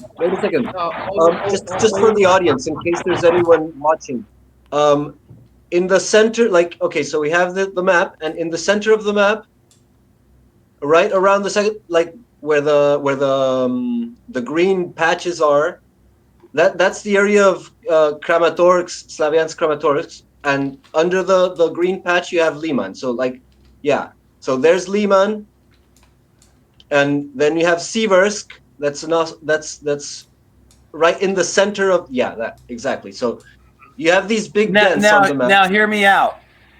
You know, Seversk is gone. That secures the southern flank of the northern pincher that goes around Kramatorsk and Slavyansk. And you push, and actually they're north of Liman, so they could actually bypass Liman and keep going. And then they can kind of angle down, and then you start getting towards that highway that runs out of Liman. It runs east-west. It runs toward, it runs back behind, farther west. You know, yeah. The Russians want to correct the history of 2014 when Yeah, I'm not worried about the history of 14. I'm just saying an axis of advance. They could advance from Yampol down towards, not towards Dnipro directly, but north of it. Cut the roads. They're at the Dnipro River pretty much. And there's not a whole lot of area there. It's a lot of trees and tree lines and open fields. But I think not right away. But I think a long-term axis might be along that Liman to Dnipro. If you can take out Pokrovsk, Konstanivka, and Seversk, that kind of makes sure that nobody has any real energy left to fight that. Because you can keep them down in the north around the Rabbit Ears. You've got the whole Komar front falling apart. You've got Zaporizhia. So there's plenty of places you can pull people away from that northern flank that goes around Liman and down to Dnipro. And it's pretty amazing to see the shapes that are forming, because you have a bunch of dents of cauldrons where Ukrainians are flanked at important positions. And so, like, you see the one in the south, that's in the Komar front, right? It's encroaching on the Dnieper, where, like, all of the southern Donbass got captured recently. Then you have the Pokrovsk dent. Then you have the Seversk dent, where Liman is. And then up north, that's the Oskol front, right? That area in the north is the Oskol front. And so you have all these... But if you look at the larger picture, it's all looking kind of like a huge cauldron. You see, Russia is advancing to the north and in the south, like from Kupiansk all the way to Kherson. No, not Kherson. What's the name of the? Well, my point is like you've got the Pokrovsk. Once that's gone, you can go west towards Pavlorad and then on to Dnipro, and then from the north of Liman you can flank down towards Dnipro too. And then and it looks like it might be a lot easier because you can kind of go around any large settlements and bypass them. I mean, because like I said, they're going to have to continually pull people along to try and slow that down and stop it, which plays into your hands anyways. If you start meeting a lot of resistance, you can just slow down and attrit those guys and then keep moving, or you can stop and start something somewhere else. Basically, the Russians are serious right now. They were doing some gaming, and then after the Trump meeting, and they're like, okay, now we're going to become serious. And don't forget, you've got the Russians creeping along the Dnieper River from the Zaporizhzhia direction. So, if they can get Orikhiv and then get up and kind of flatten that line out along the south, they might be able to start putting some pressure towards Zaporizhzhia too, which is another way to cut all that east-west traffic going anywhere into the Donbass or whatever's left of north of Pokrovsk and all that. I mean, and think about it. The longer you make, and the more indirect you make these supply lines, that's the longer they're on the road, so it gives you more time to spot them and target them. So it's just another advantage that they can exploit and take advantage of, and maybe you'll see an increase in a lot of logistics strikes or something over the next few weeks. Yeah, a lot of the traffic. A lot of the traffic comes from Flamingo missile. What do you think about the Flamingo missile that they created? Oh, that's bullshit. It doesn't matter. Missile is a bomb with an aircraft engine strapped to it. Is basically what that thing is. Yeah, it's useless. It's a non-issue. But the thing is that because most of the supplies come from the east, but some of them come from the sea, from Odesa port, and the Danube. And then the other thing comes from the north, from Poland. But you see, I'm pretty sure that the heaviest stuff has to be brought from the sea. Because traffic. No, I mean, you got to figure most of the supplies going to the front are probably going almost straight east-west. I mean, at least to the river. Then they're going south, north, east, west, depending on where they're going along the front. But I would bet until you get closer to the front, it's probably a pretty straight line, east-west. Because you can ship in stuff from trains, which they're doing, trucks, aircraft, plus the shipping. Shipping is probably going to come in through Odessa, but that's always under attack. So anything, maybe they can sneak stuff to the Danube and drop it off and then ship it through trains that way. But I would think, it's not just Odessa. It's pretty straightforward. It's not just Odessa. I think what we're learning now, though, is a lesson in warfare. Because Russia was known as a flanking army, and it has always been, and you see it developing. But everybody, I expected they would blow into some place quickly, gather their forces, go there, do it on the other side, and start pushing the front. That's not what's happening. They're slowly creeping forward in one place, then they go to the other flank, and they creep forward, then they push in the center. And it's just constantly grinding them because the AFU keeps feeding into it. I don't understand. Well, I mean, another thing, too, if you think about it, in these areas where the Russians got slowed down and stuff, that might be where the elite units are in the Azov. So those guys might be leaving a lot more booby traps and stuff like that behind that they have to clear. And they really have to make sure those guys are gone. So it could be part of that. Like if you see stuff going quicker, maybe there's territorials there. But if it's slow, maybe it's an area that, Azov held. Because look at the Sabrinsky Forest. I believe that's all gone all the way along the river, but the problem is Azov and those guys were in there, so maybe it's just taking time to secure it and make sure it's safe before they can do a lot of stuff. Because I've seen plenty of videos of Azov in there, and they had very nice bunkers, and they were obviously there for a long time, so if they had to leave or got killed, I'm sure they left some surprises.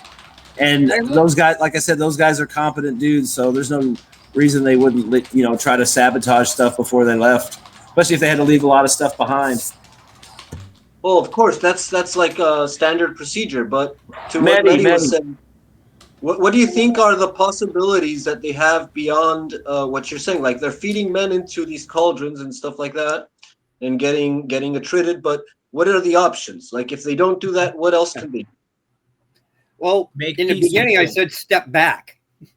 Use the Russian but if they step back against themselves. But if they step back, remember, no, hold on, Gabriel. Let me start from the very beginning of this war, okay? There was a point in time where there was agreement that if the Russians, if the AFU stepped back from the Donbass, the Russians would step back from the border. At that time, the AFU should have stepped back. Because they still already had those positions in front of them. Second of all, though, it would force the Russians to show their cards. Either they're going to do it and step back, and then we have peace, or they're going to move forward. They should have put the ball in their hand. The other thing is they should have used the Russian tactic of giving space for time. I know that it's not. I mean, that's a NATO tactic too. That's the same thing. You try to attrit them as much as possible as you drop back. You don't get decisively engaged. The new school of World War II understanding in America now and in England is that the real reason why the Soviets really won is the entire time while they were getting their butts kicked, they were fighting and attriting the Germans. So they're saying, this is the new understanding that they didn't just trade space for time, they traded space and lives for time. Well, there's a lot of factors into that, though. You got to remember the command was basically somewhat obliterated. It wasn't as bad as people think it was when the purges went through. And in 1941, yes, that was happening. But once they hit Stalingrad and the Volga, between 1941 and 1943, the Russian army trained back behind the Urals. They're training full tank armies. And they're not giving them a quick training. Hold on. They're not just giving them a quick training back there. They're giving them the full training. Wait, hold on. You see, I plus one to you. I plus one to you, Mehdi, because they actually went to Siberia and they were trained forcing the tank crews. They were forcing people that were in the front, that lived in those regions and area. Yes, they went through quick training and were pushed to the front, but that wasn't what was happening behind the Volga. They were training people fully because they knew that eventually they were going to have to push back. Because if you're going to trade space for time, the thing you're trading is that you're going on the reliability, or at least the thinking that you're going to win it all back anyway. Yes, the people suffer, but what is the idea of a nation? Either to survive or die. You know, there's so many choices that could happen here, and there's so many things. Well, I mean, think about it too. At the end of the war, what did the Russians use to pound the Germans? They used their artillery. I mean, yeah, they still took massive casualties, but it's not unwritten. You hear about all the tales of just the massive artillery bombardments that they used to prepare before they assaulted. So I mean, it was a horrible war. It was devastating. You know, they used their artillery. You know, if they had drones, they probably would use drones too. The idea that you're not going to lose, you're not going to get a trade, that you're not going to lose massive amounts of forces only applies when you're fighting against a much inferior force.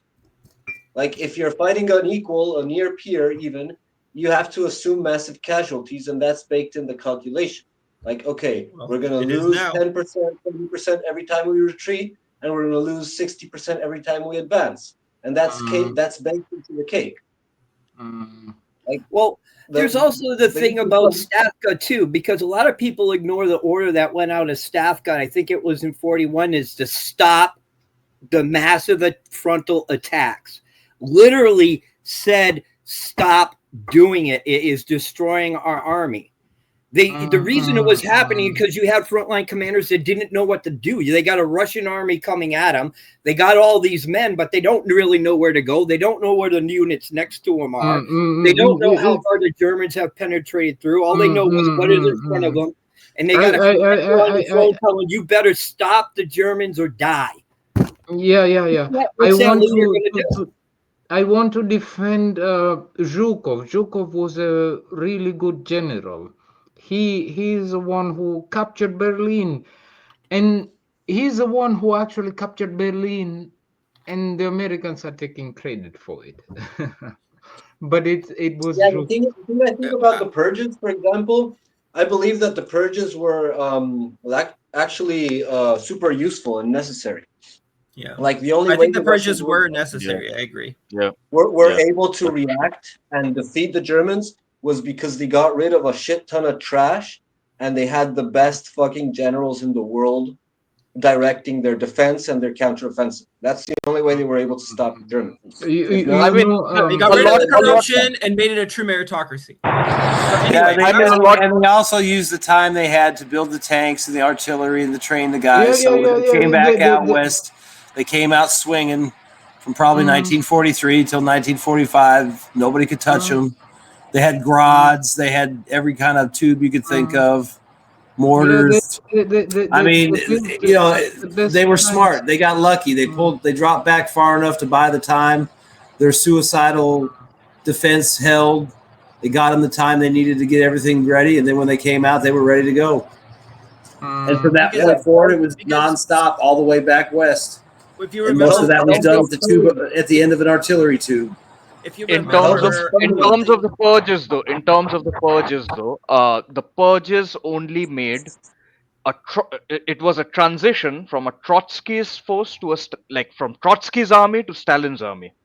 That was the purpose of the purges, right? Mm, I wouldn't say it was like necessarily it made the But- army competent or incompetent, but let's look at, there were a couple of really good Russian thinkers got swept up in it. Yeah. And You know, that is a shame. But also, Yeah. you know, the politics of the time. You know, what do you do if you got a nation at war and you got half of your military command that you can't trust? What do you do? Yeah. It's I'm not saying it's here I am spitting. I'm not saying it's a good choice. I'm just saying it's a choice. Stalin used to Gray exterminate Fox, the finger. all. Respect the fucking finger, bro. You keep butting in. So anyway, I just want to say that this is, remember when the during the Great Ukrainian Counteroffensive, what do they say about the Ukrainians? They said that they were too casualty averse, right? So it's almost like a kind of a grudging, like you guys weren't willing to take the kinds of casualties that the Red Army. It's a reproach. Yeah, so you guys weren't able to take the kinds of casualties that the Red Army was going to take. We thought you guys were more badass than that, kind of like it was almost like a air of disgust, you know, because they didn't want to take the casualties that we thought was necessary. So yeah, the Soviets took these tremendous casualties, which is, like I was saying, the new line of thinking is that they didn't just trade space for time, they traded a bunch of lives for time, and we were willing to trade Ukrainian space and Ukrainian lives for time. So the problem is that the Russians played it smart. We ended up playing into the Russians' hands. The Russians took this positional battle that the Ukrainians were willing to fight, and they transitioned it into a fight that they wanted to have. And that's really, that's what we're still seeing today. Go ahead, Gray Fox. Oh yeah, the thing is, when you're facing a massive army that is as strong as you, then like you have, let's say you have three options. Okay, one option is to preempt, attack them first, and that's when you're like, yeah, you might have the element of surprise, which can be an advantage, but you're also fighting in their home base. This is what Israel did. This is what Israel did. Then the second option is to stop their attack. So you wait until the attack and you stop their attack, and so then you extend their logistics a bit further, but you're still fighting closer to them, you know, and you have an equal level of, you have like a parity. None is on their like home base.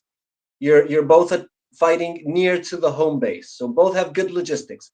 But then the other option is good to let them in. offense is the best defense. Good offense is the best to defense. let them in.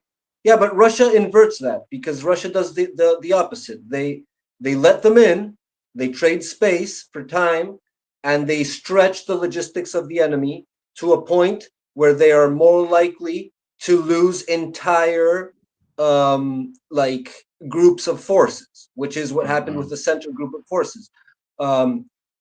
And so that's the best way to, like, if you have the space, it's the best possibilities you got to actually. So like, if you see it in those terms, what the Soviets did back in the day was the best possible option to destroy such a magnificent fighting force as was the Wehrmacht. Go on. Yeah, the other thing is, like right now, it's kind of the inverse, because the Russians are trading time and space. I mean, they have all the time in the world. They have plenty of time to take the space. They're obviously taking the space when they need to, and when they pretty much want to at this point. And I mean, you know, as far as like these Ukrainian units, you know, a lot of these units are taking upwards of 85% casualties. You know, yeah, I get the impression, especially these elite units and stuff. So I mean, it's just a continuing cascade of events. Go ahead, Mehdi. Go ahead. You're muted again. I got a bolt for a little bit. I'll be back. Okay. Guys, you know what? At the end of the day, we're just losing people. It's very sad to lose people. Oh yeah, come on. Your bleeding heart is a terrible thing. You know, like, let's all cry. Let's have a moment of silence. Yeah, no, I mean, man. it's a war. It's a war. People chose to do it. You know, that's what happens. I mean, it's sad, but You know what's sadder? That it could have ended like 10 times already, and the one side keeps skipping their off ramp. So, you know, that's what's sad. I mean, think about how many hundreds of thousands of dudes would be alive and not missing arms and legs if they would have took that fucking deal back in April of 22, or probably any other time since then. How many hundreds of thousands of motherfuckers would have whole bodies? Yeah. You know, and if you want to start counting the dead, how many hundreds of thousands of motherfuckers would still be alive? Well, I mean, exactly. bullshit. Don't feel sad. I mean, they made their bed. They know what they're getting into. I mean, yeah, a lot of people getting dragged off the street maybe don't, but maybe they should have paid more attention back in 2014. Yep. Yeah, that's a good point. But yeah, I'd say that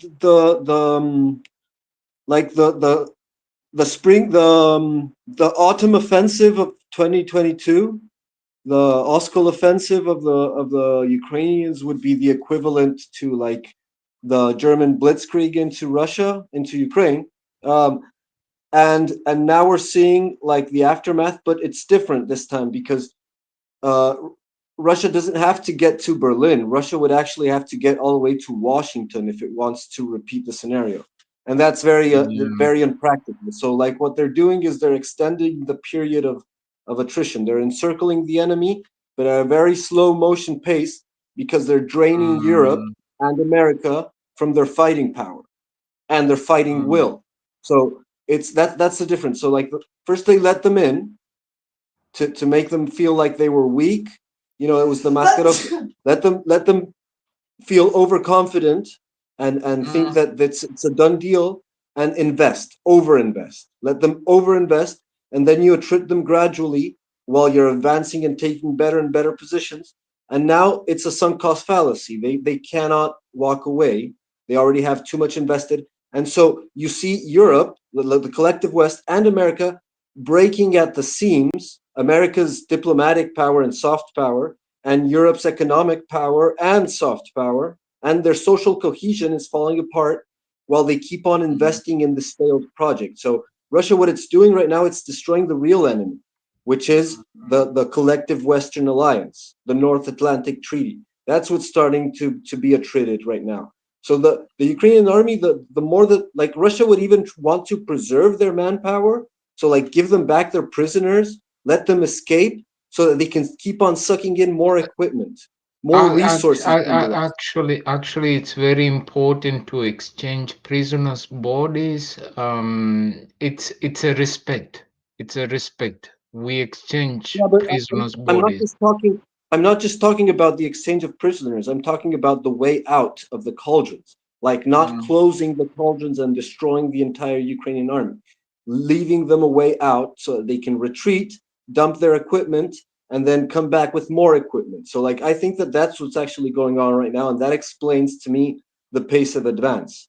But it's still the same plan. Like if you look at Pokrovsk in the Mirahad section, I mean, I've been talking to some people, and you know, they said that entire airspace is completely saturated with drones. I was talking about it earlier. That everything moving that's military gets hit or attacked or identified. You know, stuff moving in and out. And they said basically it's nothing more than a kill box. I mean, look at how tight that is around there. I mean, it wouldn't be too hard, and it wouldn't be anything more than another bad day in a 4-year war for them to push out of Kotini and cut that last highway out of Pokrovsk that runs kind of northeast, northwest out of the city. You know, cut that and they're pretty much done. I mean, it's a wrap. They're cut off. But they have fire control over it. They can leave it open. They already control the airspace. They said it's, you know, they strike it with artillery at will, fabs at will, and drones are everywhere. So everything, like I said, anything spotted can be attacked by any number of things. And it's just a kill box. And that's why they haven't finished off Pokrovsk, because there's a lot of people there to finish off. There's stuff coming in, stuff around there that's going to come in to try and support it, maybe with artillery or something, so they can target that. Drone teams are going to move in and out, trying to help them out. They're going to catch people trying to retreat out. You know, they're going to get the logistics going in and out. So it's, you know, they probably could have finished off Pokrovsk already. Same thing with Kupiansk. It might not be that way now, but if they hold where they are on the west side and they could push in from the northwest east side of the river and, kind of close off the city. It's the same thing. There's only one way out, and that's to run south along the river on the west side. And then hopefully, but that's the same thing. You're going to get hit with drones the whole time, artillery, aircraft. Yeah, the freaking drones. Think about this, guys. Riddle me this. Batman. If Russia had conquered Ukraine already, like before the Shanghai Cooperation Summit, do you think India would have joined with China? No, because I think if Russia ends the war right now, they end in a bad place. Because they don't even have a buffer zone. I mean, to me, anything less than the Dnieper River is kind of the loss. Just because you got to. I mean, I would even probably want a DMZ on the other side, but I'd at least want the river barrier. I mean, and I'm willing to figure out something around Kharkov and Sumy and Kiev. It's always about the river Vaun. The river. Oh, I know. And think about it. You're going to want to go across the river and all the way over to Odessa and over to Transnistria, because you're going to want all that because you're going to want to have all that connected up. I mean, that might be the dream scenario, but I mean, realistically, we're not interested in that. But you personally may not be, but I bet you there's a lot of Russian people that are. Because think about it, you got to do that if you want to eliminate the problem. Yeah. I mean, it's your backyard. You need to have the say in it. And the only way you're going to have total say is if you have that map, which means you have to have Transnistria, you have to have Odessa, Mykolaiv, Kryvyi, Dnieper, the city, the river, maybe Kiev is some kind of open city. Maybe you figure out something around Kharkov and Sumy, but, definitely all the way up to Kupiansk. To the Dnieper, that's all Russia. I mean, you got to have a barrier, dude. You can't trust these motherfuckers not to come back. And if you leave Odessa open, NATO's going to come back. You might as well control it, because you control the money. Then you control all that. You control the money, which means you can make whatever's left of Ukraine heal and do what they're supposed to. Have a buffer zone. You needed a buffer zone from the west anyway. John, go ahead, John. No, I was just going to say, what is the point? I mean, if the Russians take Odessa, which I agree with Vaun that is their goal, and your volume fell, John. Speak up. Yeah, are you having trouble hearing me? No, I hear you. No, I can hear. Okay, yeah. So, you just screwed me. My point is, what's the point of Ukraine if the Russians take Odessa? It just becomes basically landlocked for all intents and purposes, right? So just let me finish, please. Let him finish, please. Gray Fox, finger, if you want to speak.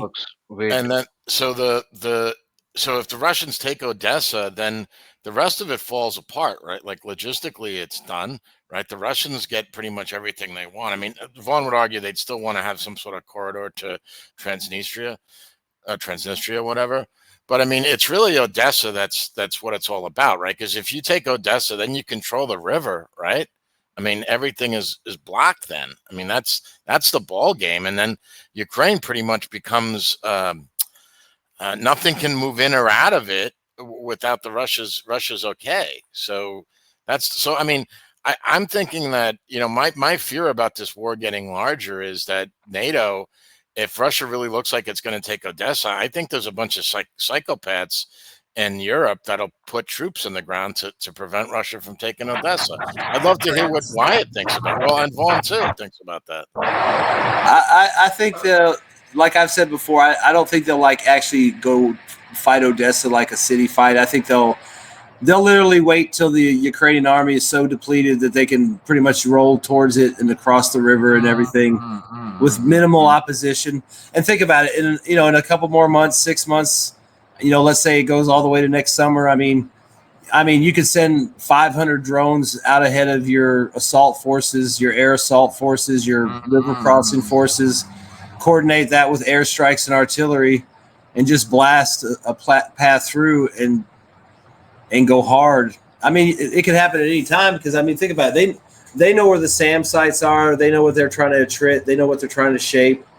I mean, I do think if Odessa's ever like wide open enough to make a move, they probably should make the move, because I agree. I think if NATO gets a whiff that, like the Ukrainian army is going to collapse and Odessa is going to be up for grabs, I think that's where the peacekeepers go, because if the West and the EU or NATO or whatever the fuck they want to call it gets their foot in Odessa, then it complicates it. Because Russia might attack them, but at the same time they might be like, well, it's not the worst thing that could happen.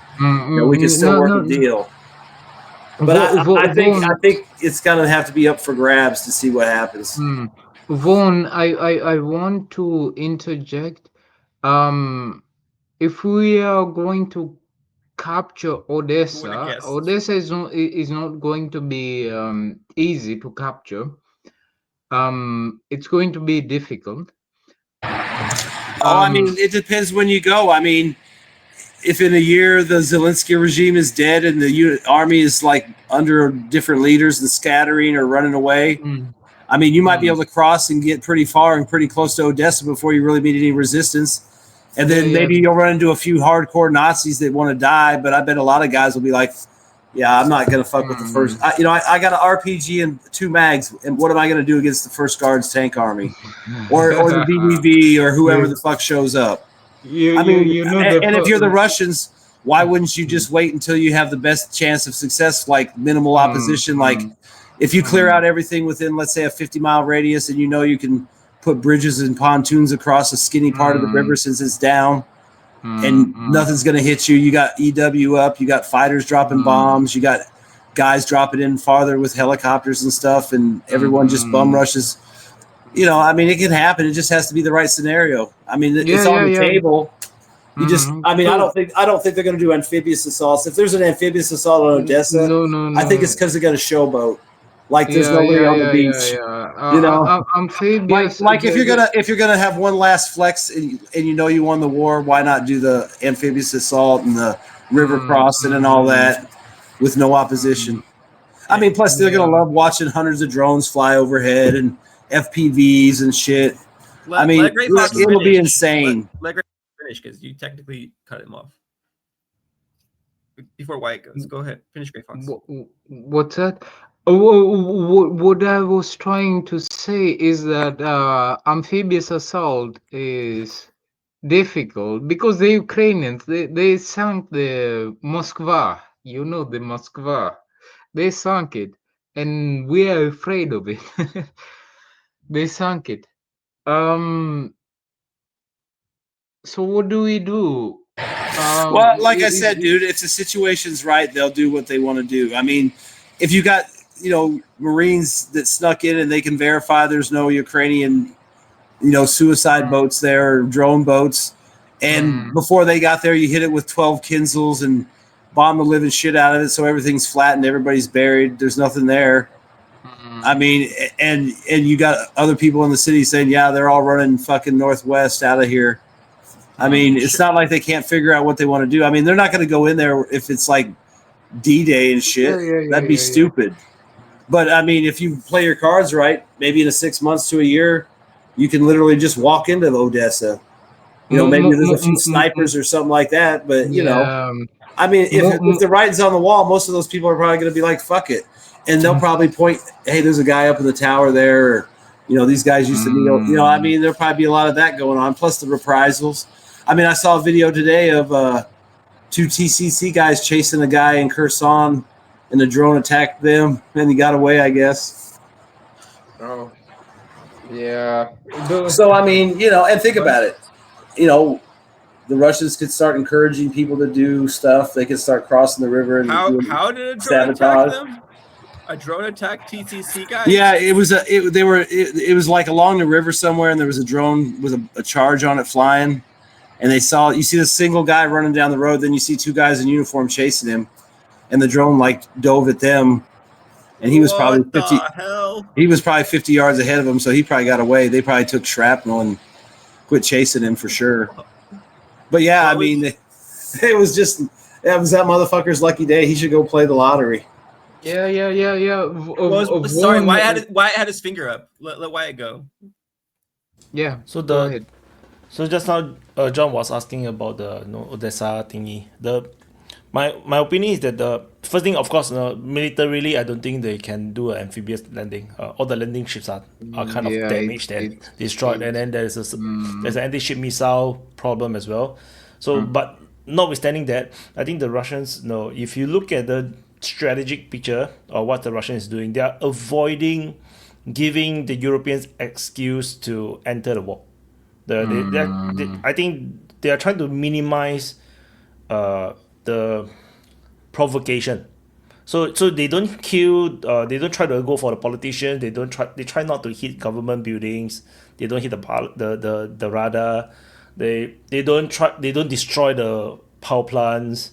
No, so they and then they try to let the Ukrainian people continue to live life generally normally. So there is some kind of a restraint in that. Taking Odesa, cutting Ukraine into a landlocked country so early on, I think is a bit of a no-no. I think the Russian strategy right now is to wait to attrition the Europeans until the point where they give up on Ukraine. I think when the Europeans entirely give up on Ukraine, United States also totally give up on Ukraine because the war have drawn on for way too long. The Europeans are all having political crisis and economic crisis. I think that's when they try to eat up Ukraine entirely, including Odessa, or at least all the parts that I have been projecting for 3 years now. So I think until the Ukrainian military entirely collapse, which is probably come before the Europeans, having political and economic crisis. That's my opinion. Nika, I think. Hi, yes. Or is it Hi Bradley? again. I was holding finger. I don't know. Okay, Nika go. Okay. About Odessa, I think the leadership now in Russia is doing it. If we can get a deal now and conserve what we have, we will accept it with the conditions they met. Otherwise, they will continue. This is my opinion, of course. Otherwise, they will continue until they get a deal that they accepted. They attrition the Ukrainians until they get a deal or they get the territory they accepted without like a fuss. I think the territory they accept without a fuss is the map that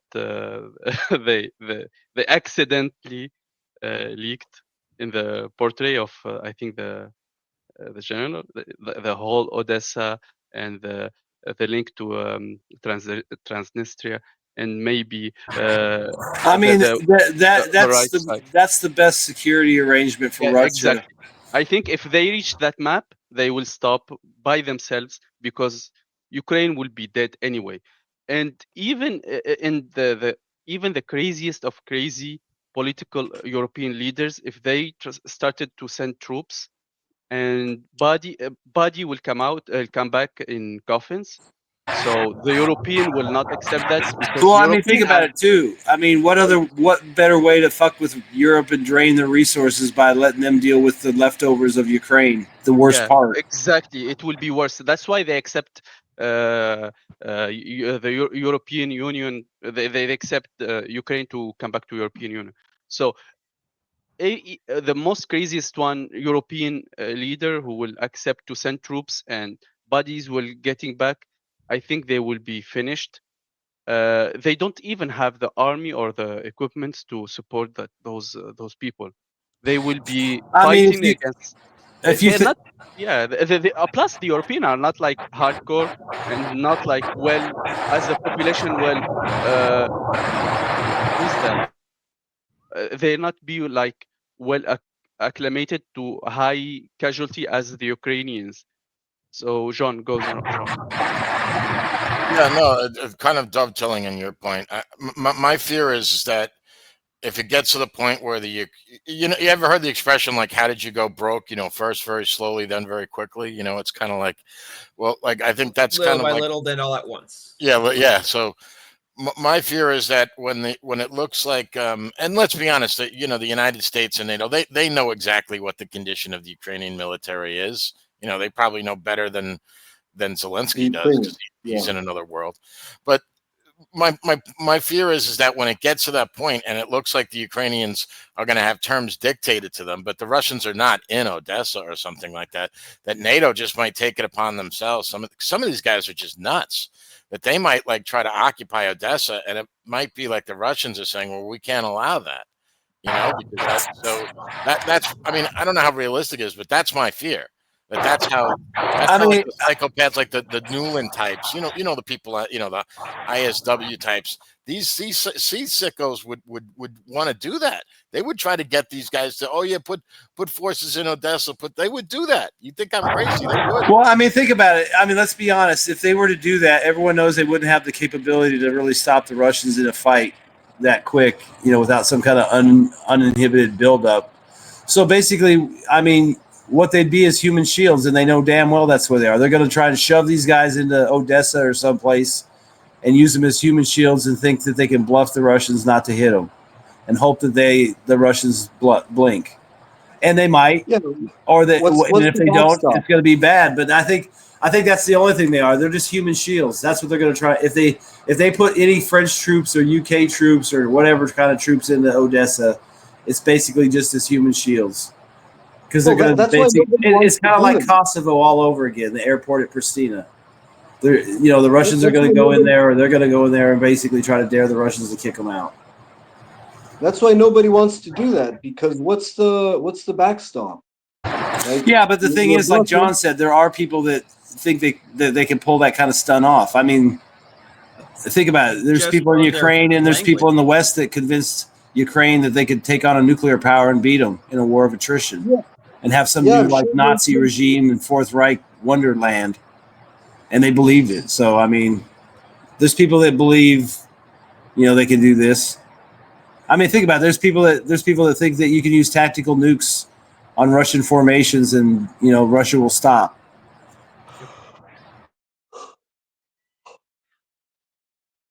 And where are those people? What are they doing? I get the impression they're making YouTube videos.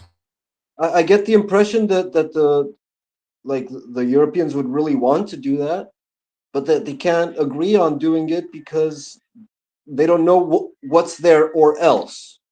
Like you say, don't shoot my forces in Odessa or else. And what is that?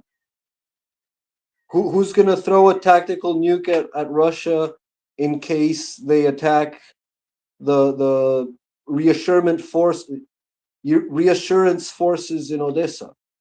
Who are those? What's it going to be? Is France going to throw a tactical nuke? Is UK? I didn't say anything about nukes, Gabriel. I don't think anyone's going to use nukes. I just meant that it could be a way to actually bring NATO ground troops into the war. Like I don't know if this is going to happen. I'm just throwing it out. They really want to do that, but they're always saying if the United States gives security guarantees and if there's a ceasefire. When there's a ceasefire and if the United States, that's Macron basically, but also Starmer, but Starmer is always but we don't have the troops. We might send some planes or we might send some ships into the Black Sea. But they're always saying we're going to send troops if the United States provides security guarantees and the Russians agree to a ceasefire. So basically what they're saying is that there can be no ceasefire. Because if there's a ceasefire and the United States doesn't look particularly, in on the idea of giving security guarantees to whatever troops the Europeans want to send into Ukraine. So I got an interesting thought. I wonder what you guys thought about it.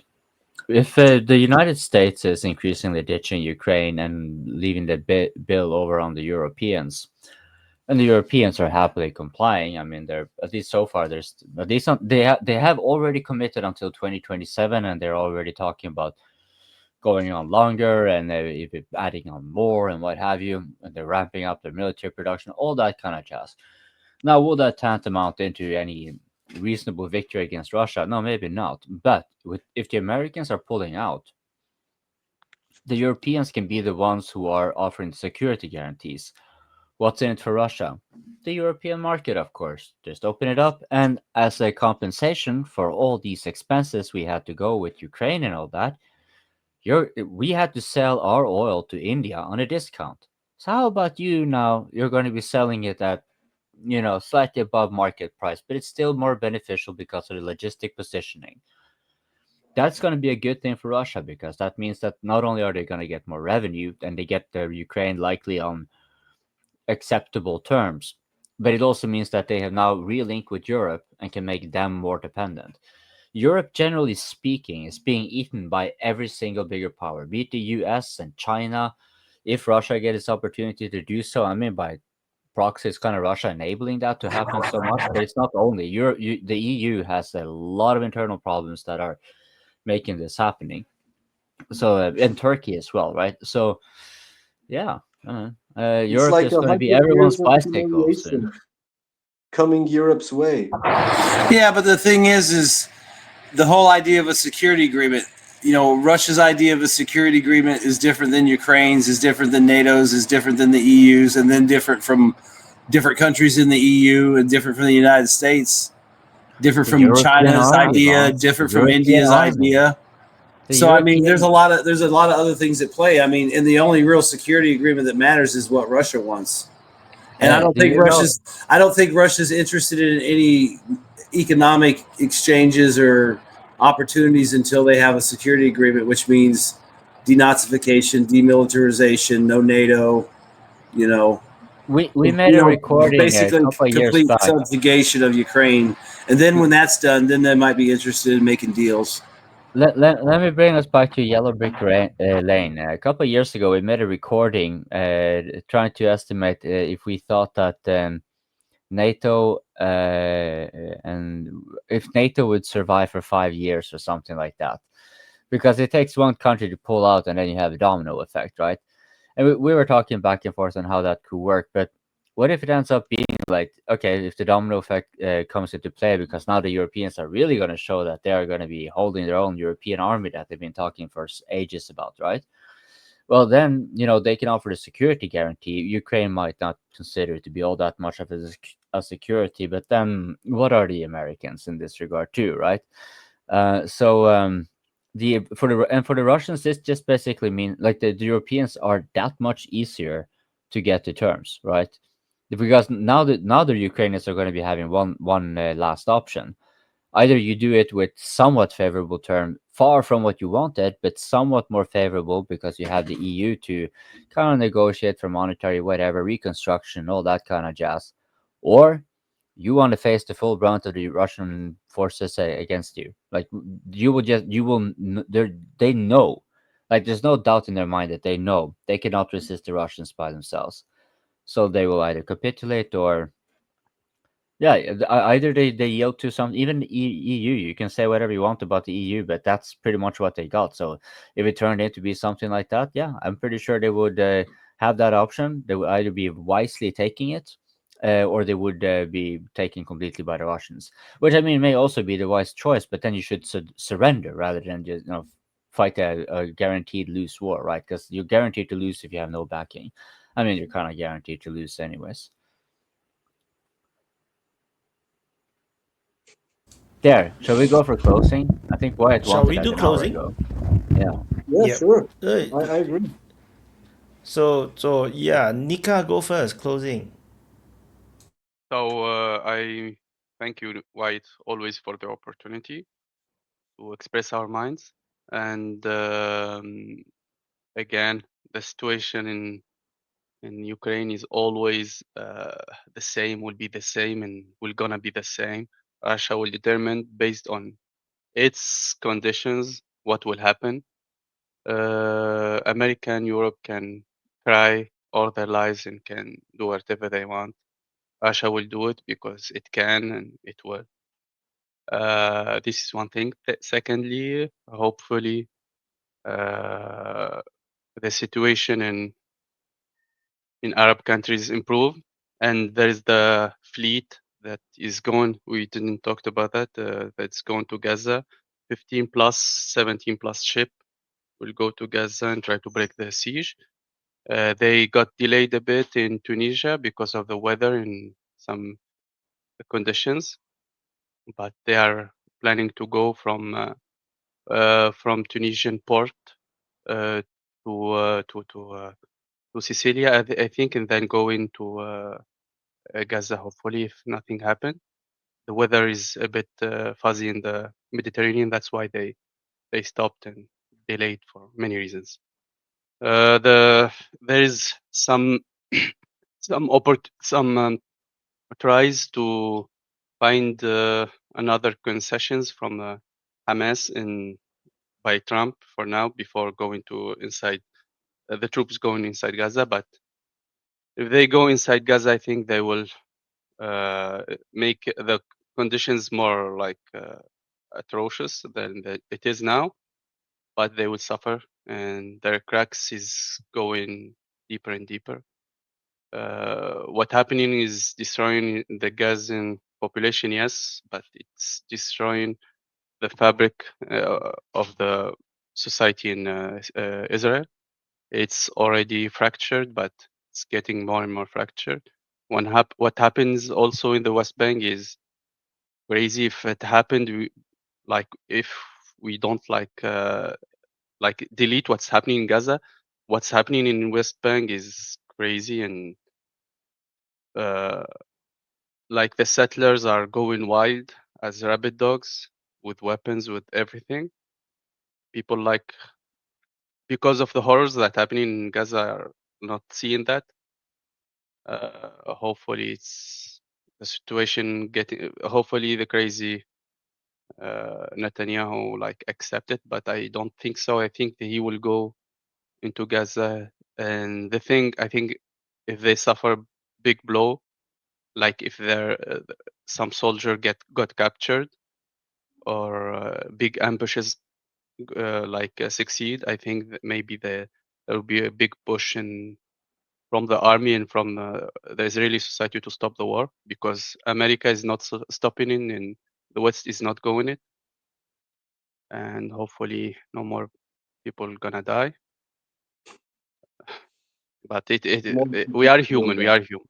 We are human. We will kill each other. That's our history from the first, from the beginning. We will kill each other, but at least we can kill adults, killing adults, not adults killing babies and sucking their weenies and stuff.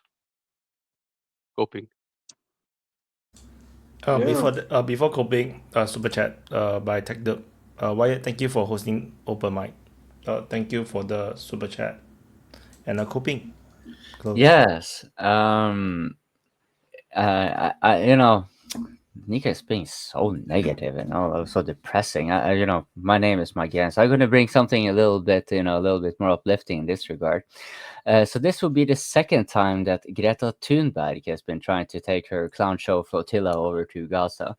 She has been arrested, and she's been sent through. She's been asked to watch the films that the Hamas made when they made this October 7 attack. No, she refused. Asked regarding what does this Palestine case have to do with climate activism, and the short end of it, we all know. It's all just performance. It's all just to kind of get attention, but it kind of didn't go so well. Like it didn't grab enough attention. So now she's going with the other clown show, because that's what I'm going to view them. Sorry, Nika, they're not going to break any siege or anything like that. They're just going to be apprehended symbolically and get to feel self-entitled and feel good about themselves. But Greta Thunberg is going to be there, and this time, I think we can all appreciate it if the IDF just arrested her and just forgot where they had arrested her and put her.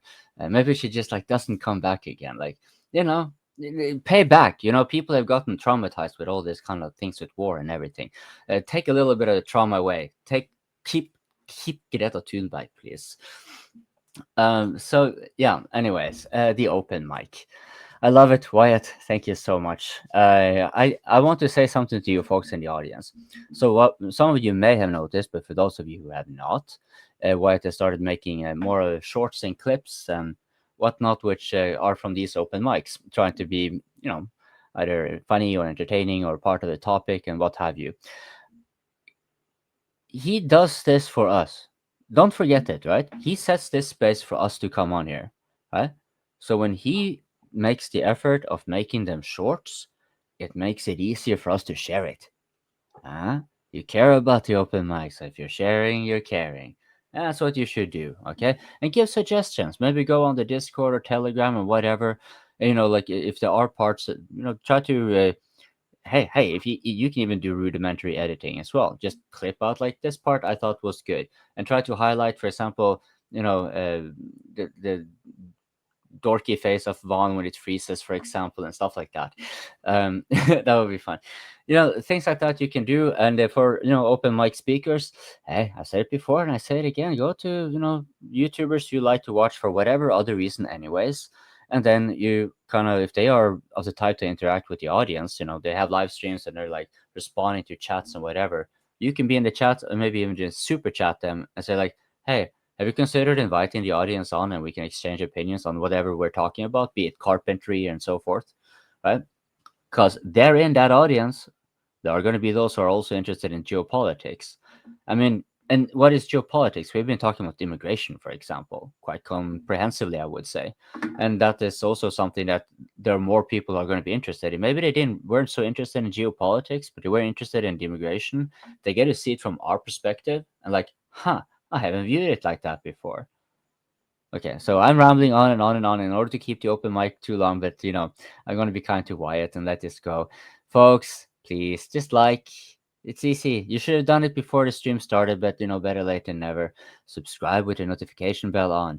And to those of you who have super chatted, thank you very, very much on behalf of all my fellow guests. And of course, like, when you give Wyatt to money via super chats here, you are validating us, our presence here directly. You are validating what Wyatt is doing. And there's, of course, this heartfelt gratitude go to all of those who financially support DPA on Patreon, Ko-fi, Locals, and Boosty, which you can find on the links below this stream.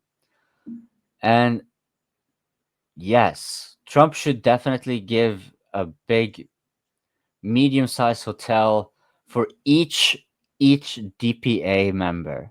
There you go. That's one of the perks of becoming a DPA member. And if there's enough of you, then we can get Trump to kind of give a little mid-sized hotel for you. All right, I'm rambling very much. Everyone, thank you for the view. Thank you for your lovely little slithering degenerates in the live chat. And yeah, until next time. Thank you again, Wyatt. Thank you. Thank you, Coping, and super chat by Mr. Eric. Trump met hotels. Here we plan. So next is John closing. Oh yeah, Wyatt, thanks again as always. Congratulations on your YouTube plaque thingy. Cool. Yeah, you're gonna have that always in your when you're on. Nika, thanks for mentioning about what's going on in the West Bank. You're right; that's not getting almost any coverage at all in American media. I don't know about European media, but they're not talking about it. And it's horrific, the kind of shit that's going on there. Because you're right, everybody's focused on Gaza, and they don't. And I agree with your sentiments. I'm not trying to be a pussy or nothing, but like, yeah, let's keep the killing to the adults and let's leave the children out of it. You know, like, yeah, we're adults. We can be killed. We get it. It's an adult game, but leave the fucking babies alone. You know, I mean, that's, you know, whatever. That's my thoughts on it. To everybody listening or still around, just hit the like button, man, and leave a comment. And it would be really cool. Like the more people who come in, you know, it's better. More people, more opinions, stuff like that. That's what this is about. So I just want to keep it short. Thanks everybody. Thanks Wyatt. Take care. Peace. Thank you, John. Vaun, closing. Yeah, I want to say congratulations also to Wyatt for the 100,000 mark on subscription. That was awesome. And as always, if you like what Wyatt's doing, you know, support him on Patreon or a super chat or super sticker or anything. You know, make sure you like, subscribe, and share. Drop the link all over the place. And you know, if you like what you see, come on, share your opinion. We're always looking for people from different parts of the world, different fronts, whatever you want to call it, whatever's going on. That way, when something does happen, you know, we can hear from people that are actually from there or know somebody there, or maybe have family there that calls them and lets them know what's up, so we can find out what's going on. So, you know, don't be shy. It's not a big deal to come on here and express your opinion or let us know what's going on. I mean, the world's an exciting place and there's always something happening. So we're always looking for new faces. So don't be afraid to come on. And on Ukraine, real quick, I mean, I think Pokrovsk is just going to be kept the way it is, like a kill box, if that's true. Kupiansk might be that kind of thing too. If Azov's up there, they might want to keep them around for a while so they can kill them off. But I do think that you'll probably see a lot of movement down around Komar, maybe even around Zaporizhzhia and Orikhiv, while the Kupiansk and Pokrovsk and Seversk kind of take up a lot of attention right now. And I mean, Seversk and Kupiansk look like they could go at any time. Same with Pokrovsk, but I mean, if they're getting all the attention and drawing all the support units there, why not keep it going? I mean, they're all, you can tell they're all on the edge, so the Russians could probably finish them off pretty quick if they wanted to. So I think they're just going to rope-a-dope them out for as long as they can. And then, you know, once something else starts breaking loose, like Orikhiv or along Zaporizhzhia, along the river, you know, maybe they'll switch and head that way, and then all of a sudden you'll see the opposite up there. You'll see a lot more movement. I also think they're going to fortify those rabbit ears if they're not already solid, and kind of keep trying to move up behind Kramatorsk and Sloviansk. And then once they do finish off Pokrovsk, they're going to move towards Pavelrod along that road probably. That would be the easiest thing to do. And then on to Dnipro also. And then, like I was saying, I think they could go north around Lyman in that area and start working their way down towards Dnipro from that direction. But that's more of a long-term thing. But I mean, it's going to be another bad week for Ukraine. I would imagine there's going to be some pretty big days and some more surprises and a lot of updates, especially around Komar and Kupiansk. Sorry, Vaun, it sounds like you're doing closing. Is this closing? Yeah. Yes, it's closing. What? It's 5 hours. Why are we closing? Everybody have a great week. Take it easy. I'm going to stay and watch Archimedes. I'm not going to close, dude. I'm going to be on for get an hour 7 at least. Come on, Wyatt. Your wife is going to have it too good, man. It's ridiculous. 5 hour open mic. This is a fucking travesty, man. Come on. What is this? I didn't sign up for this. Yeah. Look. Thanks for showing up, Archie. Have you fuckers even talked about Venezuela? Not at all. I've been listening in and out. We talked about the ship being hit. Yeah, we mentioned. Okay. All right. Well, sounds like we need to talk some more about that for another 2 hours. Okay, let's be real, Wyatt. If you actually need to fucking sleep or something, let me know. But otherwise, I'm just gonna do Frontline Changes report after this. So. Okay, I'll tell you what, Archie. Do we actually need to close? Because I can just make a closing and go, but. Yeah, I think he's burnt out, Archie. All right. But I'll stick around if you want to have some. At least stick around and do a closing. I'll do a closing. Yeah, well, anyways, great closings. Nika did a great point, and I second the sentiment that John Steele expressed very prudently. And I think that the opposite of what you said, John, is exactly the intention of what's going on. It's like an expression, you know. They're making a point to the entire world, like you guys are boys, and we're coming for you. This is what we're gonna do to you whenever you stand in our way, or whenever we have enough power to do it. And that's kind of like the point they're making. Like this is your destiny in our hands, and we got to keep a lookout for that. And to what Coping was saying, my police state is worse than his, and yeah, he was talking about Greta has been an interesting character. She seems to have had some sort of character arc. You know, like all of her career, she was a phony activist. You know, like you're not a and rebel. Now she's got a great rack. When you're not a rebel when you're supported by the major world powers. You know, the hegemonic powers. But now she's gone against the hand that feeds her, and that's an interesting transformation. You know, who knows? Maybe she becomes some sort of Joan of Arc.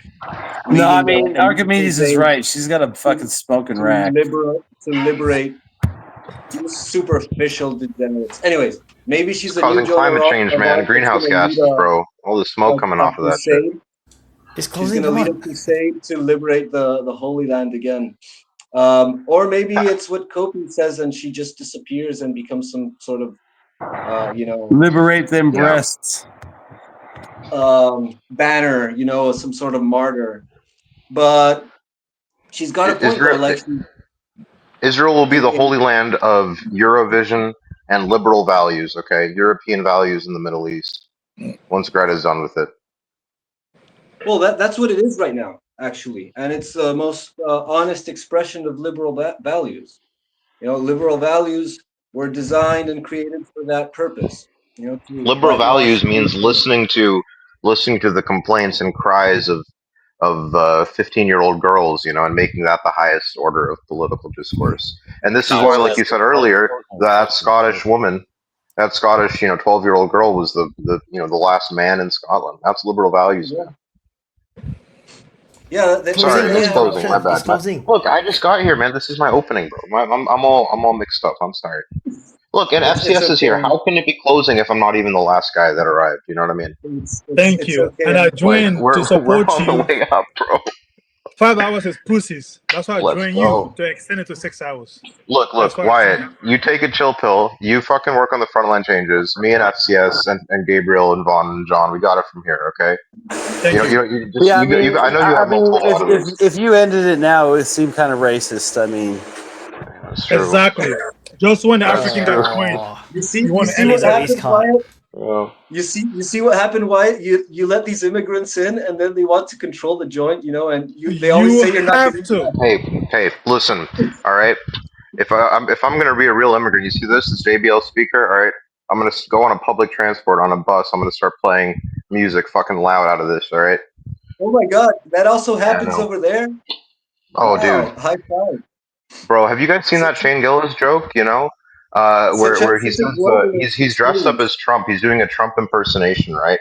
And so this black guy asks him, "Oh, Mr. Trump, you said that immigrants are taking black jobs. What exactly are black jobs?" And this motherfucker, he picks up the microphone. He says, "They're being extremely loud on public transportation." It's like, classic. Yeah, I'm here all week, people.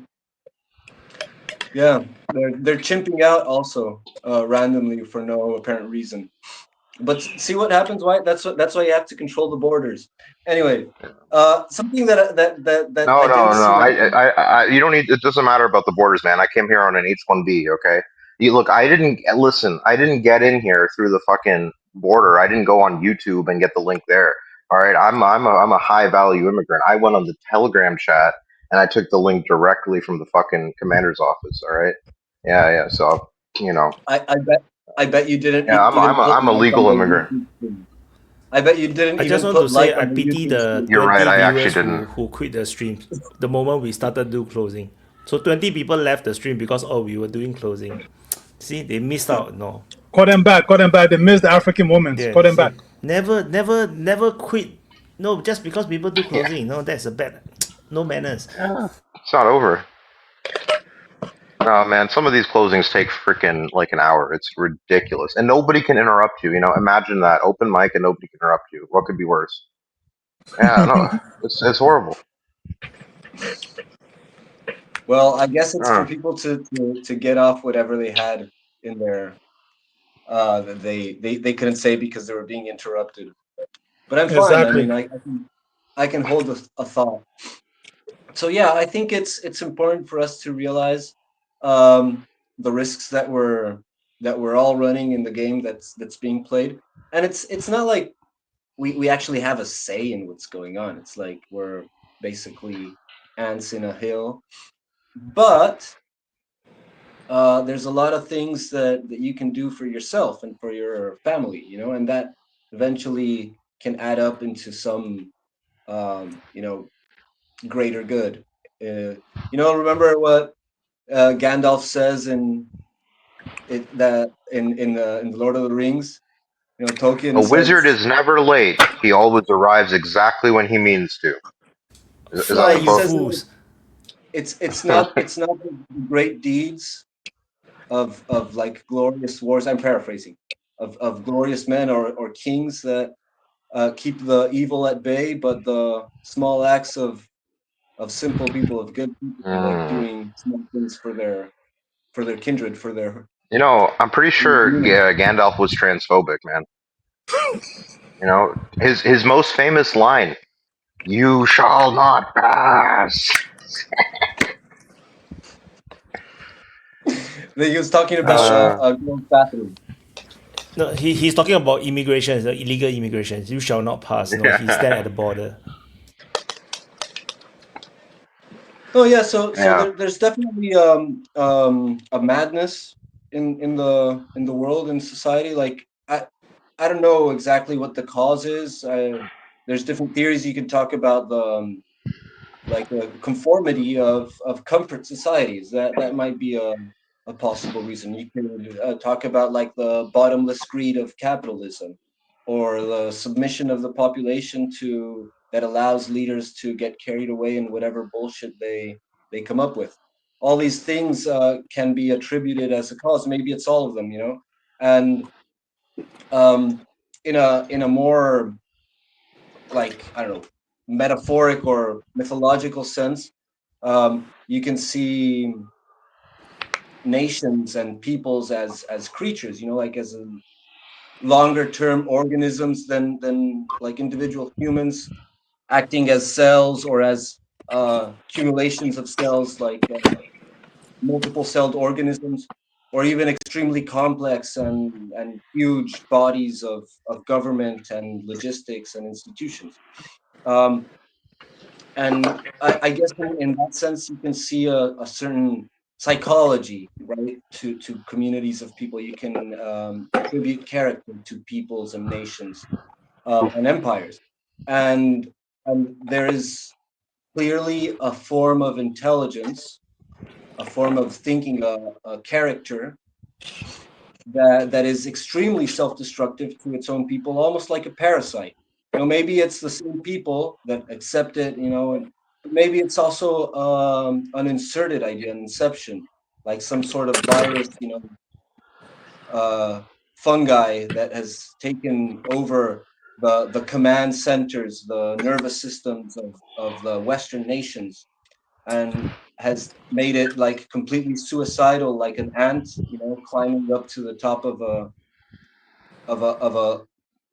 a plant so that the fungi can sprout from its body. And nature is full of those types of phenomena.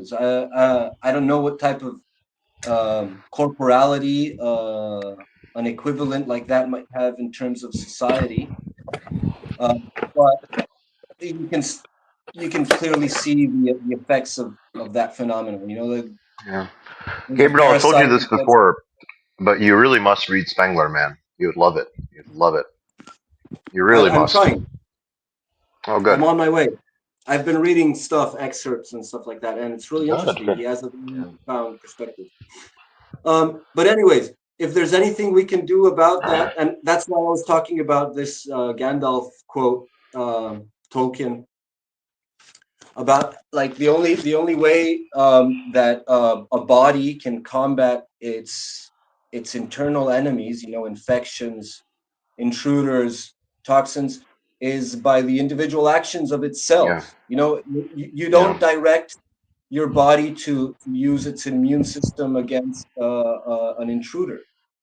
It's the cells that have to do that. You can indirectly help your body by having good habits, getting sunlight, good nutrition, and that's going to improve your condition, your probabilities of defending from an invader.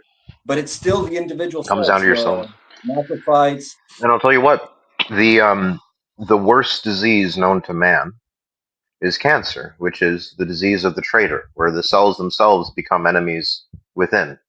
And so it is about individual cells. I mean, the great political battles of our time are, great reflections of, in macrocosm, the battles that we have individually in our families, in our friend groups, in universities and schools and workplaces. Oh, probably not workplaces, but in our societies, right? In our little societies, we're working this out, and then the what we see in the real world is really the magnified effect of it. There are ultimately politics is driven by elite groups, but the elite groups are responding to what's happening with the population, and they can only pull the population in a direction. I mean, the trouble is that the elite groups have a lot of control over the population these days, and so they're affecting millions and millions and millions of people. So it's not so much that millions of people can't do anything. It's just that millions of people are total sheep, totally subservient to small elite groups. And this is why the first step is to free your mind. This is why places like DPA are so important, because the only elite in this particular group is Wyatt. We've formed around him a little. He's a little node of his own mainstream media. You know what I mean? His own node, an independent source. He's a benevolent exactly. tyrant.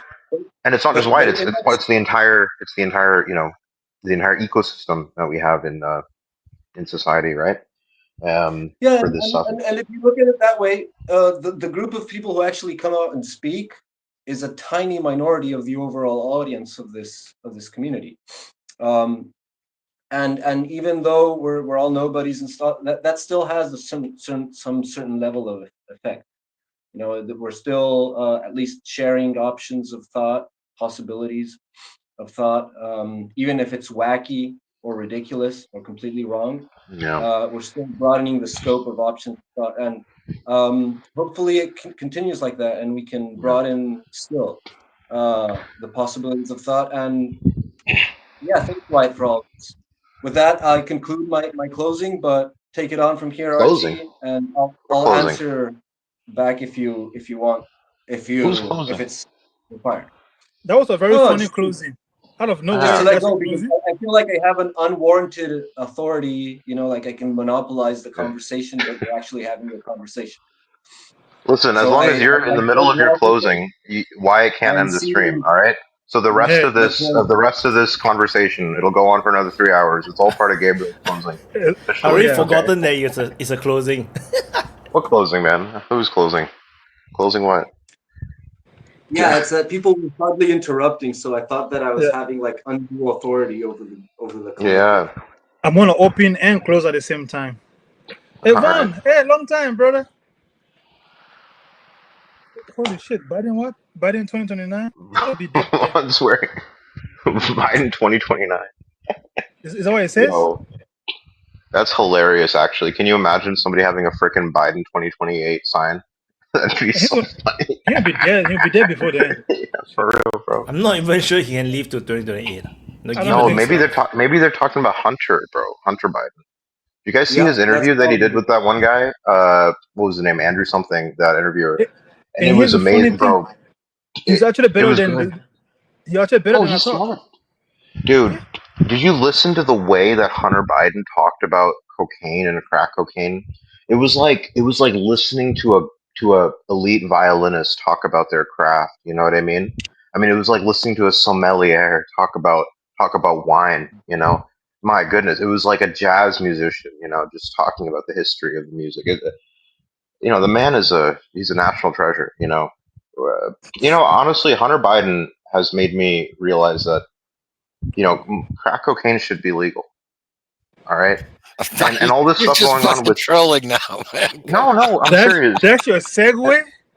Yeah, and that's why we should go and take over from all the cartels in Latin America. This is what we're talking about. I think Vaun was talking about that last week. Maybe that's what Trump is doing, trying to take over the cartel supply line. Exactly, dude. I mean, it's so much money that we're leaving on the table. It's a super clever. Maybe it's a super clever like ADD chess, to defund the CIA. So like the Department of War takes over the cartels and takes them away from the CIA and from the DEA. And then Trump can have control over the country and actually do the policy that he promised. Now that's a 25D chess right there. invisible. You said Never thought eight. about that, did you? Yeah, it could be. It could be. I mean, Trump is going to do something. I think something is going to happen in the Gulf of America basin. You know, I mean, this is the place where Ain't gonna do the drug shit. trafficking is happening. No, something is surely something will happen, man. I know nothing ever happens, but sometimes something does ever happen, and something I feel like is going to happen. But I'll say this, you know, something that did happen, even though nothing really happened, is the change of the name of the Department of Defense to the Department of War. I'm a huge fan of this change. First of all, I'll say that right now. It is we are in the West buried under layers and layers and layers of euphemisms. Okay, and a euphemism is just a euphemism for a lie. All right, we are It's hypocrisy. unable to speak the truth because our language is so covered in fucking euphemisms. I mean, do you Euphemism guys is listen a to you? euphemism for hypocrisy. Yeah, absolutely. I mean, you know, you guys ever listen to geopolitical stuff from CSIS and these various types of, you know, very mainstream, very proper, high class, Georgetown educated international relations scholars, right? You know, they talk in such an unnecessarily jargonistic way. There's so many euphemisms. Oh, bilateral defense cooperation. Okay, it's called an alliance, nigger. Okay, that's what it is. All right, bilateral defense cooperation. Why? Okay, first of all, somebody answer me this. Why do they say vis-a-vis so much? Oh, Azerbaijan's relations vis-a-vis Armenia. Vis-a-vis. Vis-a-vis. You get me? Okay, is anybody else pissed off about this? They seem to always be talking about vis-a-vis. All right? Just use a normal ass preposition. Azerbaijan's relations with Armenia. That's all you need. You don't need vis-a-vis. It's ridiculous, okay? I mean, get it out of here. I'm sick of it, okay? And another thing, bro. I bet these motherfuckers feel so galaxy brain, okay, when they say some shit like, oh, Tehran has been communicating with Beijing. Tehran and Beijing. Iran and China, bro. Just say Iran. Why do you say Tehran and Beijing? Okay, you feel it's The, ridiculous. Okay, the reason you so see the same, sorry, the reason you see the same thing no, over and yeah, go on. over, vis-a-vis everywhere, because they all have the same script writers, and people hate to do extra work. No, is the First teacher of all, ask how them to dare you have to interrupt write me, 500 words? No, so they have to keep up with the you number of words guys? they need to write, right? Guys, this is my closing. What the hell is this? You people What? are interrupting me in the middle of my close. Well, come on, ridiculous. No respect. You got here. All right, no respect for the finger. I'll tell you what. All Which one? Which of the right. fingers? Super chat by Mr. Yeah. You Eric. know You which know, finger. Van conflict is war betwixt CIA/Deep State versus Trump. Did this motherfucker just say betwixt? Holy shit. Yeah. Betwixt. It's high class, Betwixt. you know, think It's a tank high class language. You don't language. understand. It's higher than vis-a-vis, you know. Exactly. It's a high class Hitherto, language. Hey, listen, any super hitherto chat has cannot misspell, cannot miss grammar, misspell anything. If it's a super chat, everything it says is English language is correct. Yeah, true. So betwixt is a new word for DPA. Man, I like betwixt. People need to say betwixt more often. And Yeah. there's a betwixt you and I. Yeah. yes. Scrap vis-a-vis and Yeah. use between. Betwixt. Let's go, dude. Yeah. I don't even remember what he said in the super chat, to be honest. Really. Oh yeah, he said that he was agreeing with me basically that yeah. it was a conflict between the Trump Between the and the CIA and CIA Trump. deep state. Hmm. And Yeah. Control of the drug supply to America. Hey, No, Trump yeah. want to I mean, I get think Trump is trying to gain more power relative to, you know, I mean, the president is sort of a figurehead, you know. He's like the first among equals. He's not really that powerful, but you know he's trying to. But it's sort of an open-ended, you know, job description, and so different presidents have had different levels of power. You know, Trump is trying to gain power, personal power for the presidency. That's for sure going on.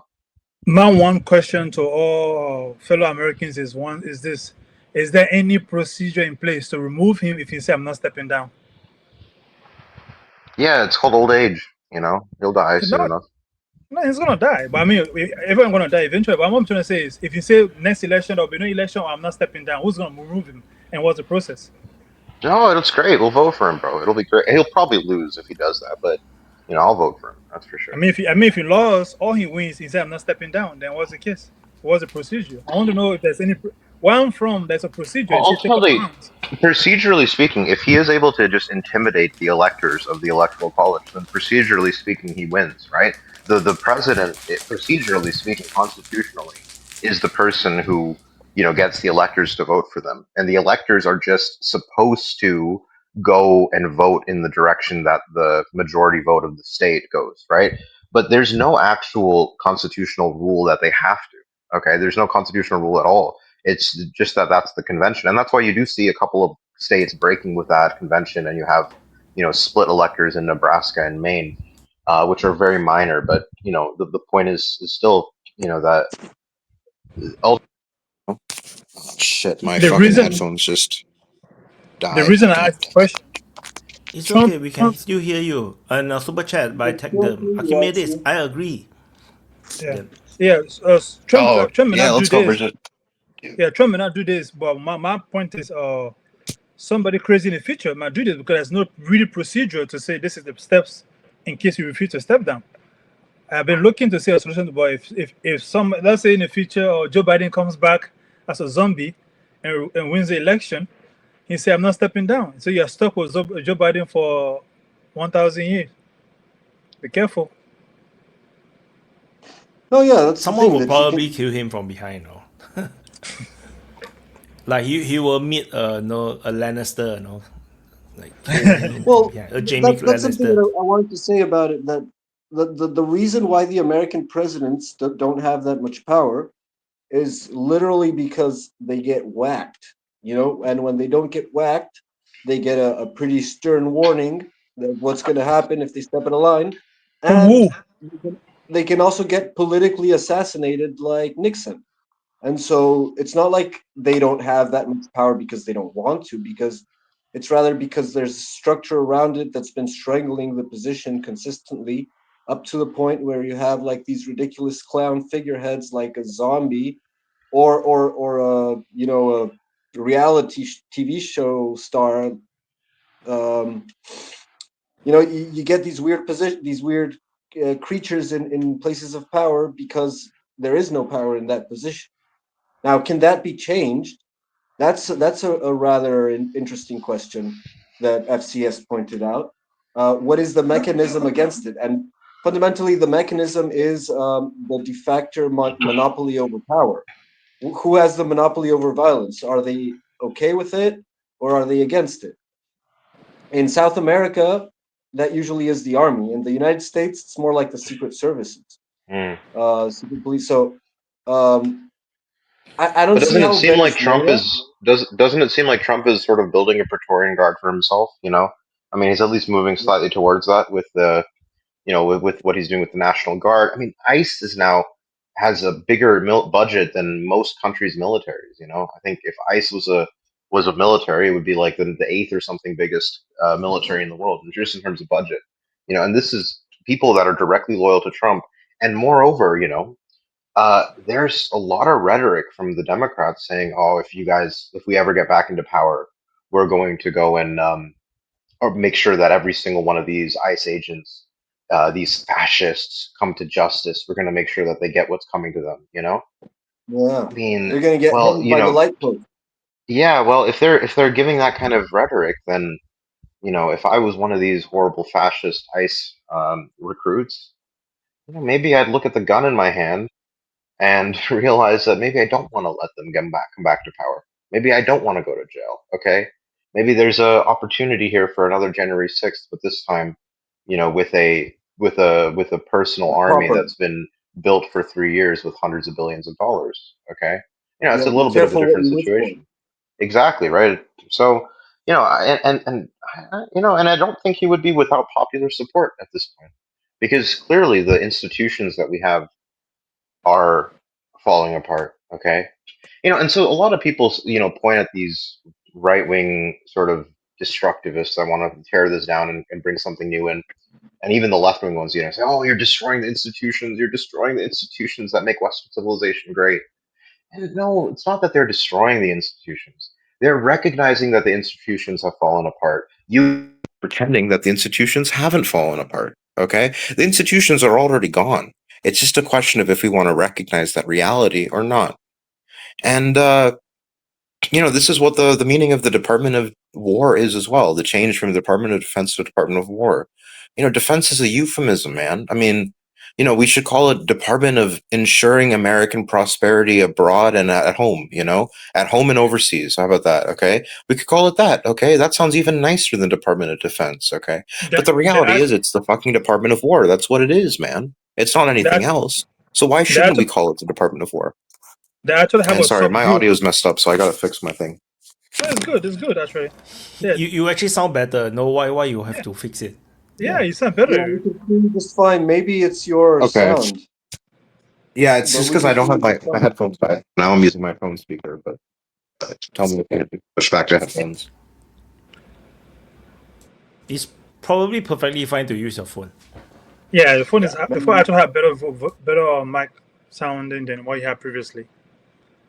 Man, it's amazing how the infrastructure is falling apart in the Western world. Like everyone from the first world countries are having technical issues all the time. Bro, what the fuck? And we here in Wakanda is doing just fine. Yeah, dude. Well, you don't even have Wakanda in Latin America, Gabriel. At least FCS has Wakanda. Like, what the fuck do you have? Okay. What do you have? What do you have? Latin America, just so you know, is home to you have Dorado. Wakanda, But that's like something guacamole. too ancient and noble for you to understand. All you know is Hollywood. All right. We had the El Dorado before Hollywood ever existed to invent stuff like that. No, for Hollywood, it will exist for the next 1,000 years. It's a pedal empire, so it will exist. El Dorado is gone, Wakanda is gone, Hollywood will stay around. No, actually, FCS, the first signals of the fall of the American Empire, I first saw them in Hollywood. Like the first notion of the decadence of the empire, it first started to show in the decadence of Hollywood, like the falling apart of its capacity to influence culture, its capacity to create hits, to like shock the population with awe. That started to fall even before the American political system and its economic system and its military started to very clearly fail on the geopolitical stage. So Hollywood is actually like the canary in the coal mine of when all this shit started to go south. You can see that with that kind of started with Trump's first term, but before that, the predominance of the Marvel, the superhero genre, that was a massive crater in Hollywood's prestige as a culture. Yeah. The fact that was the best that they could churn out. Go on, Archie. Yeah, no, it's so I mean the idea of the superhero, right? It's such a the epitome vulgar of your euphemism. Yeah. The idea that you're literally just going to be saved by a hero, that there's no greater principle that's causing the world to be saved, but it's just some magical deus ex machina, this guy that has superpowers, some individual person. It's the caricature of the Ubermensch, It's like the Ubermensch being like the entire idea of a superhero. Even more than that, it's the absolute moralizing of America's geopolitical interests. Mm-hmm. Right? That's what the superhero is. It's like look at Iron Man. All of our interests, our military programs, our military strategy, our defense system towards the world is actually these highly moral, heroic figures that are doing it for justice and for humanity, and that's the essence of the superhero genre. So it's the one thing you're talking about earlier. So one thing I've not seen recently is the white superheroes saving Africans. I've not seen any movies recently for the past, I guess, 5-6 years. I guess they don't want to save Africa anymore. What do Africans need to be saved from, bro? They already live in Wakanda. No, they need to save us. Wakanda came and finished that. Since Wakanda, I've not seen any Save Africa movies anymore. That's crazy. The vibe. That's the real vibe tip. I've been really cool for that. You're right. Wakanda came and saved us from the. Guess what? There was a white guy in Wakanda that saved Wakanda. There was always a white savior. FCS, I'm gonna be honest with you, man. I did not watch Black Panther. All right, I don't know if that makes me racist. Yeah, But racist. That definitely makes you well, racist.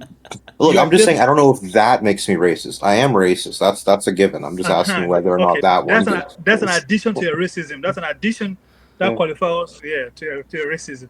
yeah, Everybody has yeah. to watch it. If you don't watch it, it makes you a racist. If you're already racist, it amplifies your racism. That's like if you Yeah, don't that's kneel down before you play any sports game, you are racist, right? yeah, Exactly. dude. Bro, we need You to have do that in the DPA Open Mic. Like every time we fucking start it, everybody needs to kneel down with the Black Power fist. Yeah. how Oh, the are hell you do doing you kneel down if you had 3 legs? some Naruto shit over there, Wyatt? Hey, Is yo, it like this? Which one? Which No. one listen. goes first? Is it the left or the right? My It's heart like goes out that. to you. Right? It's like that. I think so. The Wait, best. I The always best. right on left, right on left. That's what I always do. Oh, Is it Wyatt, right you or have left? to do it with one It's arm. just Okay. The real Wakanda salute. It's with one arm, straight up at a 45-degree angle you in mean front of you you, mean like the with a way how flat the hand. Romans salute? Yes, just straight in front of you. Oh, Exactly. No, it's the Hey, Wakanda salute, man. hey, There you taxi. go. Yeah. hey taxi. yeah, the taxi salute. The taxi That's what I salute. do when I need the bus to stop. The public bus is like, hey, bus. What? YouTuber to come for you. What come for me? I will upload 1 hour worth of video of people flagging the bus in Singapore. That's right. That's right. In Africa, And then I will giraffe. launch a lawsuit against YouTube, for pulling me down and showing people Hey, how they actually. SES, I just screenshotted that shit. Okay. in I'm sending it to Africa, the authorities. this is for giraffe, this is for lion, and this is for hippo. Oh, is this elephant? You go like this? Right, the height is different, right? Exactly. Yeah, it's This is elephant. the higher Like you go. you talk to your kids also, like one day you'll be this tall. Exactly. Like my daughters, they were this tall, now they are this tall. Man, they don't understand the things I say on Twitter. Oh man.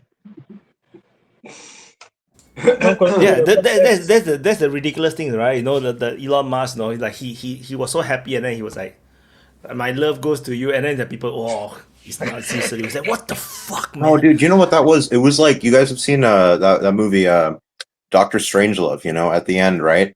When the nukes are about to fly and you've got that German scientist in the wheelchair, and he's paralyzed, right? But at the end of it, his arm, he can't control it, and he just has to howl, "Mein Führer." And it's just a bodily reaction, the spirit of the Führer coming through. That's what happened to Elon, Hey That's man, what he was possessed, by that's the an old feeling guy. of Hitler speaking to That's an the old Volk. guy that's an old guy from Germany, and something magnificent trigger his old memories. My fear. Exactly. Bro, this is what happens in Argentina all the time. It's because like half your people are descendants of the escaped Nazis, right, Gabriel? Yeah, that's why you guys are so based. Mille is a perfect example. And that's why today Argentina is the whitest country in the Americas. It's the spirit, man, of the right who's still there.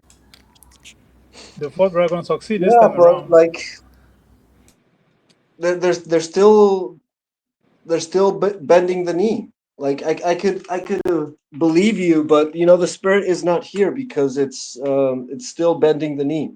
Though there is a social backlash to that. People are getting pretty unsettled by this, and a lot of sentiments are starting to resurge. That's Yeah. a hopeful thought. There's a lot Yeah, of it is. talk about the bombing of the Daya of the embassy.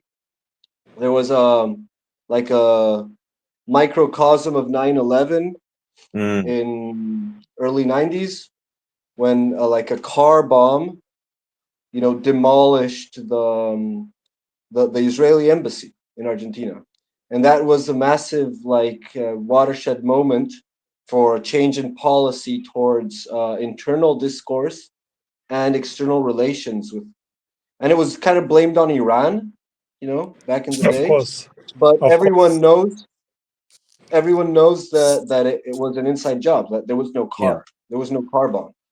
And it's a discussion that's starting to reflourish right now for some reason.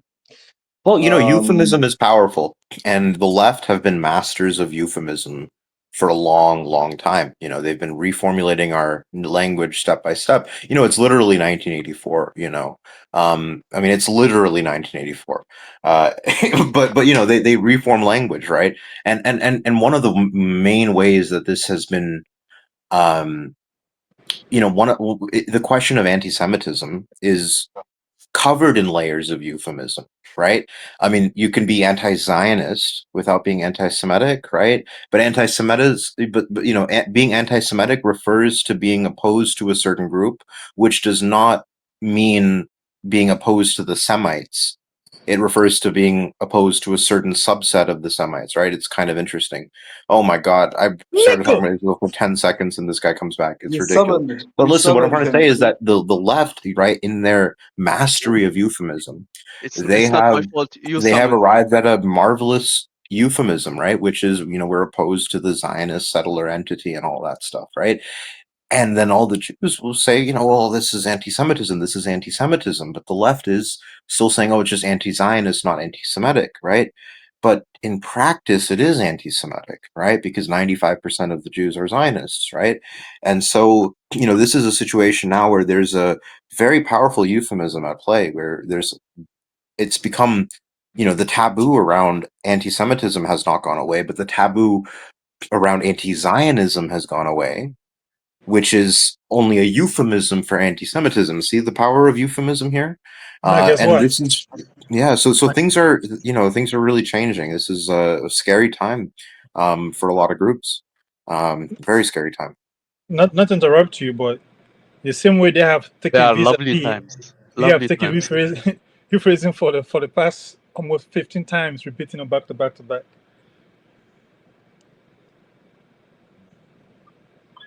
Nice. Closing, right? That was my closing. That was my closing. That was the funniest thing ever did. But yeah, anyway. No, I did want to talk about euphemism and stuff. I'm glad I got the chance to do that because I think that's important. This Department of Defense, Department of War stuff. There's a deeper meaning to this. The removal of euphemism. And this is the thing about Gulf of Mexico and Gulf of America. Let's be honest. Who owns that water at the end of the day? Who really has sovereignty over that water? It's America. It's not Mexico. No, it's Mexico. So it's literally the Gulf of America. At the end of the day. It's correct because it's the only Gulf of the continent named America.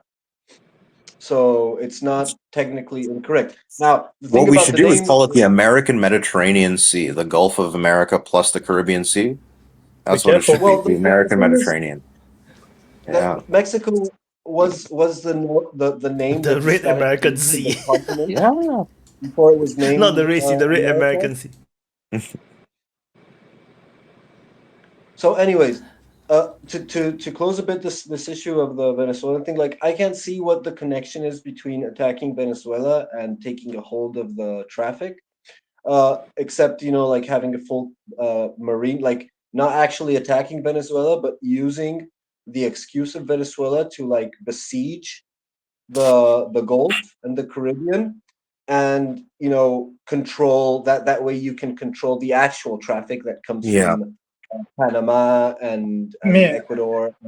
I don't think Venezuela is their target. I think Venezuela is more of to subdue them to target something else. Yeah. I'm thinking something in the Caribbean about to fall, but they know support will come from Venezuela, so they want to subdue them, hold Venezuela at bay while they go after what they want in that region. I think Venezuela is just hold you hostage, go after somebody else. I completely agree. Look, at the end of the day, Venezuela. Just report is late. It's not my fault. Hey, we'll accept that. We'll accept the delay. Come back. We have to redo the open mic. It's a redo. It's a redo of the open mic. Archimedes said oil 3 times. I was summoned. Yeah, I know. All right. Okay, hang on, guys. Okay, let's try something. China. All right, now let's see if Drew shows up. Well, someone's saying, guys, Poland! No, please, no. Please. I just want to... I'm actually pretty happy that the Americans actually changed the name to Department of War. Yeah. This is basically what it is, Let's be honest with ourselves. That was the previous name, right? Because because only of that most countries don't go to war that much. You know, if we call ourselves Ministry of Defense, it makes sense. Like Singapore Ministry of Defense, it makes sense because our job is deterrence. But in America, it's different. You know, for big powers, they are always asserting their force to basically for their national interest because it's global power, right? It's very different from a small country. So Department of War makes sense, and everybody take it seriously. They are worried. Oh, Manny is back. See, this closing is Department. You know what would be fire actually? Like somewhere in between Department of Defense and Department of War is Department of Deterrence. That has such a nice ring to it, and it's like it's Department still a euphemism, Deterrence, but it's kind of better, and it's kind of honest, like because strategically speaking, what you do want to achieve is deterrence, not defense. You need to call it the Department of Aggression.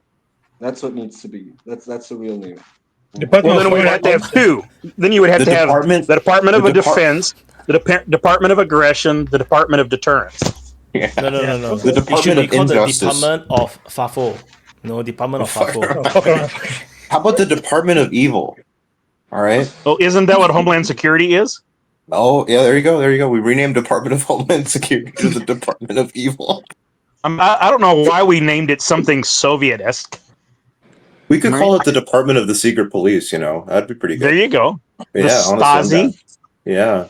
No, Americans that don't know what Stasi is. They'd be like, "Well, is that like some fucking Serbian basketball player, Stasi?"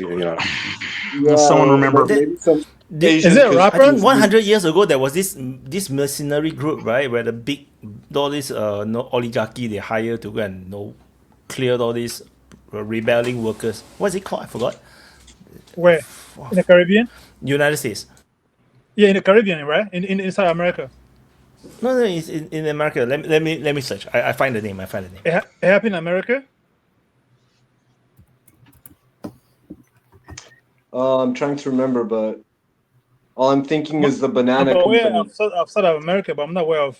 Yeah, but the banana wars don't count. That was just, that wasn't even Boxer Rebellion level stuff. That was going down there and controlling the trade of bananas coming into the United States and even to Europe.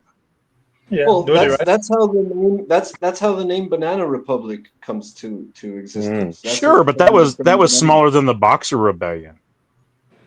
Well, yeah, that's the limitations of the South American unit. Isn't it crazy that they made Banana Republic into like an actual clothing brand, like a clothing store? Like imagine going to a clothing store called like Military Junta. Well, that just shows you the lulls that were involved. For real. Again, euphemism, as I said earlier, euphemism is a crazy word. Yeah. And they do some very good clothing, though. To be fair, that's some very good clothing. I have some.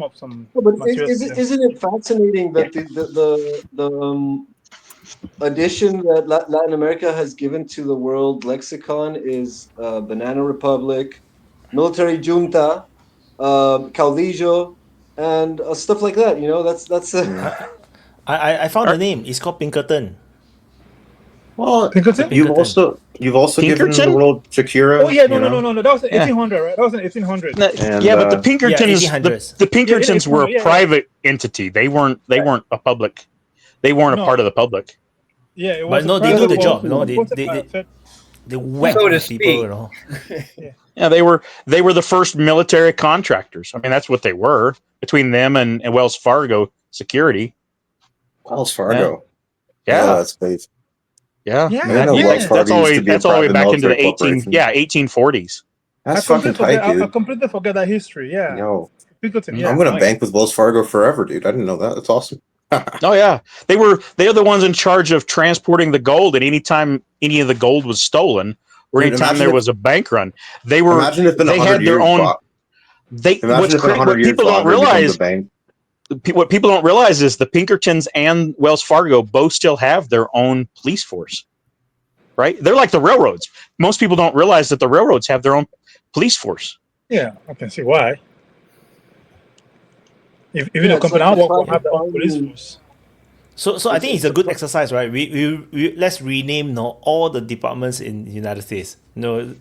As bluntly as possible. Like Department of War. Hold up real quick. Michael Holloway, what a little depressed man. He's saying, "Oh, nobody's reading the chat." Fuck you, man. We're all reading the chat, okay? You're just not saying anything interesting. So do better. Came up with Pinkerton. or come and say it to our face. Yeah, exactly. It didn't become the FBI, Holloway. No, it's a completely separate entity. He's just talking shit. That's why we're not paying attention to the chat. How will you rename FBI? Now FBI is like, internal spy agency. Is it? That's what they're doing. Well, that wouldn't. Well, but they do investigation, right? That's what the NSA is. That's not what the FBI is. Oh, you see. So there's a federal police, FBI. Yeah. Well, that's the U.S. Marshals. That's the U.S. Marshals. Oh, the FBI is not a bad name. Federal Bureau of Investigation, police, right? You know? Those are they just do highway police. investigation. They are not federal police. Look, FBI actually stands for fucking behind individuals. Well, I mean, there's no lie there either. Wyatt, were you closing? Yes, we were. That's the reason why I popped on, because I saw you were, and I was like going, I'll be an asshole, pop in, because everybody else was. Archimedes said oil 3 times, man. We're gonna talk about oil. Whether it's P. Diddy or whether we're talking about Venezuela or both. Well, look, Mr. Eric, at least I didn't say soil compaction 3 times. Well, no, please. Not again. If we're talking Venezuela, I hope somebody in the Pentagon's looked at a topo map and remembers Vietnam. Yeah. I mean the thing is, right? Vietnam. But then also Vietnam is on the other side of the world, right? man. Venezuela is next door, you know? Makes a big difference. I think the rumors is that they just want to kidnap Maduro or something, you know. If it's very limited, then it's not Vietnam. No, but if you want to conquer and run a puppet government, then it's going to be Vietnam. I don't think that's going to always start like that. I don't think so. Yeah, I mean, this is just a regime change. This is just a regime change. I mean, yeah, just a missile strike would do, right? So, no, but think I mean, that's exactly what we're going to do. We're going to do a couple of drone and missile strikes and be done with it. Venezuelans, with the help of the United Nations and the different ONGs, have been systematically exporting out all of its opposition. So keep that in mind. They've been we are keeping that in mind. Sorry, what do you mean? You mean that there's a bunch of Venezuelan opposition leaders in foreign countries going and talking about Venezuela? Every Venezuelan who is opposition has been given a free pass to go into any fucking country in the world that they want. Yeah. They've been it's true. A huge part of the migrants that have come are because people have been fleeing Venezuela. Venezuela, has collapsed. It's kind of crazy. Like, why did it collapse? Well, I don't know the whole story. I'm sure others can enlighten us more. But yeah, I mean, Venezuela has definitely been hemorrhaging people for a long time, and it's. Yeah, there's probably more Venezuelans in the southern states of the United States than there is in Venezuela. It's the same thing that Cuba did once the Soviet Union fell. It opened its borders, and it immediately, since the situation was going to crash economically, it immediately exiled all of its fucking opposition, and that's how it was able to withstand the collapse of their economy after the Soviet Union fell. It was able to withstand a massive collapse of their economy and degradation of the lifestyle because it was able to expat all of its opposition. And that's what Venezuela has been doing systematically. So I don't think it's going to be really easy to regime change them at this point. They all ran away. Well, they could be brought back. If you take them back, and if Venezuela takes them back in enough quantities, then it can make a difference. But imagine the logistical proposition. You have to grab all these guys that have cushy jobs and cushy whatever, social security in random countries. Based on my warlord experience, when opposition leave the country, they are going out to basically create a cohesion and come back against the government as a reinforcement. They don't leave the country on vacation. They're already back. That's why the United States is willing to move on Maduro now, because the opposition has spent a lot of time outside the country and is ready to return to take control of the place. And that is this where is a regime change, folks. If you guys didn't see the writing on the wall on this, then you guys are behind the script. Yeah. But I think it's a springboard for further operations around the region. But here's one thing. Change Department of War to make sure that they're going to declare war. But here's one thing. If they go and failed for the next 20 plus years, America will lose Latin America. They have you're not going to say for 20 years. But bro, also you got to realize, man, like literally, dude, these wars that we fought, Vietnam, Afghanistan, I mean, this is literally on the other side of the world, you know. It's a whole different story. Look, if Russia was trying to fight a war in Somalia, you know, they would not be as effective as they are in Ukraine, yeah? But, you know, and yet for some reason that same, you know, that same calculus doesn't apply to America, that, you know, when we're fighting a war literally in our neighborhood in Venezuela, it's Trump, it's much easier. I don't believe Trump going to do a whole invasion and what happened in Iraq. Yeah, we don't need to stay in the sea and bomb them, thinking that will collapse the country. The same thing try to do in Iran. If that does not work in Venezuela, they have a whole different bullshit. If he invade, definitely if he invade Venezuela, they can destroy Venezuela overnight. But if he stays in the sea, thinking bombing the country will do what he want to achieve, if that does not work. Look at the oil exports from Venezuela over the last month. They've already taken a nosedive. Of course, there are a bunch of military gear in the sea, just off the coast. So yeah, it would definitely. Not to mention all the planes and drones overhead. Planes and drones over where? Over Venezuela. Oh no, I don't think any plane flying yet. Then you need to play. You may need to pay more attention to FlightAware. I've been watching them for a month. Yeah, you put any military plane over Venezuela, they will shoot it down. No, the thing about... Are you high on drugs? No, I'm high on reality. The thing about the distance... You believe in the falseness of Wakanda, so I can't take you serious about anything. Wakanda is real, man. Don't do that. Wakanda is real. Yeah. Dude, you're literally a Mormon, which is basically like you believe in Wakanda for white people, okay? So, you know, let's not go there. Oh, look at Israel. Isn't Israel Wakanda for Jews? Yes. Except the difference is Israel is actually real for now. The United States already set up Wakanda. It's called Liberia.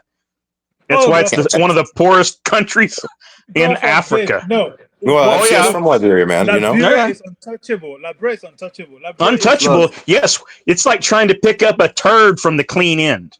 No. That's why it's untouchable. Liberia is beyond this world. It's as untouchable as a turd.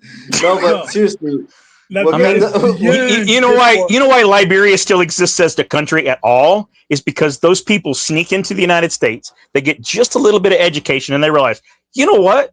Instead of being an insignificant fish in the big sea of the United States, I can go back in Liberia and be a big fish and be part of Four times a year, the U.S. government pick up certain Liberians to do certain job here.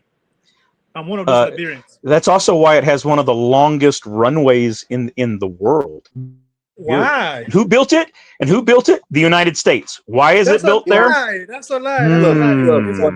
It's a money laundering entity existing for the FBI and the CIA to do all kinds of black things. Leave Liberia alone. Liberia is like Wakanda plus Liberia.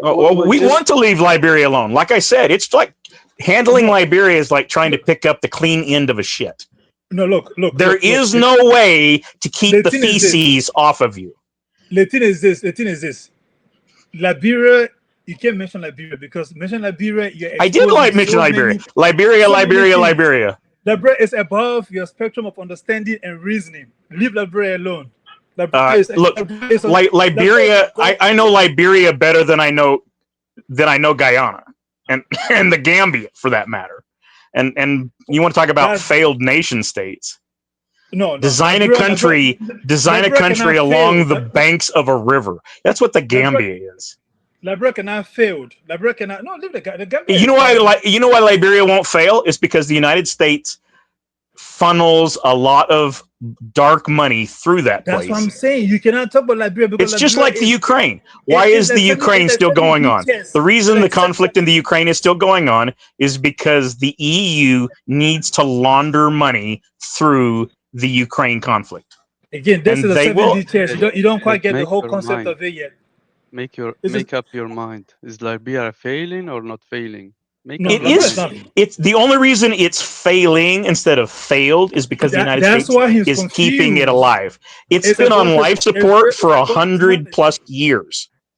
And the only reason it's been on life support is because the United States needs a foothold into the central part of the West Coast. That's the whole reason. That's the whole reason why Liberia gets billions of dollars pumped up its ass. Completely off So you're telling me Liberia is like the African Israel? No. It is. It is. It is. Wakanda times 10. It is the chrome turd of the west coast of Africa. No, Liberia is like Wakanda times 10. It doesn't even exist in Africa. What you see on the map and what is Liberia is two different things. Every time I go to Florida, I can smell Liberia from there. Yeah, well, Florida is basically the Liberia of America. I mean, to be fair. That is fair. That is a fair assessment. Yes. Yes. Yeah. Yes. Did a Liberian molested you? Maybe a Liberian molested And guess you or what? something. Guess what? Just Google Little Miami, Liberia. You see what I'm talking about? I think a Liberian. No, if you're going to Google something about Liberia, guys, if you don't know this, you have to. Google General Buck Naked, Liberia. Oh, all right? Greatest story of all time. Guess what? It's seriously worth no. It's probably where the idea of Wakanda came from. Yeah. No, this guy. Wanna know Wakanda is off topic. to Ted, so he can talk shit like this. I need to What? know what Liberian did to him. Maybe someone molested him when he's kid or something. General Buck Naked, dude. Who knows? General Buck Naked chased him around when he was a 4-year-old. I think what happened was one day he landed on Liberia, one day on the map. What is this thing called Liberia? And out of curiosity, he read a bunch of articles that doesn't exist, and he think you know Liberia, forgetting to know Liberia. What you see on the map, Liberia is under the sea. Liberia is the Wakanda times 10. What you see on the map and what is there is two Liberia is Atlantis? Atlantis times 10. I'm telling you. See, Liberia can't be Atlantis because they can't swim. Everyone knows that. You see, let's be honest. I mean, that's why they don't have a public swimming swim pools. either, Mr. Ted. That's why they all died. All right. So actually, maybe there's something to this. Maybe they actually were Africans, and that's why they died, because they couldn't swim when it got flooded, man. If they could swim, then they would have swam away, and they would have told the tale, dude.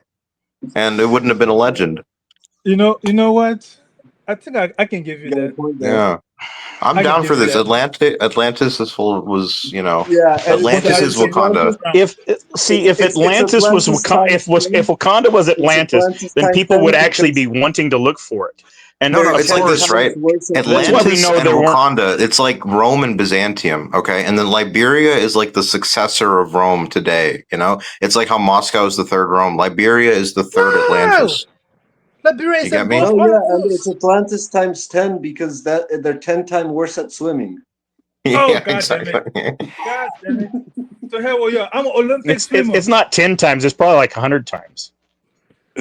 Hey, listen, look, every year we swim from Liberia to America. Come on. Look, we know that's not true. Otherwise, when we threw them off the slave ships, they would have swam back. Why make it exist? How can they get back? They get back by swimming. Well, I mean, you said they could swim the whole way, and we threw them halfway back, and they drowned. Yes, and they swam back.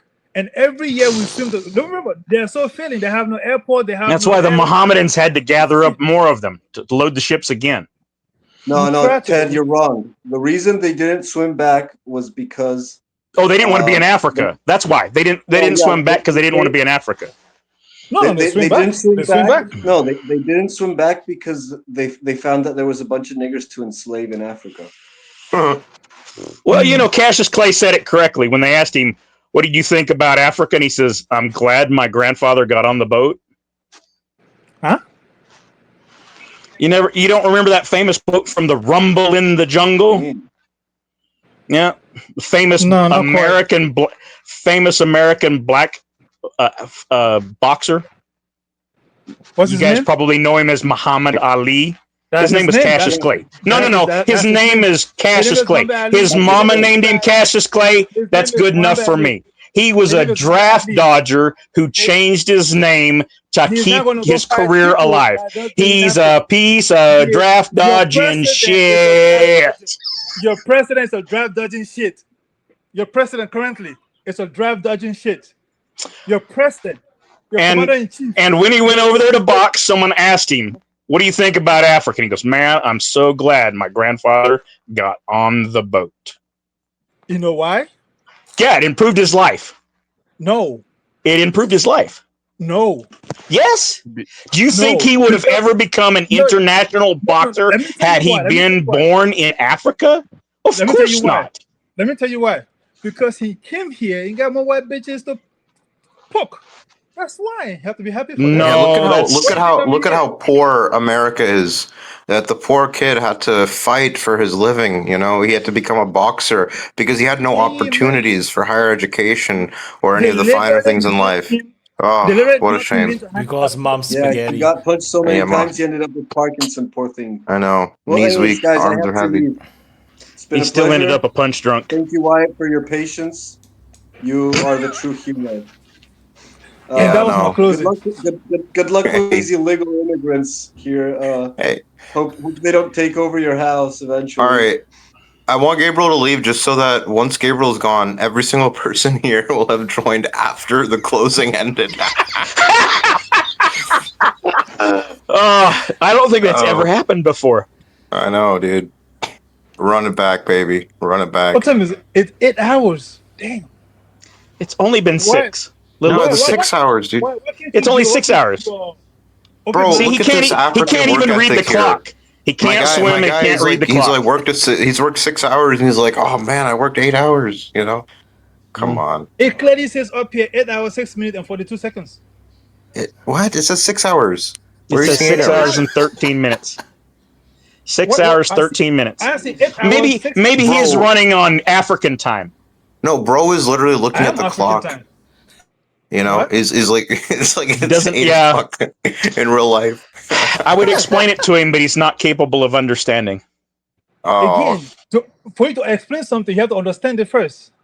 Yes, and you don't. We just established that. You cannot explain it because you don't understand it either. That's a problem. That's true. Yeah, again, this there, Ted. right here, you spend all day getting heated, so of course everything evaporates over time. So hey, you think if you think I'm jealous over Velcro, I'm not. No. Look, this is a shiny head. No, here's how the story goes, right? As you get heated more things escape over time. That's why all these things exist. Is this an African theory? Yo, check this out. Look at how you have the hair having Giga Chads on the top row, and then the fucking bald Untermensch on the bottom row. That's amazing. I've got more hair on my ass than I could weave an Indian blanket. You have more hair on your ass than me. Than I have hair on my head. Is that what you're about to say? That's not something you want to be proud of, bro. What the fuck? I've trimmed more beard in the last month than this kid's ever grown. It looks like that's kind of gay. When Santa Claus get told not to go to the mall anymore. That's what it looks like right now. I don't know why I seen like that. Like Santa Claus, hey, you're not allowed in the mall, you're not allowed in the playground anymore. You kind of give me that kind of vibe. I don't know why. Why is that? Allowed in the playground. Yeah. You're not allowed around the playground, you're not allowed in the mall. Kind of give me that kind of vibe. Why is that? Like, hey, Santa, don't go to the playground, don't go to the mall no more. Like an Israeli? Every time you go to the mall, Santa is there in Christmas. No, you look at the Santa that's not allowed over there. You look like a Santa that's not allowed at the playground. What an insult! No, serious. It's out of curiosity. No, he does look like Santa. It's very true. You know. Yeah. Do you ever dress up as Santa for Christmas, Mr. Ted? You should. Not allowed to. Yes, I do. He's not allowed to. Oh, fuck yeah. What do you dress up? Hey, FCS, what do you dress up as Christmas? The lump of coal? Wakanda. Remember, Black Panther. I'm already black. All I need is just what I need. Nothing else. I already have the suit on. I'm sorry. That was uncalled for, man. I'm sorry. I already have the suit on. I don't need to costume. I already have the suit on. The stream just got the place that no one wanted. Hey, you can edit it out, huh? No, the stream. I will not touch the stream, man. Okay. Because once I edit, the whole live chat will be gone. So it's okay, I'm going to clip it anyway eventually. So no. Yeah. Yeah, you could have a backstage version and YouTube. Do not take my money version. So dude, that's just the Telegram, man. FCS, that's what it is, bro. That's the if you guys want to know Open Mic After Dark, just fucking join Open Mic and then you can be privy to the real conversations. Come to the Telegram. Unfiltered, that's where all the uncensored. That's the uncensored place. Yeah, that's where we really share what we think. Yeah. Come to the Telegram channel. That's where the juice. That's where the meat and the bones meet. Yeah. That's where Ted take his Santa Claus pictures and post them. Yeah. Halloween's I've got a standing offer to duel if I ever show up to a place in Utah, and I've got a standing duel offer for the kid from the UK. So right now I'm actually collecting duel challenges. So I think I'm up to 6 or 7. I haven't been keeping track. Has anyone been doing that for me, Archimedes? No, man. You gotta stop letting them sit there, man. You gotta redeem them. You gotta work them out. I'm waiting for Slef to come from Australia. He was talking about coming up to be my second. Oh, it'll never happen. Bad idea. Please, no more people come up. I just now you were saying, the Fresh and Feed, the other podcast, Fresh and Feed. So that what they do is that they on YouTube, they will do like 2 hours, and then after that they will cut the stream and continue only on Rumble. That's what they do. Because in Rumble they can go totally unrestricted. I believe that's what they did. Yeah, that's one place. Rumble have no censorship. Yeah, that's YouTube one have censorship. I've not been on Rumble since they created one. Since they came but it's really not worth my time to do that. I'm it's too much effort. But you're anyway, right. I think let's do closing. All right, for real. I'm first in line. Rumble is the place I found Wyatt, so just keep that in mind. Oh, man, how did I even find Wyatt? I don't even know how I get across. I don't know how I came across this channel. Oh, I think I know why. I know how I got it. Yeah, I was watching Military Summary on Rumble, and I got a recommendation on Wyatt's channel, and I quit watching all other commentaries. Because I realized it was actually neutral instead of being one sided or the other, and I was like, "Oh, this is a whole lot better." And one of my children thought it was hilarious that he did the emotional damage. Emotional. Yeah. Defense Politics Asia. Hold on. I came to DPA through a conference we had. Somebody mentioned DPA in passing. Then I rewatched the video. I saw the DPA. What is DPA? I look up DPA, and you showed up. I'm like, what is this guy? Then I watched one of your Ukraine summaries. I'm like, okay, fair enough. At least seems somewhat trusted. Then first I followed the channel. Then I found you on Twitter. Follow you on Twitter. And stay in the background for almost a year. Then finally I just come on board. But yeah, anyway, let me close. It's a beautiful day in Wakanda. The sun is shining. The elephants are at bay. Giraffes are poking their dick out. Giraffes. And that was my closing. Yeah, and that was my closing. Yeah, all right. Again, all just watch it. Again, just subscribe. Again, keep tuned. Every now and then we may have the African warlord to show up and do some warlord thing. Hey, Mr. Ted, if you ever come to Africa, this is war.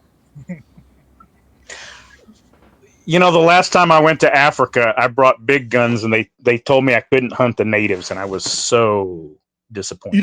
You don't need guns. All you have to do is just walk down the street before and die. So if I wanted to hunt natives, I'd go to Detroit. You can try. It's still legal. You can try if you make it out. Well, I live in a state that has the castle doctrine. Every state in America have a castle doctrine. No, some states don't let you use it. In my state, again, use it and go to court. Every state, every country, every corner of this world get a castle. Who says I haven't already? Exactly. What I'm talking about. Flex your right. Either you use or you lose it. Oh, I have. Exactly. I don't believe it, but yeah, you can claim it. We're on YouTube. That's fine. Anything is possible on YouTube. I don't need you for verification of my existence. You can't verify that either. But anyway, hey, that was my closing, and I think I got something to do, but I'm not too sure of that yet. But after that, okay, hey, whoever's watching, subscribe, tune in to DPA. The wall I don't come often, but when I have some spare times, of course I do show up. As you can tell, if you see this background, I'm in the state. That's what that means. And I come here as often as they need me. But anyway, that being said, adios. Hey Ted. Thank you, FCS. Get a haircut. You can really tell that he's in the States because he's speaking Spanish. Okay. He's saying adios. Me molesta, pendejo. No hablo inglés. Me no peggy. No hablan inglés, pendejo, pinche cabrón. I always ask him, get the shovel? I have no idea what happened. What was said, man. No, okay. Well, as far as closing is concerned, subscribe to Wyatt. Thank you, Archimedes. Nika, do you want to do closing? No. I already did one, so I don't want to waste everyone's time. Okay, Mr. Ted, closing. So, like everyone said, like, share, subscribe, troll Telegram and the Discords, and encourage people to join. The more people join, the better chance we have at a actual exchange of real information. I've learned more in the last couple of weeks trolling people on Telegram that are in the Ukraine than I have from the last year of interactions. That's where true dialogue comes from. And yeah, there's always lots and lots of noise to filter out, but the more information you expose yourself to, the better chance we have of actually knowing what's going on. So, yeah, I would love to see a lot of these people that comment join the discussion, because the VC and the open mic would definitely benefit from having a larger diversity and a larger range of discussion. So I appreciate that. Thanks again for the platform, Wyatt. Congratulations again on the silver button, and yes, we do look forward to the golden button in the future. Maybe on the next conflict. Thank you, Mr. Ted. The goal is a bit difficult. It's Goodbye. 1 million. I know. It's big goal. It's just the nuts iteration. So, from 100,000 to 1 million, maybe it'll happen faster. Yeah, I hope. I mean, History Legend haven't even got his 1 million, man. So I'm not going to dream that far enough for now. We can hope. All right. We probably want more people in the Patreons and other places. So I'm encouraging people to go there too. Anyway, that's my comments. Okay. See you guys later. You, Ted. Yep. Bye-bye. So my turn to do closing. So thank you everyone for watching the DPA Open Mic episode 144, where we don't talk about the topic as usual. We always talk about everything else usually except for the topic. So we follow this proud tradition, and once in a while we have a failed closing, like just now. It's not the first time, but it happens before. But yeah, it is still entertaining. So anyway, that's it. I'm not going to drag on more because it's going to drag on the Frontline changes report. I already finished the mapping. I just need to record. So anyway, that's it. Archimedes have successfully drained my energy. So that's it. Thank you for watching. Press the like button, subscribe, and also I dropped. So is there any super chats I forgot? Okay, I think don't have. I covered all the super chats, and the top fans for today. Can I share this? Let me see. Share screen. TikTok.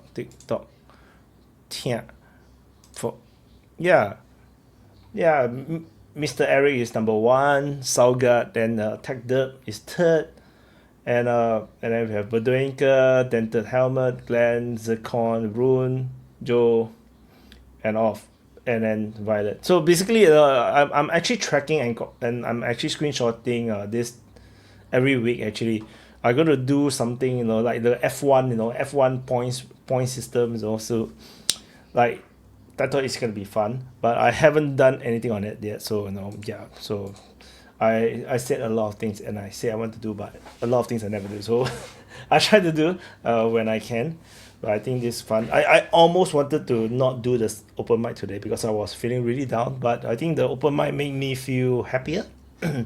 So yeah. So yeah, it's often when I'm really tired. Like sometimes I'm just like no mood to do the open mic, but often I just plow through, and often I ended up like saying often a lot. But often I'll end up like feeling, yeah, it's worth the time and worth the effort. So hopefully everyone enjoyed yourself.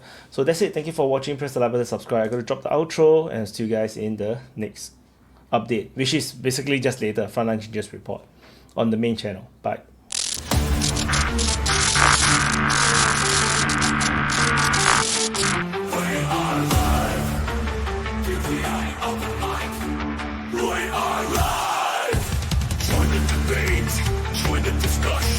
Share your voice, share your opinion. Swallow your ego, expand your mind. DPA Open Mic, free speech zone. DPA Open Mic, we are live. DPA Open Mic, we are live. Don't hold back, 'cause here we go. Let's go, let's go. We are live. Let's go, we are live. DPA Open Mic, we are live. We are live. We are live.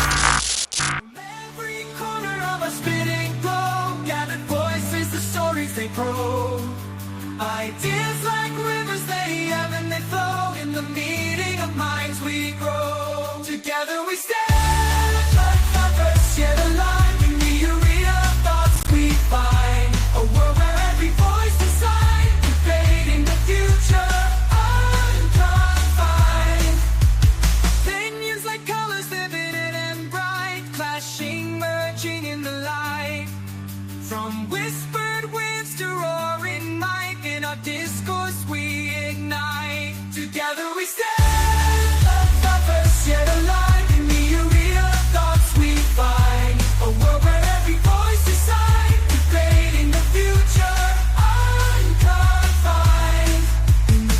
Of ideas we see the birth of what the world could be. From conflict we find the key to unlock our collective destiny. Round the table the world convenes, every culture, every scene. In the marketplace of dreams we chart the course of unseen streams. Together we stand.